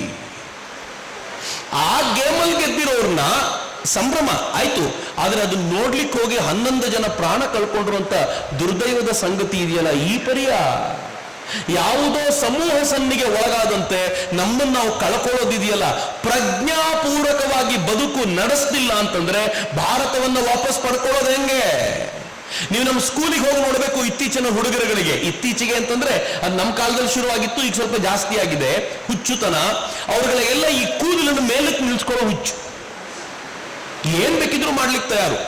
ಅನುಕರಣೆ ಅನ್ನೋದು ಈ ತರ. ಯಾರಿಗೋಸ್ಕರ? ಯಾವುದೋ ಒಬ್ಬ ಸಿಂಗರ್, ಪಾಪ್ಯುಲರ್ ಯಾರು ತುಂಬಾ ಚೆನ್ನಾಗಿ ಹಾಡ್ತಾನೆ ಅಂತಲ್ಲ, ಬಹಳ ದುರಂತಕಾರಿ ಸಂಗತಿ ನಾನು ಹೇಳ್ತೀನಿ. ಕೈಗೆ ಮೊಬೈಲ್ ಬಂದು ರೀಲ್ ಬಂದ ನಂತರ ಏನಾಗಿದೆ ಗೊತ್ತಾ? ಚೆನ್ನಾಗಿ ಹಾಡುವವರು ಫೇಮಸ್ ಅಲ್ಲ, ಕೆಟ್ಟದಾಗಿ ಹಾಡೋರು ಫೇಮಸ್. ಈ ರೀಲ್ಗಳಲ್ಲಿ ಬರುತ್ತೆ, ಅವ್ರು ಅತ್ಯಂತ ಕೆಟ್ಟದಾಗಿ ಆಡ್ತಾರೆ. ಒಂದು ಹೆಣ್ಮಗಳದೊಂದು ಇಂಟರ್ವ್ಯೂ ನೋಡಿದೆ ನಾನು, ಅವಳನ್ನು ಕೇಳ್ತಾರೆ, ಅಲ್ಲ ಕಣಮ್ಮ ಇಷ್ಟು ಕೆಟ್ಟದಾಗೆಲ್ಲ ಮಾಡ್ತೀಯ ನೀನು, ಅದ್ರ ಬದಲು ಚೆನ್ನಾಗಿ ಮಾಡಿದ್ರೆ ಒಳ್ಳೇದಾಗ್ತಿತ್ತಲ್ವಾ? ಸರ್, ನಾನು ನಿಮ್ ತರ ಚೆನ್ನಾಗಿ ಮಾಡಿದೆ, ಗಿಡ ನೆಡಿ ಎಂದೆ, ನದಿ ಕ್ಲೀನಾಗಿ ಇಟ್ಕೊಳ್ಳಿ ಎಂದೆ, ಕೆರೆ ಚೆನ್ನಾಗಿ ಇಟ್ಕೊಳ್ಳಿ ಎಂದೆ, ಲೈಕ್ ಬರಲಿಲ್ಲ. ಸ್ವಲ್ಪ ಅಲಕ್ ಬುಲಕ್ ಮಾಡಿದ್ಮೇಲೆ ಜನ ನೋಡ್ಲಿಕ್ಕೆ ಶುರು ಮಾಡಿದ್ರು. ಸರ್, ಏನು ಹೇಳೋದು ಇದನ್ನ? ನಾವು ಇಷ್ಟು ಕೆಟ್ಟೋಗ್ಬಿಟ್ಟಿದೀವ, ಹಿಂಗಾಗ್ಬಿಟ್ಟಿದೀವ. ನಮ್ ಟೇಸ್ಟ್ ಅಲ್ಲಿಗೆ ಬಂದು ನಿಂತ್ಕೋತಾ. ತುಂಬಾ ಚೆನ್ನಾಗಿ ಮಾಡಿರೋರ್ನ ಪಕ್ಕಕ್ಕೆ ಸರಿಸಿ ಇವ್ರುಗಳನ್ನ ಕರೆದು ನಮ್ಮ ಶಾಪ್ಗಳನ್ನ ಉದ್ಘಾಟನೆ ಮಾಡಿಸ್ಬೇಕು. ಪಾಪ ಅವರಿಗೂ ಅದು ಇಷ್ಟ ಇಲ್ಲದೆ ಇರೋ ಕೆಲಸ ಮಾಡಿಸ್ಬೇಕಾಗಿರುವಂತ ಸ್ಥಿತಿ ಬಂದಿದೆ ಅಂತಂದ್ರೆ ಯೋಚನೆ ಮಾಡಿ ಎಷ್ಟು ದೂರಕ್ಕೆ ಬಂದ್ಬಿಟ್ಟಿದ್ದೀವಿ ಅಂತ. ಮಿತ್ರ, ಈ ತರದ ನಕಲು, ಈ ತರದ ಅನುಕರಣೆ ಇದೆಯಲ್ಲ, ಇದು ಭಾರತೀಯತೆಯನ್ನ ನಾಶ ಮಾಡಬಲ್ಲಂತ ಸಾಮರ್ಥ್ಯ ಉಳ್ಳದ್ದು. ಒಂದೇ ಒಂದು ಮಾತನ್ನು ಹೇಳಿ ನಾನು ಕೇಳ್ಕೊಳ್ತೀನಿ, ಅವರನ್ನ ಮಾತಾಡಬೇಕು. ಅವರು ಏನಂತಂದ್ರೆ, ಅಕ್ಕ ನಿವೇದಿತಾ ಭಾರತದವಳಲ್ಲ, ಐರ್ಲೆಂಡ್ನವಳು. ಮಾರ್ಗರೆಟ್ ನೋಬಲ್ ಅಂತ ಅವಳ ಹೆಸರು. ವಿವೇಕಾನಂದರ ಪ್ರಭಾವಕ್ಕೆ ಒಳಗಾಗಿ ಭಾರತಕ್ಕೆ ಬಂದು ಸೋದರಿ ನಿವೇದಿತಾ ಆದ್ಲು. ಒಂದ್ಸಲ ಕೆಲವು ತರುಣರು ಅಕ್ಕ ನಿವೇದಿತಾ ಹತ್ರ ಬಂದ್ರು, ಅಕ್ಕ ನಾವೊಂದು ಕಾಂಪಿಟೇಷನ್ ಮಾಡಿದ್ವಿ, ಪ್ರೈಸ್ ಕೊಡ್ಲಿಕ್ಕೆ ಬರ್ತೀಯಾ? ಅಕ್ಕ ಹೇಳಿದ್ಲು, ಬರ್ತೀನಿ. ಏನು ಅಂತ ಅಕ್ಕ ಕೇಳಲಿಲ್ಲ, ಬಂದ್ಬಿಟ್ಲು. ಬಂದ್ಮೇಲೆ ಗೊತ್ತಾಯ್ತು ಕ್ರಿಕೆಟ್ ನಡೀತಿತ್ತು. ಅವಳಂದ್ರೆ ನಾನು ಪ್ರೈಸ್ ಕೊಡಲ್ಲ, ವಾಪಸ್ ಹೋಗ್ತೀನಿ. ಯಾಕೆ ಅಂತ ಕೇಳಿದ್ರು. ಇದು ನಿಮ್ ದೇಶದಲ್ಲ ಕಂಡ್ರಲ್ಲ, ಇಂಗ್ಲೆಂಡ್ ಆಟ, ಇದು ಕೆಲಸ ಇಲ್ಲ ಅಂತ ಆಡ್ತಾ ಇರ್ತಾರೆ ಅವರು, ನೀವ್ ಯಾಕೆ ಇದನ್ನ ಆಡ್ತಾ ಇದ್ದೀರಾ ಅಂತ ಬಹಳ ಬೈದು ಹೋಗ್ಬಿಟ್ಲು. ಈ ಹುಡುಗರು ಮುಂದಿನ ವಾರ ವಾಪಸ್ ಹೋದ್ರು. ಅಕ್ಕ, ಈ ಬಾರಿ ವಾಲಿಬಾಲ್ ಆಡಿಸ್ತಾ ಇದೀವಿ, ಬಾ, ನೀನ್ ಈಗಲೇ ನೀನೇ ಕೊಡ್ಬೇಕು, ನಿನ್ ಕೈಯಾರೆ ಪ್ರೈಸ್ ಕೊಡ್ಬೇಕು ಅಂತ. ಅಕ್ಕ ಹುಟ್ಟಿಸಿದಂತ ಪ್ರೇರಣೆ ಅಂತದ್ದು, ಅಕ್ಕ ಹುಟ್ಟಿಸಿದಂತ ಪ್ರೇರಣೆ ಎಂತದ್ದು ಗೊತ್ತಾ? ಕ್ಲಾಸ್ ರೂಮ್ ಅಲ್ಲಿ ಒಂದಿನ ಪ್ರಶ್ನೆ ಕೇಳಿದ್ಲು ಮಕ್ಕಳನ್ನ ಕೂರಿಸಿಕೊಂಡು, ಭಾರತದ ರಾಣಿ ಯಾರು? ಸ್ವಾತಂತ್ರ್ಯ ಬರೋಕ್ಕಿಂತ ಮುಂಚೆ ರಾಣಿ ಯಾರು? ಒಬ್ಬ ಹುಡುಗಿ ಕೈ ಎತ್ಕೊಂಡು ಹೇಳಿದ್ಲು, ಎಲ್ಲ ಹೆಣ್ಮಕ್ಳೇ ಇದ್ದಿದ್ ಕ್ಲಾಸ್ನಲ್ಲಿ, ಕ್ವೀನ್ ವಿಕ್ಟೋರಿಯಾ. ಅವಳನ್ನು ಅವಳು ಇಂಗ್ಲೆಂಡಿನ ರಾಣಿ. ಭಾರತದ ರಾಣಿ ಯಾರು? ಸೀತೆ ಭಾರತದ ರಾಣಿ, ಸಾವಿತ್ರಿ ಭಾರತದ ರಾಣಿ. ಹೇಳಿದ್ ಯಾರು? ಐರ್ಲೆಂಡ್ ನಿಂದ ಬಂದಂತ ಮಾರ್ಗರೆಟ್ ನೋಬಲ್. ಅಕ್ಕ ನಿವೇದಿತಾ ಹೇಳಿದ್ದ. ಅಕ್ಕ ನಿವೇದಿತಾ ಎಲ್ಲಿವರೆಗೂ ಮುಂದುವರೆದ್ಲು ಗೊತ್ತಾ?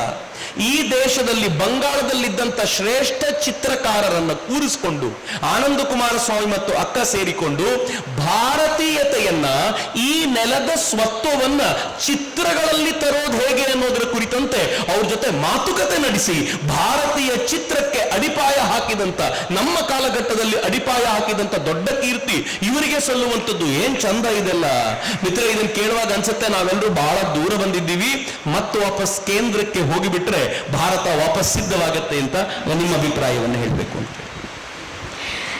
ಚಕ್ರವರ್ತಿ ಅಣ್ಣವ್ರ ಮಾತಿರ್ಬೋದು, ಅಥವಾ ಈ ದಿನತೆ ಶಿಕ್ಷಕರ ಜೊತೆ ನಾವು ಜಾಸ್ತಿ ಸಂವಾದ ಇಟ್ಕೊಂಡ್ರೆ ನಮ್ಗೆ ವಿದ್ಯಾರ್ಥಿ ಆಗ್ಬೇಕು ಅಂತ ಅನ್ಸತ್ತಂತೆ.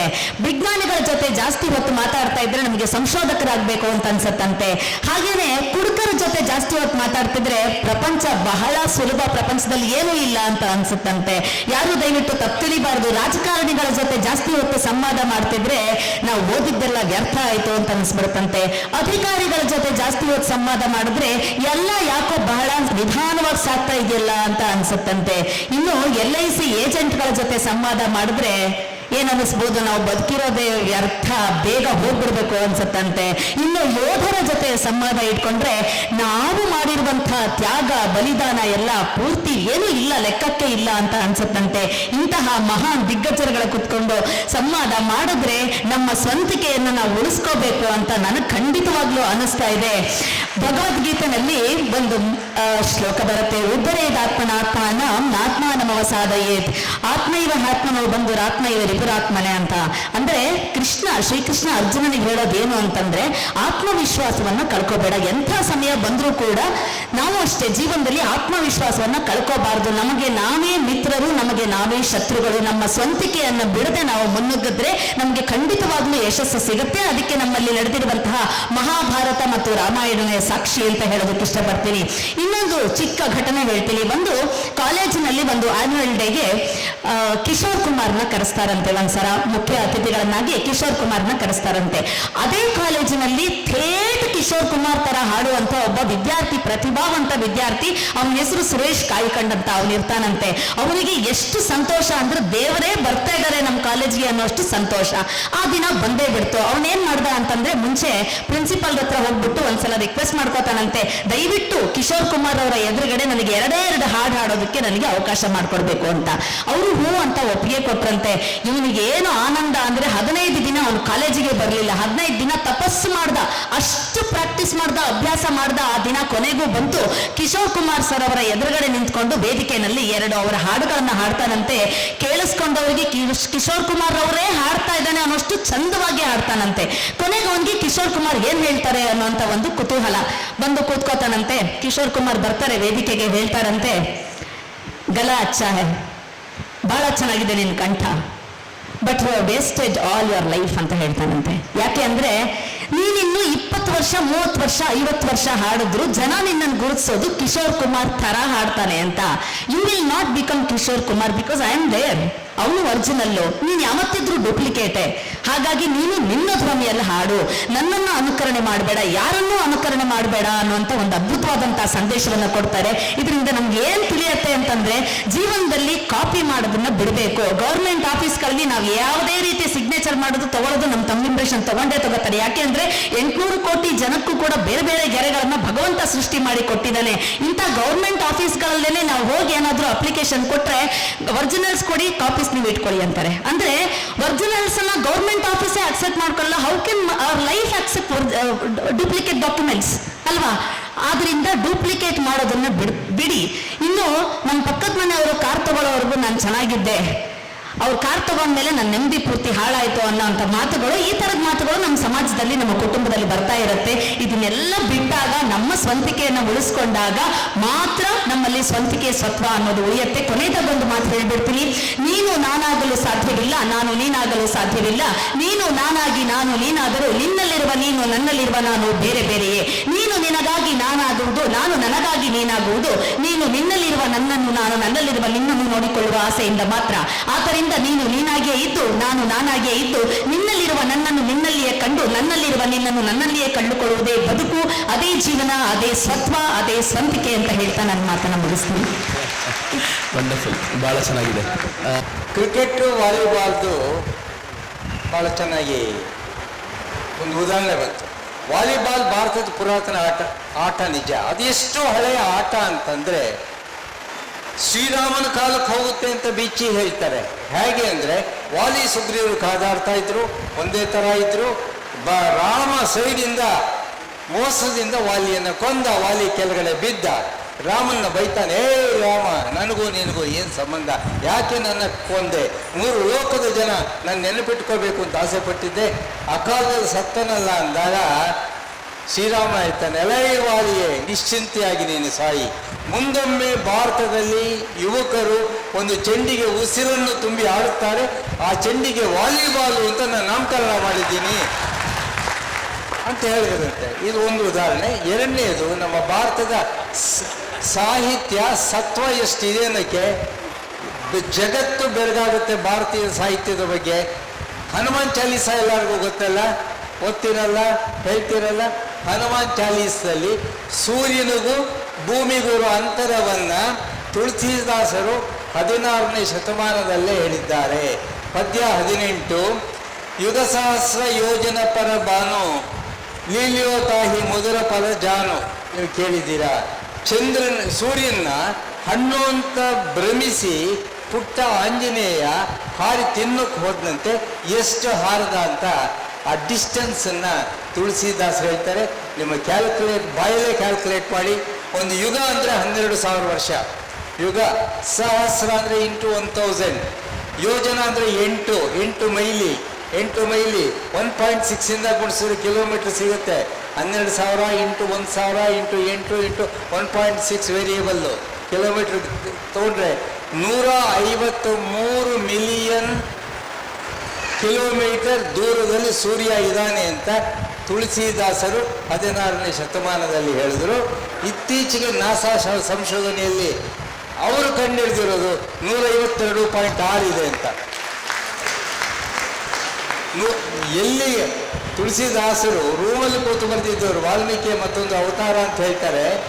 ಅವರು ಹನುಮಾನ್ ಚಾಲೀಸದಲ್ಲಿ ಹೇಳಿರೋದನ್ನ ನಮ್ಮವ್ರು ಇಷ್ಟೆಲ್ಲ ಕಷ್ಟಪಟ್ಟು ಕಂಡಿಡಿದ್ರು. ನಮ್ಮ ಸಾಹಿತ್ಯ ಆಗಲಿ, ನಮ್ಮ ಸಂಸ್ಕೃತಿ ಆಗಲಿ, ಸಂಪ್ರದಾಯ ಆಗಲಿ, ಲೋಕದಲ್ಲೇ ಇಂಥದ್ದು ಮತ್ತೊಂದು ಇಲ್ಲ. ಕರೋನಾ ಬಂದಾಗ ಜನಕ್ಕೆ ಗೊತ್ತಾಯಿತು ನಾವು ಏನು ಅನುಸರಿಸ್ತಾ ಇದ್ವಿ. ಕಾಲು ತೊಳ್ಕೊಂಡು ಒಳಗಡೆ ಬರೋದು, ಕೈ ತೊಳ್ಕೊಂಡು ಎಲ್ಲರನ್ನೂ ಮಾತಾಡ್ಸೋದು, ನಮಸ್ಕಾರ ಮಾಡೋದು, ಬಾಣಂತಿ ರೂಮ್ಗೆ ಹೋಗದೇ ಇರೋದು, ಇದೆಲ್ಲವನ್ನು ನಮ್ಮ ಅಜ್ಜಿ ನಮ್ಮ ಮುತ್ತಜ್ಜಿ ಮಾಡ್ತಾ ಇದ್ರು. ಅದನ್ನು ಕರೋನಾ ಬಂದಮೇಲೆ ಇದನ್ನು ಪ್ರಪಂಚಕ್ಕೆ ಕಲಿಸಿದೆ. ಪ್ರಪಂಚಕ್ಕೆ ಭಾರತ ಏನು ಕಲಿಸಿದೆ ಅಂದರೆ ಶೇಕ್ ಹ್ಯಾಂಡ್ ಕೊಡ್ತಾ ಇರಲಿಲ್ಲ ಕರೋನಾ ಕಾಲದಲ್ಲಿ, ಎಲ್ಲರೂ ಕೈ ಮುಗಿತಾ ಇದ್ರು. ಸೊ ಇಂತಹ ಸಂಸ್ಕೃತಿಯನ್ನು ಉಳ್ಳ ನಮ್ಮಲ್ಲಿರ್ತಕ್ಕಂಥ ಸ್ವತ್ವ ಬೇರೆ ಎಲ್ಲೂ ಇಲ್ಲ ಅಂತ ನಾನು ಕನ್ಕ್ಲೂಡ್ ಮಾಡ್ತಾ ಇದ್ದೀನಿ. ಧನ್ಯವಾದಗಳು MSN ಅವರೇ. ಕಾಲದಲ್ಲಿ ಧರ್ಮಪಾಲ್ಜಿ ಹೇಳ್ತಾರೆ, ಪ್ರಶ್ನೆಗಳನ್ನ ಕೇಳುವುದರಲ್ಲಿ ಭಾರತೀಯ ಸತ್ವ ಅಡಗಿದೆ. ಭಾರತೀಯ ಸ್ವತ್ವ, ನೀವು ಹೊರಗಡೆ ಪ್ರಶ್ನೆ ಕೇಳಿದ್ರೆ ತಲೆ ಕಡಿತಾರೆ, ಬಟ್ ನಮ್ಮಲ್ಲಿ ಪ್ರಶ್ನೆ ಕೇಳಲಿಲ್ಲ ಅಂತಂದ್ರೆ ನೀನ್ ಕೇಂದ್ರಕ್ಕೆ ವಾಪಸ್ ಬರೋದಿಲ್ಲ ಅಂತ ಆಲೋಚನೆ ಮಾಡ್ತಾರೆ ಅಂತ. ಈ ದೃಷ್ಟಿಯಿಂದ ಭಾರತ ವಾಪಸ್ ತನ್ನ ಕೇಂದ್ರಕ್ಕೆ ಮರಳಲಿಕ್ಕೆ ಸಿದ್ಧತೆ ನಡೆಸಿದೆ ಅಂತ ನಾನು ಅನ್ಕೊಳ್ತೀನಿ. ನೆನ್ಪು ಮಾಡ್ಕೊಳ್ಳಿ, ಮುಂಬೈಯಲ್ಲಿ ಅಟ್ಯಾಕ್ ಆಯ್ತು, ಭಾರತ ಏನ್ ಹೇಳ್ತು ಗೊತ್ತಾ? ಶಾಂತಿಯೇ ಬದುಕು, ಚೆನ್ನಾಗಿರ್ತೀವಿ, ನಾವು ಯಾರಿಗೂ ತೊಂದರೆ ಕೊಡೋದಿಲ್ಲ ಅಂತಂದ್ವಿ. ನಮಗೆ ಡೆಲ್ಲಿ ಮೇಲೆ ಅಟ್ಯಾಕ್ ಆಯ್ತು, ನಾವು ಯಾರಿಗೂ ತೊಂದರೆ ಕೊಡೋದಿಲ್ಲ ಅಂತ ಸುಮ್ಮನಿದ್ವಿ. ಕಾಶ್ಮೀರದಲ್ಲಿ ನಿರಂತರವಾಗಿ ದಾಳಿ ಆಗ್ತಾ ಇತ್ತು, ನಮ್ಮ ಸೈನಿಕರನ್ನ ಕಳ್ಕೊಳ್ತಿದ್ವಿ, ಜನರನ್ನ ಕಳ್ಕೊಳ್ತಿದ್ವಿ, ಮಾತನಾಡಿಸ್ತಿರ್ಲಿಲ್ಲ. ಆದ್ರೆ ಮೊದಲನೇ ಬಾರಿಗೆ ಉರಿಯಲ್ಲಿ ಪಾಕಿಸ್ತಾನ ದಾಳಿ ಮಾಡ್ತು, ನಾವು ಸರ್ಜಿಕಲ್ ಸ್ಟ್ರೈಕ್ ಮಾಡಿ ತಂಟೆ ಮಾಡಿದ್ರೆ ಘುಸ್ಕೆ ಮಾರಂಗೆ ಅಂತ ಒಂದು ಎಚ್ಚರಿಕೆ ಕೊಟ್ವಿ.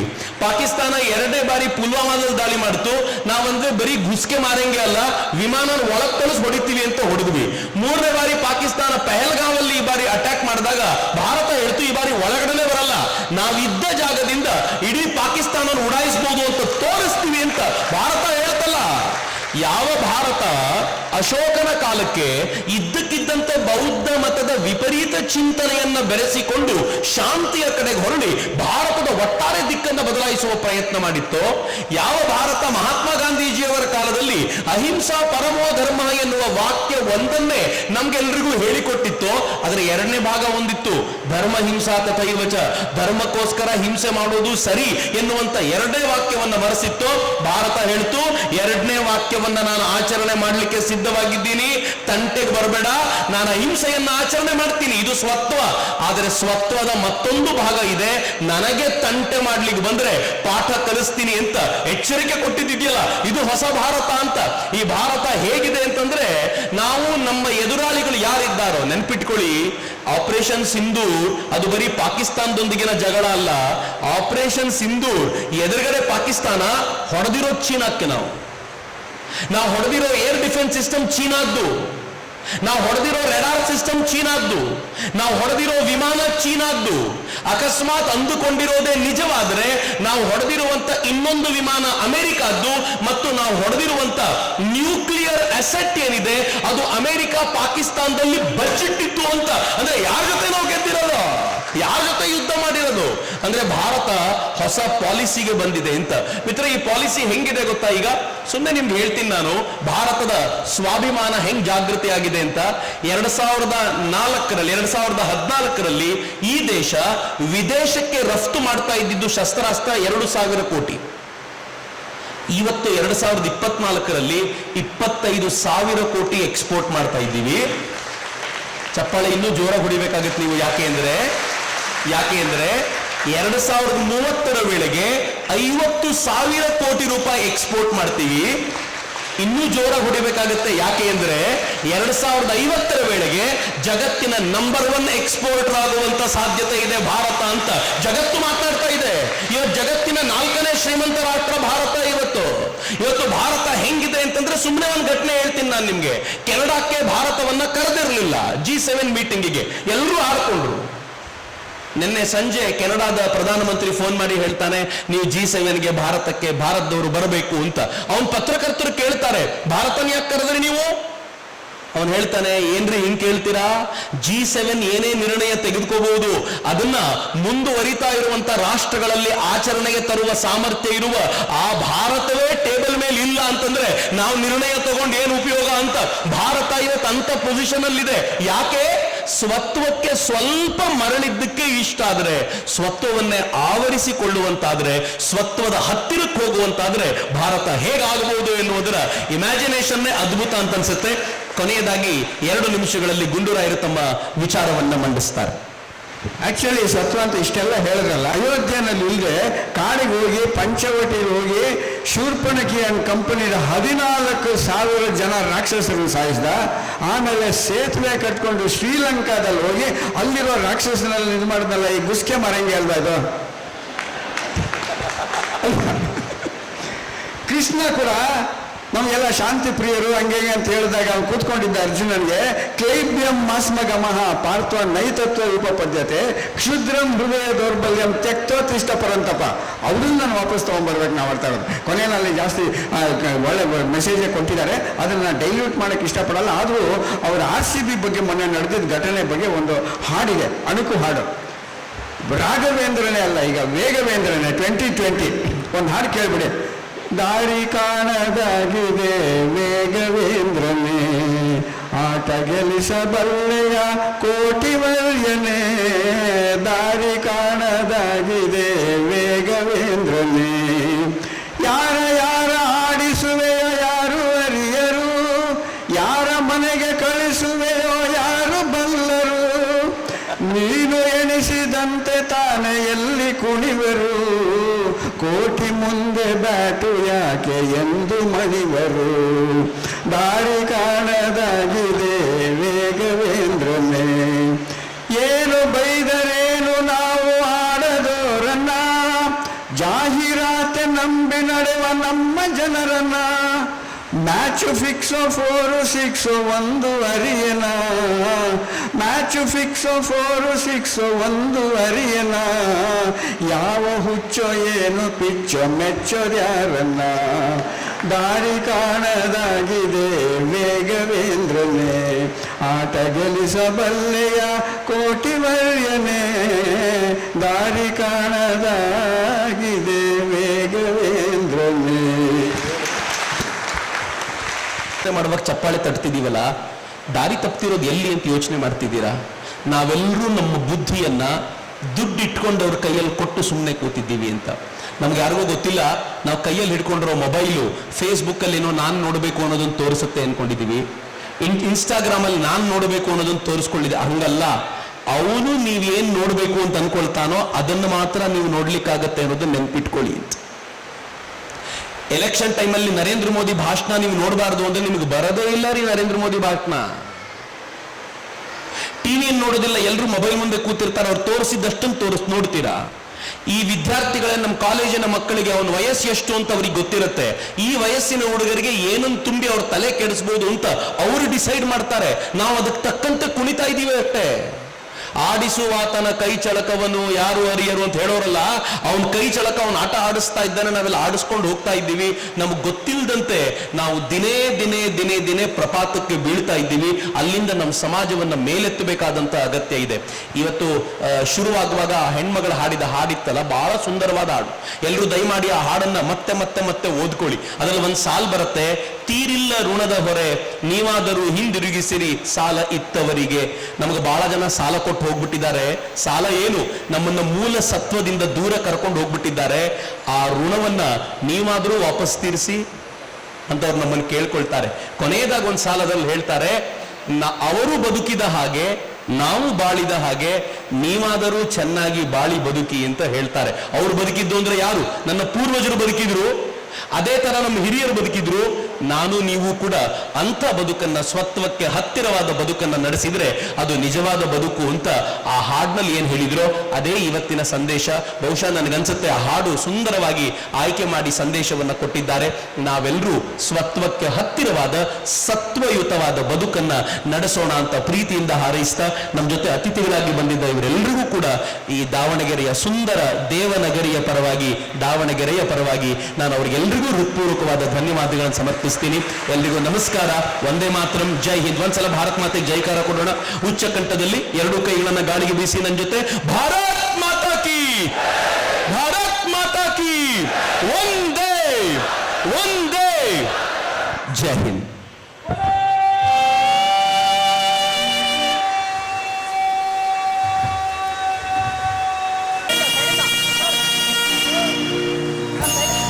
ಅಭ್ಯಾಗತರಲ್ಲಿ ಓರ್ವರಾಗಿ ಕಾರ್ಯಕ್ರಮವನ್ನು ಯಶಸ್ವಿಗೊಳಿಸಿದ ಶ್ರೀಯುತ ವೈ.ವಿ. ಗುಂಡೂರಾವ್ ಇವರಿಗೆ ಕೂಡ ನಮ್ಮ ಪ್ರೀತಿಯ ವಂದನೆಗಳನ್ನು ತಿಳಿಸುತ್ತಾ ಇವರಿಗೆ ಪುಸ್ತಕ ಸ್ಮರಣಿಕೆಯನ್ನು ನೀಡಿ ಗೌರವಿಸಬೇಕು ಅಂತ ನಮ್ಮ ಅಖಿಲ ಭಾರತೀಯ ಸಾಹಿತ್ಯ ಪರಿಷತ್ತಿನ ಪ್ರಧಾನ ಕಾರ್ಯದರ್ಶಿಗಳಲ್ಲಿ ಕೇಳಿಕೊಳ್ತಾ ಇದ್ದೀವಿ. ವೈ.ವಿ. ಗುಂಡೂರಾವ್.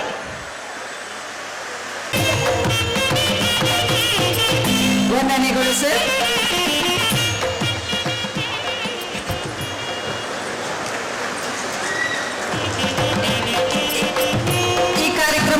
ಅರ್ಥಪೂರ್ಣಗೊಳಿಸಿದ ಇನ್ನೋರ್ವ ಅಭ್ಯಾಗತರು ಶ್ರೀಯುತ ಎಂ.ಎಸ್. ನರಿ ಗೌರವಿಸಬೇಕು ಅಂತ ನಮ್ಮ ಅಖಿಲ ಭಾರತೀಯ ಸಾಹಿತ್ಯ ಪರಿಷತ್ತಿನ ಪ್ರಧಾನ ಕಾರ್ಯದರ್ಶಿಗಳಲ್ಲಿ ವಿನಂತಿಸಿಕೊಳ್ಳುತ್ತಿದ್ದೇವೆ.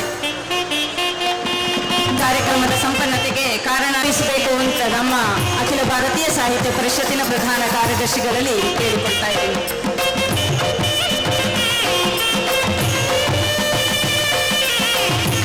ಭಾರತೀಯ ಸಾಹಿತ್ಯ ಪರಿಷತ್ತಿನ ಪ್ರಧಾನ ಕಾರ್ಯದರ್ಶಿಗಳಾದ ಶ್ರೀಯುತ ರಘುನಂದನ್ ಜಿ ಅವರಲ್ಲಿ ಕೇಳಿಕೊಳ್ತಾ ಇದ್ದಾರೆ.